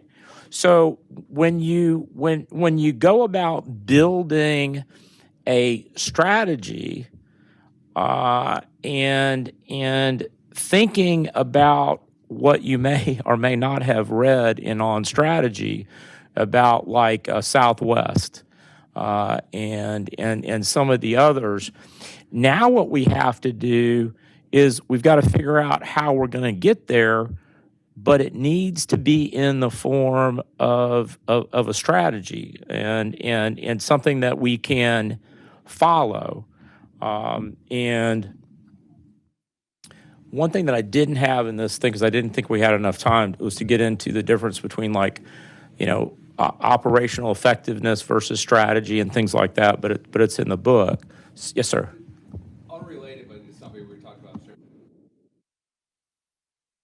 We're going to cut at 3. And one of them's going to leave at about 15 before to go move vehicles around, so we're going to cut at 3. I'd like to have 15 minutes to go through the main points of the tipping point and how it fits in with this, and then we can have just a discussion while they're getting their vehicle ready. So, but let's take one that we know, infrastructure. So, what would you consider? How would you quantify, qualify? What kind of a strategy statement would you have for the infrastructure category? And do we separate that out into transportation infrastructure, which we may need to? But what do you think we're following right now with a strategy for infrastructure? Who do I go through? So we're talking about roadways? Let's talk about roads. Let's talk Well, about Commissioner Whitmore had her comment card up first. Sorry. Well, are you looking for a strategy of how to address our number one? To me, it's all about keeping our 420,000 residents communicated on what exactly we're doing. I mean, nobody reads the paper. They look at certain things on social media. They really don't know what's going on, how much money we've committed out of reserves, the line of credits. Is that what you're talking about? No, how to accomplish it? Here, I'll make the point. So if that was our strategy, how does that translate into getting the road designed and built and open? Well, we're doing that now. We put millions of dollars in to get fast tracking all this. So what do you mean? So part of the strategy that we're following because of the economic climate, the cost of money, is that part of our strategy to achieve the transportation infrastructure is that we've taken advantage of the financial markets, and we have accelerated the design and planning through borrowing short-term debt in order to get the projects planned and designed in order to be competitive and to beat the market to the projects. Can we purchase without paying sales tax, like what was mentioned earlier, like Yeah, some I are think we doing? can. Well, that's a big strategy. Yeah. That'd save our taxpayer And so millions. one strategy as part of the financial strategy is to take advantage of our tax exempt status. And I don't know for a fact that we're not doing it, but I suspect we're not.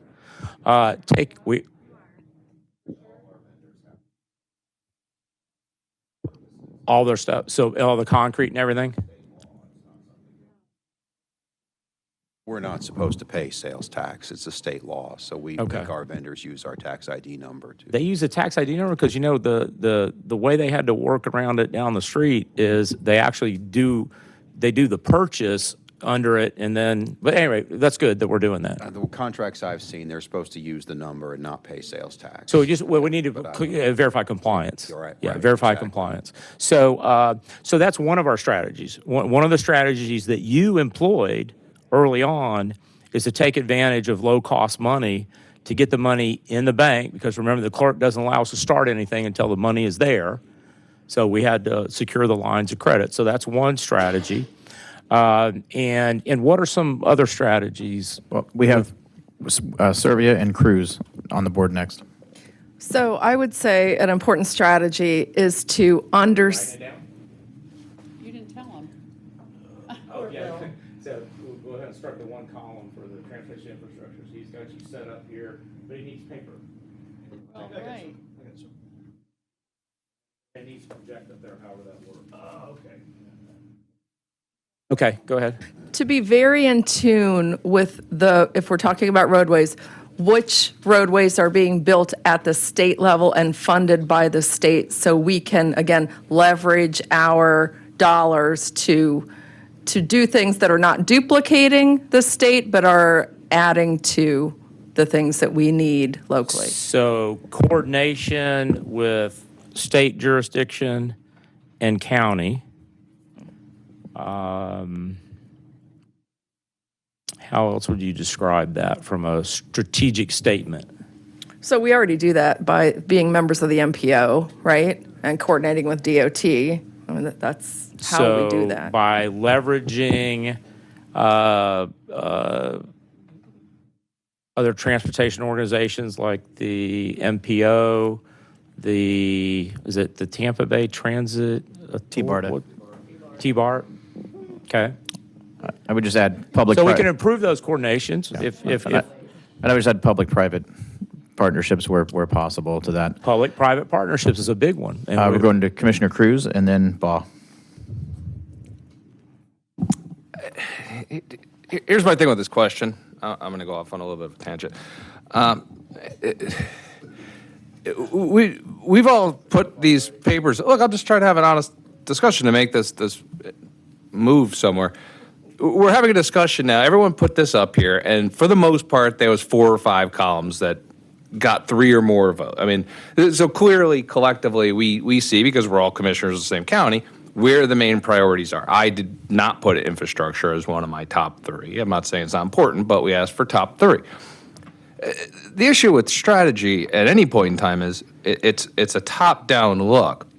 So, like, earlier we were talking, and I hate hearing the term, but I've heard it about Manatee County before, but we were talking about low-cost provider. Well, low-cost provider has a connotation to it. We're going to charge very low taxes but provide very low services. You can look at some of these towns like in Texas, the Von Ormy or whatever, the libertarian town that had 0 taxes. It eventually went under.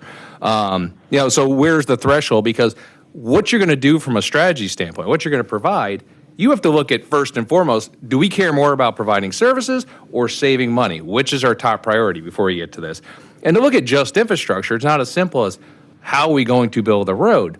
You have to look at what are our other priorities and how do they interact with each other? Because we're talking about, say, like I put parks up there, an active thing. Well, having more access to trails and could create less people on our infrastructure. Simultaneously, all of us talked about affordable housing. We talked about getting rid of regulations and zoning to encourage more proper housing. We hear about the urban sprawl all the time. Well, the more housing we can put in urban core and put near employment centers and transportation, the less infrastructure. So these aren't mutually exclusive buckets. We can fix things like infrastructure, which is clearly 5 out of 7 people put it, by focusing on other things. So the question is, what's our best use of time and resources and expertise in all of our priorities, and how do they impact each other, not just a straight up how do we fix infrastructure, because some of the way you fix infrastructure is using less of it. So you wonder why I chose transportation first? No, because he's going exactly where we need to go with regards to the strategy. So I chose transportation first because we're talking about how to build the roads. He's bringing up a strategy that reduces part of the need for building possibly too many roads. Well, because if you think about it, look, what we put up there was transportation infrastructure, right? And so part of that strategy, because what's the idea for transportation infrastructure? To move people from point A to point B, right? And so if you think about it, part of your strategy to reduce the need, i.e. the share of the budget that is used to invest in roads and widening roads, is to look at alternatives to minimize it. Because keep in mind, you're the ones charged with creating a budget. And if your strategy is to build a bunch of roads, you're going to make a bunch of road contractors very wealthy. But if you don't have the right strategy, you run the risk of sacrificing something else that may improve the quality of life for the residents and the visitors while reducing the need for a majority of your investment to go into roads. Yep. So the objective is move people from point A to B in a way that meets some of your other objectives. So, correct. Okay, so let's think about it as opposed to the roads. Let's go, as you said, you start at a higher level, right? And so we want people to be able to get to work. We want people to get to where they have recreation. We want people to be able to transit. So how would we take this and how would you define the objective so that it can incorporate both roads, trails, sidewalks, bike paths, and things like that, water taxi? Is it my... This is a challenge. That's why when people get into this, they think it's really easy. But this is a perfect example of how you've got to define those goals and objectives broad enough so that you build a strategy that solves the problem, right? Oh, you're asking me. Okay. Well, what I would say is you got to figure out what people in Manatee County want, because that's what we're here to provide. You have to figure out what maximizes their quality of life for the minimum amount of dollars out of their pocket, first and foremost, and then you figure out how to get there. Is someone's quality of life as a whole improved by having a safer place to live in closer proximity to their kids' school and their services and their employment? Or is their quality of life improved because they have a slightly nicer road to drive on for 45 minutes from the middle of nowhere? I would argue their quality of life and the cost of providing that quality of life is cheaper to work out less regulations, less zoning, and more incentives to put them closer to where they really want to be, which is why they're driving 45 minutes in the first place. Right. We can spend less of their dollars to provide a better quality of life. That's where we should start first. Right. And then you start figuring out what additional ancillary infrastructure or costs we need for everybody else. So we don't have to solve it now. I think the point's being made. we have to, we have to rethink that goal and objective. And it's a big one. No. There's a method for this. So, Mr. Chair. Well, I was just going to say it's excellent dialogue. I still have Commissioner Baugh on the board who would like to speak. Commissioner Baugh? Actually, if you look at what I wrote, I didn't write transportation. I wrote the word infrastructure because it does all go together. It's how you achieve multimodal transportation. You got your bike, your bike paths. You've got your sidewalks. You've got, the roads. Yes, but it all goes together. But then we were talking at one point about what steps we need to take. Well, I think we've got the financing ready. We're set up for that.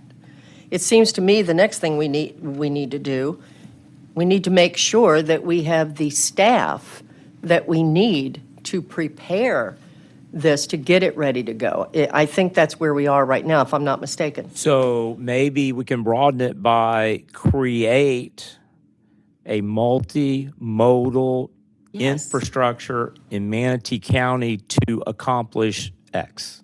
And that can include, by the way, a ferry, a boat, multimodal. I mean, everything. Right. Okay. So the key is multimodal. Well, wait a minute, I'm not done.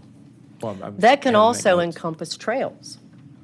For me, it was the whole shebang, because you can't just build roads. You're not going to build roads and get us out of the problem that we're in.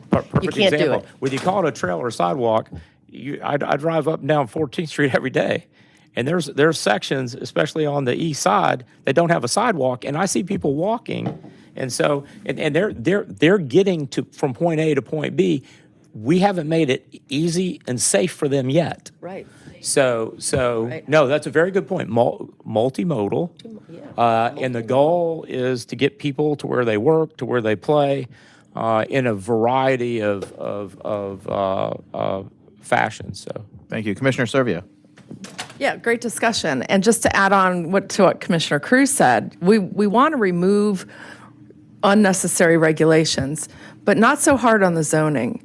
And the reason I say that is in the 1989 Comprehensive Plan, award-winning Comprehensive Plan in the state of Florida, one of the things that plan said is that we should encourage MU, mixed-use corridors, right? And so over time, I will tell you that became watered down. It used to require a mixture of uses in order to get that. It proved to be hard to do back in the late 80s and 90s.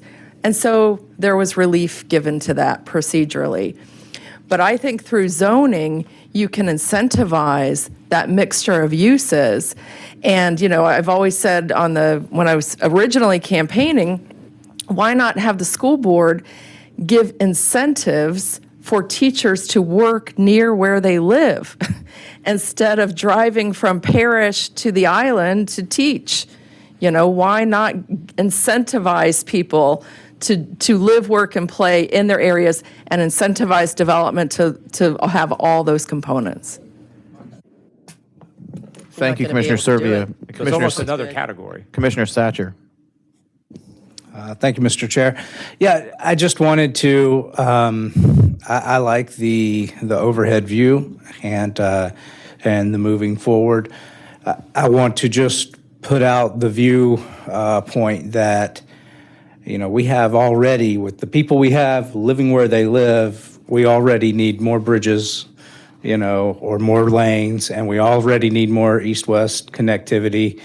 So in other words, if you got one kid that's about to starve and one kid that missed breakfast, you feed the kid that's starving first. So I like as we move forward, because a lot of criticism comes down, why didn't you plan ahead? Why didn't you think of this beforehand? And of course, some of that just comes down to, money. You don't have the money to just build any road. You don't want bridges to go to nowhere. So my bottom line point is, I like what Commissioner Cruz said moving forward, but the two caveats are, but we have an issue now that needs to be solved. Even with the people that are already here, they deserve to be able to get to their home to relax and be with their family. And then number two, I think we all know this, maybe we don't. there's a lot of people out there that don't really wish they could be living in the city with all the stuff around them. They actually, on the opposite, want to live as far away from it as possible and still be able to. And I know it does, end up being an issue for us sometimes, but you want to live as far enough away and still be able to get to a store when you need to. And, and a lot of those people live out where I live. I mean, that's the way I am programmed. I like to be out in the country, but how much of the country can you afford? So just other thoughts to think about as we can move forward. Right, Thank you. and don't lose the thought, because you heard Commissioner Servia talk about, mixed use and things like that. So those people that want to live in the suburban area, the more rural area, also want parks. They want recreation facilities. They want restaurants. I mean, that was, and so that's another component to think about, because what does that do? That also keeps them in that local area where they can bike, ride a golf cart, walk to the store and things like that. So that can be another one of those high level, goals and objectives that we build the strategy underneath to get there. Almost like a node, community. Thank you, Commissioner Satcher. Commissioner Baugh. Yeah, just to add to this conversation, for Commissioner Whitmore and I that have been here for so many years now, I mean, we've seen things change. And it's the residents that change on what they're looking for, what their quality of life looks like to them. And that's what we have to build. It sounds good to think, well, we need to do so-and-so because that's the way it should be. Well, it won't do us a bit of good to build it if it's not built the way the citizens want it to be. One thing that I've thought about in listening to this conversation, which has been fantastic, a lot of the neighborhoods do not want to connect. I get it, but that's a real issue. They don't want to see that. So, we know already. I mean, if you've been on the MPO at all, you know that DOT has already said there's no way that we can build roads to get ourselves out of the congestion that we have. We can't do it. You can't build enough roads for that. So we have to look at multimodal. We have to come up with other solutions to that, or it's not going to work. And keep in mind at the same time, and how do you do this?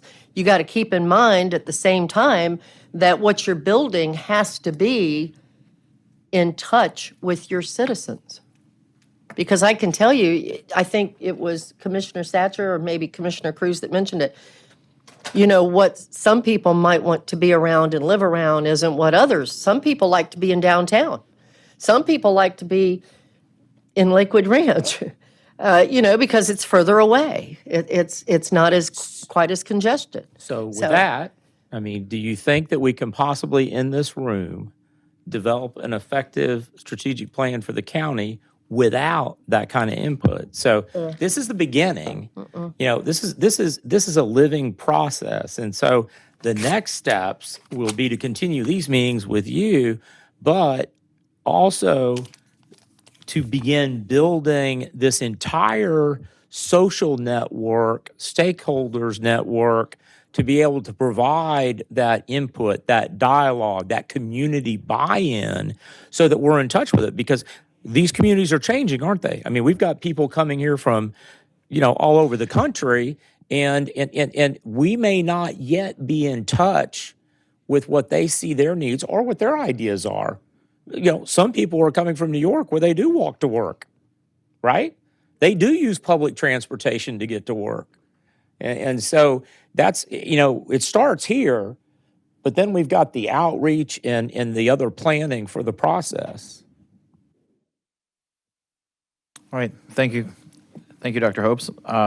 Is there anything further for, it's 2:20 now? Yeah, this is a good initiation. So what we'll do is we've got these notes. What I'd like to do is hit on kind of like the highlights of how the tipping point and how Malcolm Glidewell sort of fits into what we're doing. So we're good now, so I'll go back to the computer.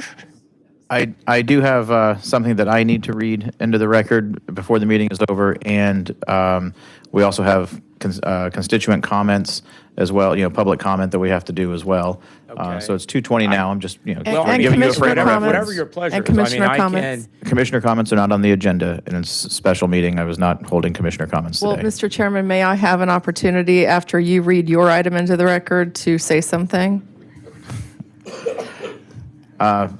Let's get back to that when Dr. Hopes is finished. We'll discuss that.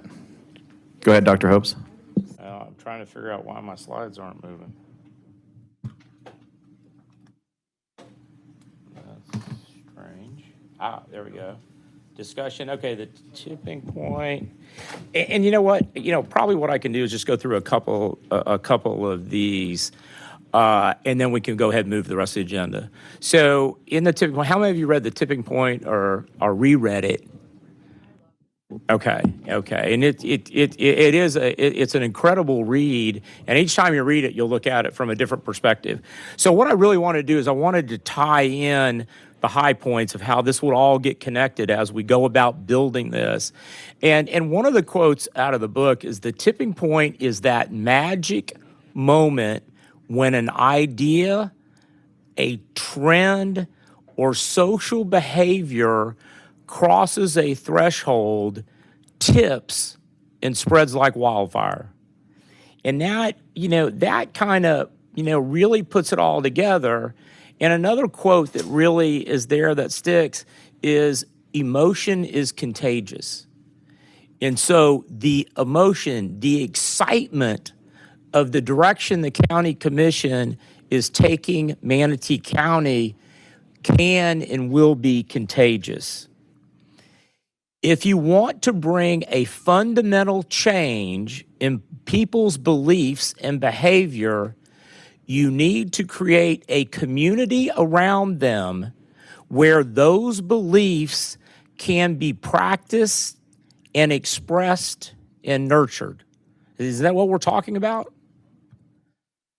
That is the paradox of the epidemic, that in order to create one contagious movement, you often have to create many small movements first.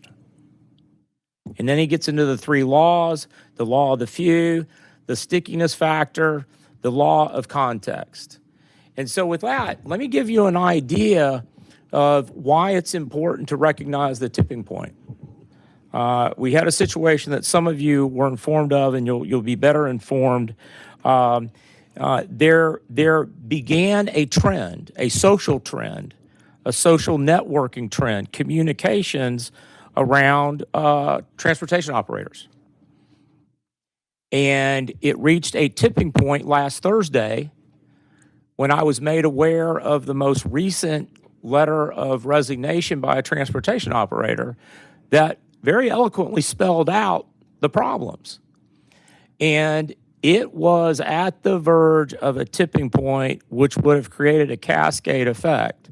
And so immediately all the deputies got together with the CFO, the acting director of HR. We got the data to quantify the problem. And it was around pay. There are some other issues that we'll address, but the big one was disparity in pay between new people who were being hired, people who had been here, and the data showed that it didn't happen by chance. It was caused by various decisions. And so quickly identified what we could invest based on positions that weren't filled, et cetera, that were within the budget, and came up with a model to allocate about $200,000, including benefits, so that we could rapidly get competitive with the surrounding area and solve that problem to mitigate going in and over that tipping point where we created a serious problem. And so those are some of the things that you learn from Malcolm Gladwell's writing in this book, that these social events and social networking, look, you got Facebook, you have all this stuff. So if things like that get out of hand and you're not constantly monitoring what's going on in this social network, you can have serious problems. In this case, it would have been workforce. And so that's what's really relevant about that when you read this book, and why business schools are actually using that as a text, there is a lot to be learned about these sort of social factors. And I just, as an epidemiologist, I love the way he ties it into that, because it was really a revolutionary approach. So with that, Mr. Chair, I have completed my portion of the work session. All right. Thank you very much, Dr. Hopes. We will move to public comment. Is there anyone from the public who would like to come forward to speak on today's workshop? Seeing no one, we'll go to the phones. Seth, is there anyone on the phone with a hand raised? No calls, Mr. Chair. There's no one on the phone. Excellent. So we'll conclude public comment.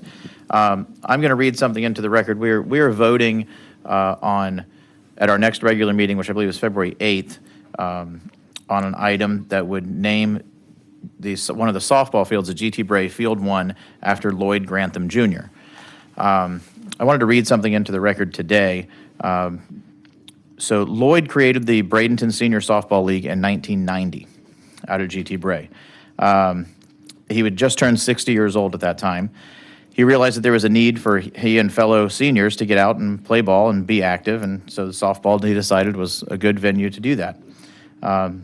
The group that he started had just a few players, but it soon grew to 20 players, and they were able to start having competitive games, and since then has turned into Bradenton Senior Softball. Today, the group plays year-round, and in January through, say, April, when the Snowbirds are in town, there are almost 200 players playing softball out of GT Bray.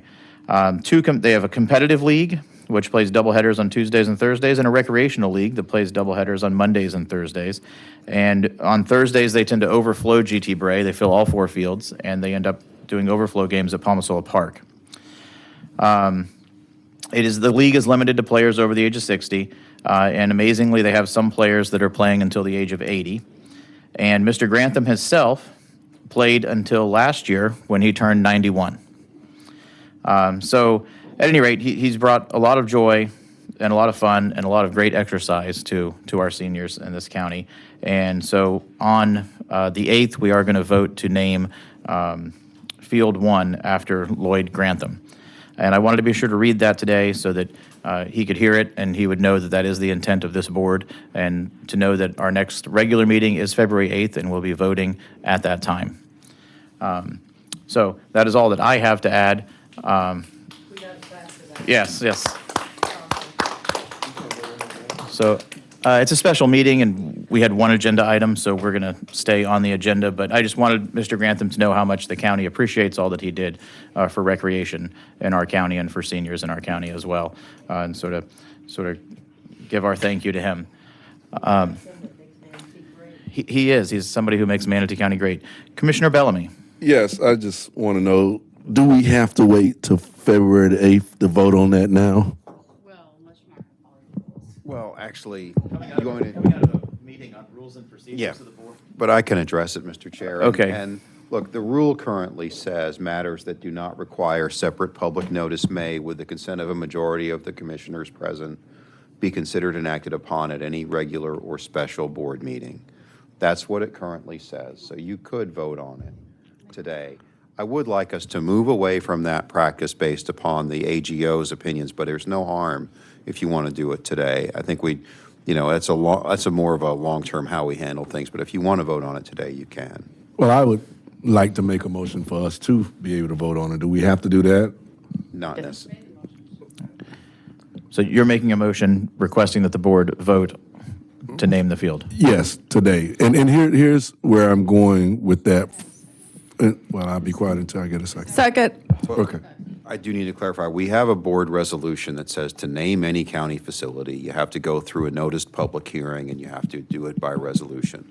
We do have that. That's why you've seen us handle it that way. But you could vote today to direct the county administrator and county attorney to prepare that and schedule a public hearing and bring it back at the soonest possible. So moved. So first, we have a motion by Commissioner Bellamy, seconded by Commissioner Servia, to take up a motion directing the county attorney to name one of the softball fields at GT Bray after Lloyd Grantham Jr. I will open that up to public comment. Is there anyone from the public who would like to come forward to speak on that item? Seeing no one, we'll go to the phones. Is there anyone on the phone, Seth? No, sir. To speak on this item? Okay, we'll close public comment.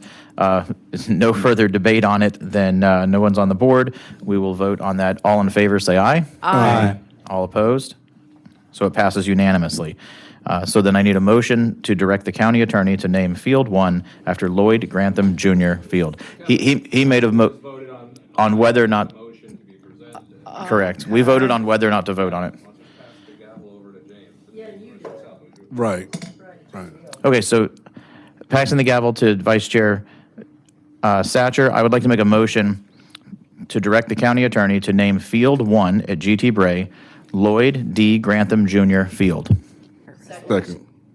Could I just ask for clarification? Because I don't I have was the not clear. authority to name the field. Be a I don't have the resolution. authority to do that. I can prepare the resolution and bring it back to the board. Okay, I would like to make a motion then, to clarify my motion. It is to direct the county attorney to prepare a resolution Right. naming Field 1 Lloyd D. Grantham Jr. Field. Do I have any commissioners who would like to speak? Opening this up to public comment. Anyone? Seeing none. Do we have anyone on the phone? No, sir. All those in favor of having the county attorney prepare a resolution to rename Field 1 as Lloyd Grantham Field, say aye. Aye. All those opposed? Passes unanimously. Thank you, Mr. Satcher, and thank you to the board as well. It was somewhat urgent that we take it up sooner than later.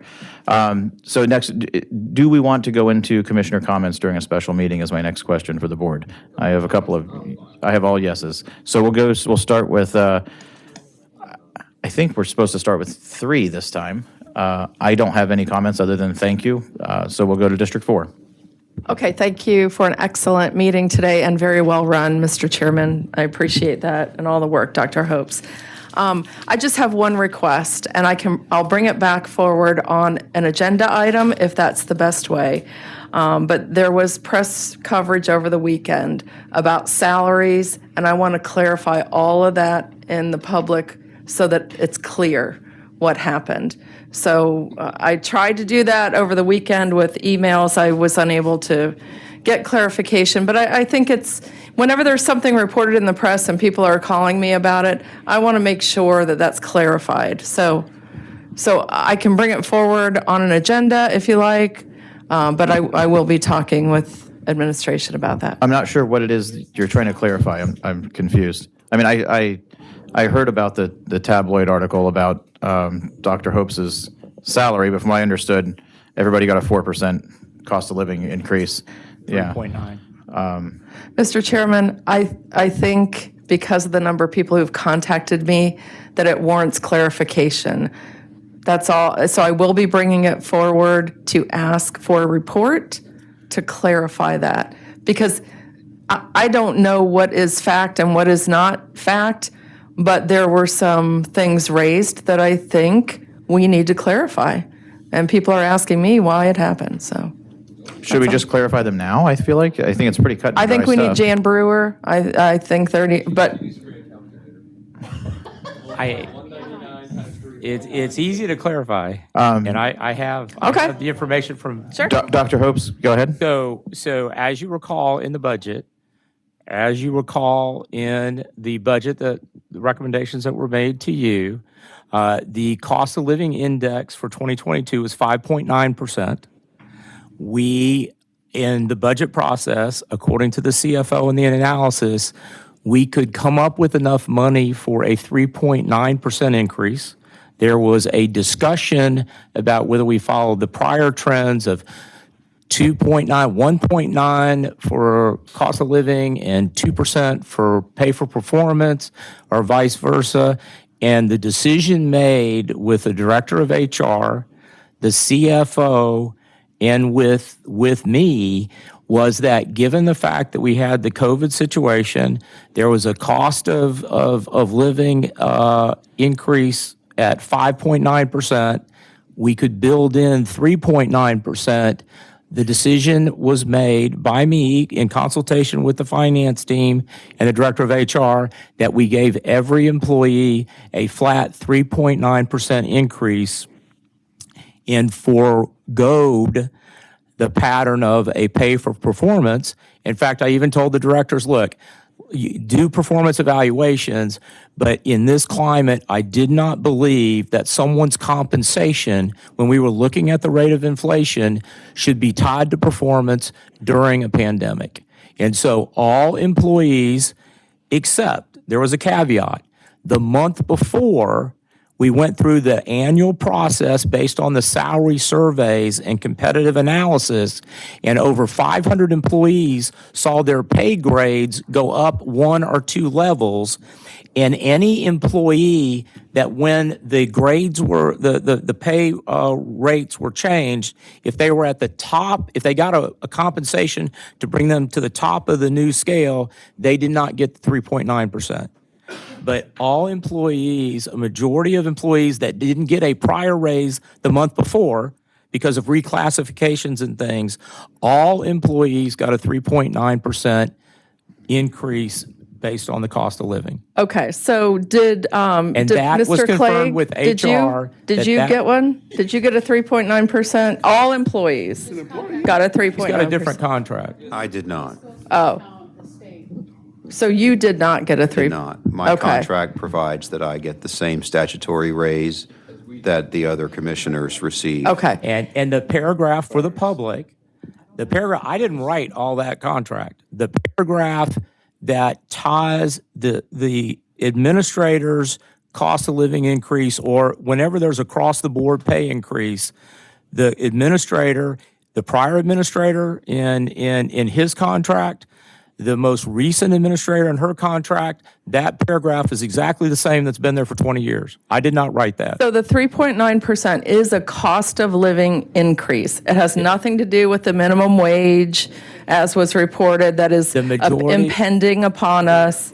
The majority of those 500 changing those pay scales for jobs took care of some of it. The 3.9% by adjusting it for the cost of living. We still have a ways to go. We got one heck of an inflation rate, and this budget's going to have to I do it. understand all that, but I just want to understand. Yes, I am telling you, 3.9% was a cost of living adjustment, period. To everybody. Fully- Everybody got a pay increase, had nothing to do with the minimum wage, and I don't know who floated that out there. There's discussion because we have to get there. We didn't even come close to that.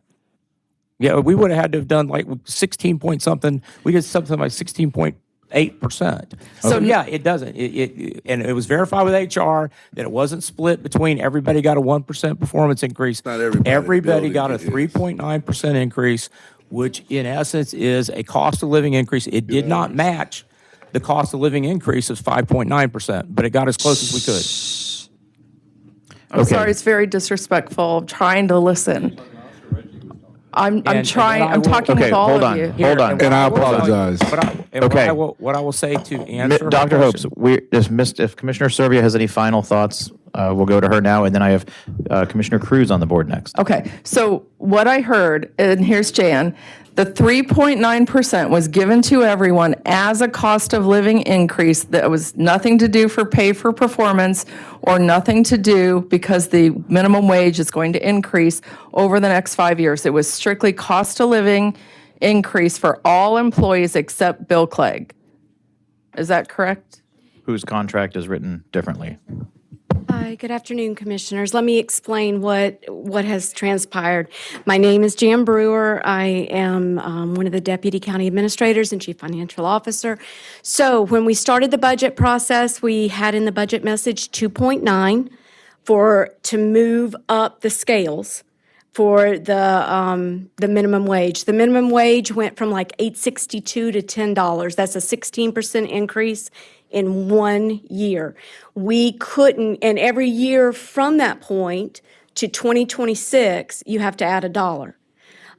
So in order, what happens is whenever you move the bottom, I know it seems simple to just move the bottom and not move anybody else, but that causes compression. We've been fighting compression for years. And so the first attempt at this was to move the pay scale up, and it would have been 2.9 and 1%. And Dr. Hopes met with HR, and they decided that they wanted to, because the 1% was inconsequential by the time you allocated it out. It would better serve the organization to move everything up, and all the scales went up. Now, if you were at the top of the range and you moved up, you didn't get any additional funding. It was just moving the scale up completely. Oh, I'm sorry. I'm sorry. So it was to do with a minimum wage, but we call it a cost of living increase. But that inspired the jump. Yes, that's where we're trying to get. We now have to, so what are we going to do to get to the $15? That's what every mom and pop in the world and all the organizations are looking at. We don't know. We have Gallagher in right now doing all the best practices for HR. That is going to be one of the things we challenge them with, because we've got to come to you this year and say, here's a suggestion for the next 3 years on how we're going to get there. This was the first stopgap measure, because if you remember, it came out at the last minute right as we were running toward this budget. So that's why we did that. And as to the contract, HR implemented based upon the contracts. Mr. Clegg's is hooked to the state, to your increases. The state determines yours. That's how his contract is hooked. Based upon Dr. Hope's, HR evaluated that because everything moved, he moved identical to that. And that's what has happened this year. Yeah, okay. So I can't say that I'm entirely pleased with all of that. I didn't fully understand that in the budget message. As a fiscal conservative, I'm looking more to help preserve our dollars as much as possible. And in an effort of transparency, I always want any bumps and increase to our contract employees to come before the board. So I just think in the future, if there's something like that, I mean, I think, cost of living is identified appropriately in the contract as okay, that's fine. But it sounds like it's a little bit more complicated than just a COLA. So what I can do is when we come before the budget this year, we'll always make a point from this time going forward to make sure you understand the compression component, you understand, because we touched on it, but we really didn't go into it in the budget. And I think what I'm hearing you say is you would like it called out for each of your contract employees so you fully understand what's happening. When I used to work for the county, the people who were at the upper end that made over $100,000 a year received less of a bump of cost of living than the people at the bottom end, because it just made sense. The people at the bottom end are struggling, and the people making $100,000 or $150,000 don't necessarily need 3.9% to put food on the table. So I think that we need to discuss that in a little more detail in the future. Okay. Thank you. Thank you, Commissioner Servia. Commissioner Baugh? Oh, I'm sorry. I do have Commissioner Cruz on the board. He wants to respond. This contract's written the way you would want a contract to be written. I disagree that because someone makes more money and doesn't need to put food on the table, they somehow deserve less of a raise than anybody else. First off, we're all feeling inflation the exact same as each other, regardless. And if you're higher up on the pay scale, you've either been here longer, or you have more responsibility, or you have more of a background. Why do we say, well, once you hit $100,000, you don't get a raise ever again? We're just going to keep giving people raises that way. That's not an American way of handling things. We have 3 different contracts that are essentially our employees. Carlos at the port, his contract states he gets the exact same raise as all the other port employees. Same way Scott says, but with port employees. County Attorney Clegg, he's tied directly to ours. Just like we don't run around to the public on a daily basis and make a big thing when our pay gets increased, because we don't necessarily dictate it. The state dictates it based on population. Our pay goes up, he gets the exact same raise. He doesn't hit a threshold of pay where all of a sudden we say, you got enough, you don't get a raise anymore. That's not the way it works. His contract's written the way you want a county administrator contract to be written, because you read all this stuff about a CEO of a company and they give 10-cent raises to the bottom and then they make an extra $10 million on the top. This is not that way. Dr. Hopes can't come to us and say, I want an extra $20,000 this year, or I want that. No, he gets what everyone else gets. He has to be able to budget pay increases for 2,000 people, and then he gets that exact same percentage. So he has a vested interest in paying our employees enough. We just had a conversation about retention. So we want to make sure we're hitting them with cost of living increases. They're just going to go to Sarasota if we don't. But he has to make sure that fits into the budget, and he can't go out and give him a 10% increase just so he gets $20,000 more a year. He could only fit 3.9 in. That's all he gets. He could have been the best county administrator in the state and won awards. He still gets 3.9%. That's the rules. That's in the contract. That's as aligned as you could possibly get. And if you take his $199,000 salary from his original contract, multiply by 3.9%, it literally comes to the exact dollar amount he's getting right now. No more, no less. So that's how that contract's written. That's how Sherry's contract's written. That's how Ed's contract's written. Someone way back when said this was a good idea, and I agree. So I have absolutely no problem. And if some blog online wants to complain that he's getting $6,000 where someone else is getting less, well, he's starting at a higher base pay in the first place. So that's why his went up. But it's still 3.9%, and he's still subjected to 7% inflation like everybody else right now. So that whole article was disingenuous. The only way we could have not given him that raise, based on his contract that we all agreed to, was to give nobody in this entire county a raise. And if you want to go talk to all these other people around here in this building and tell them, we're giving you a 0% raise because we don't want Dawn and Dennis complaining about his raise, then that's your business. You go tell everybody they get no money, because that's how his contract's written. I technically voted against it. Most of you voted in favor of that contract. I did vote against it twice. So I blame all of you for this. Thank you, Commissioner Cruz. Commissioner Baugh. Yeah, I'm not going to touch the contract, although I totally agree with everything that Commissioner Cruz just said. Didn't surprise me at all that it was written the way it was. But what I did want to say was, for me, and I don't know how my colleague, Commissioner Whitmore, might feel. We're the two that's been here the longest. I can tell you that from my experience, I just want to say thank you. It hasn't even been a year yet, and you have handled the county in fantastic ways. You've done a great job. You've stayed on top of it. And sometimes I've worried that I didn't know how you could keep up at the pace you were going, and you did. And you've improved many things. You still have a lot to do. We talked about it yesterday. I know that you still have a lot that you're looking at, but you've come a long way. And this commissioner thanks you for all of your hard work and your, you tickled me today when you said it was the best job you'd ever had. I've seen you sometimes when I thought he was just going to walk away. So thank you for all your hard work. Thank you, Commissioner Baugh. I have Satcher and Whitmore on the board. Commissioner Satcher. Thank you, Mr. Chair. I'd just like to thank Commissioner Servia for bringing up the topic for the interest of transparency, so that the people at home know, how we got to this point. And then I do also agree with what Deputy Brewer said. I do think that, especially if you look at it in one way, if we're trying to keep up with the cost of living. Brandon's in a hurry, and that cost of living is going up really fast. And so that would break us in a hurry. And so I'm glad that we didn't try to do some 16.9. But on the other hand, I'll just say that it seems like it was a policy decision. So if we can't do this, but we want to do that, what should we do? Looking at all the different options, I'm not even saying that I disagree with where the decision came out, but policy decisions generally come back to this board. So maybe in the future, I think that'd be a good idea. But as far as where it looks like it ended up, I'm glad that we're doing our best that we can by our employees. Thank you, Mr. Chair. Thank you, Commissioner Satcher. Commissioner Whitmore. And I am glad it got brought up, because it was in the wherever, and I did make I got phone calls to me asking why.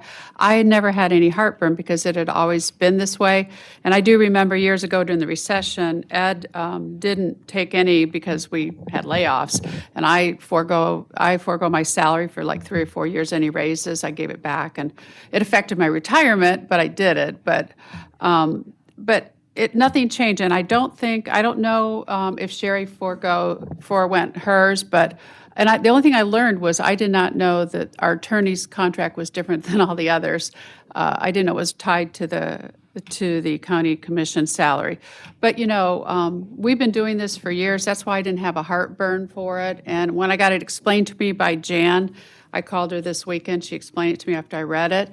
I felt much better. I mean, because we didn't have a cost of living this year. What we did is we took our pay for performance included, I guess, in a cost of living, but we didn't have a pay for performance. And this year with COVID, people out of work, $8 for a pound of bacon now, $7 or $8 for a dozen eggs. You can go to Aldi's for $1.09 for a dozen, just so you all know.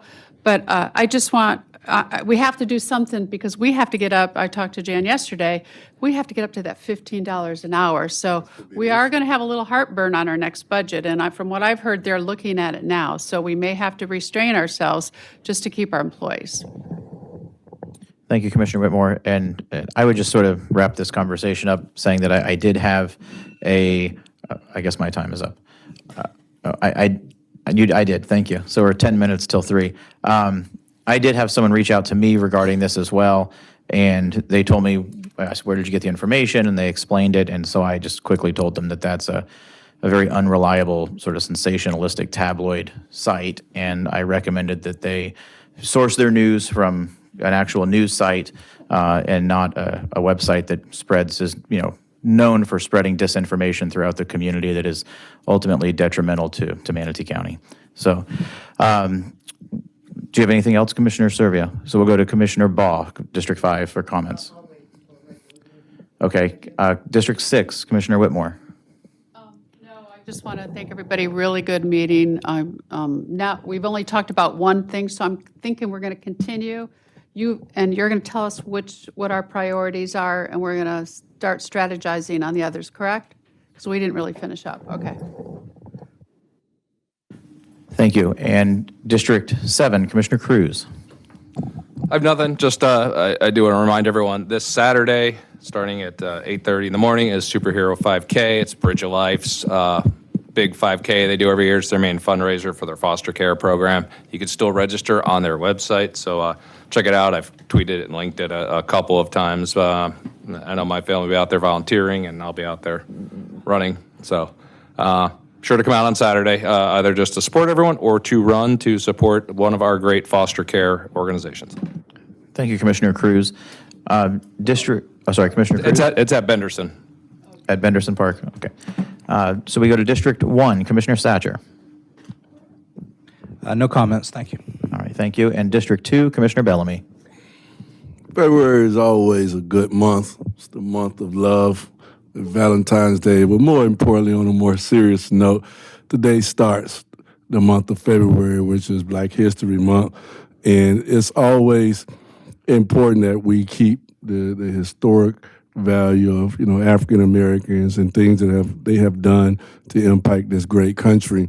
And I'm excited about Black History Month, and I'm sure there's more things to come, but I don't think we would do ourselves any justice to go through the meeting without acknowledging February the 1st as the first day of Black History Month. So those are my comments. Absolutely. Thank you, Commissioner Bellamy. Dr. Hobbs, Mr. Clegg, do you have anything to add at the end? No, sir, I enjoyed the participation. It was a great meeting. No, sir, I do not. All right. Thank you, everyone, for a great meeting. We are adjourned.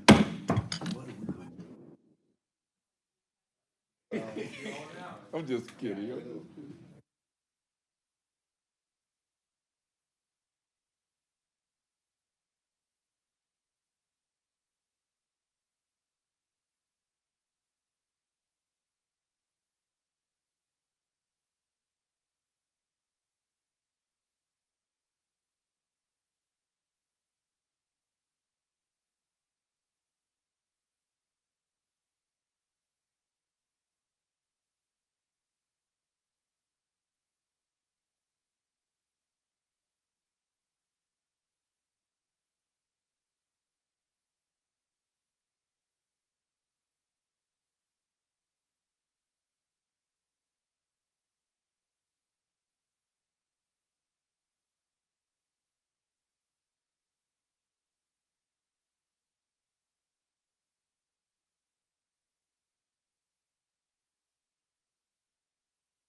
take a fitness class, or catch some shade or sun while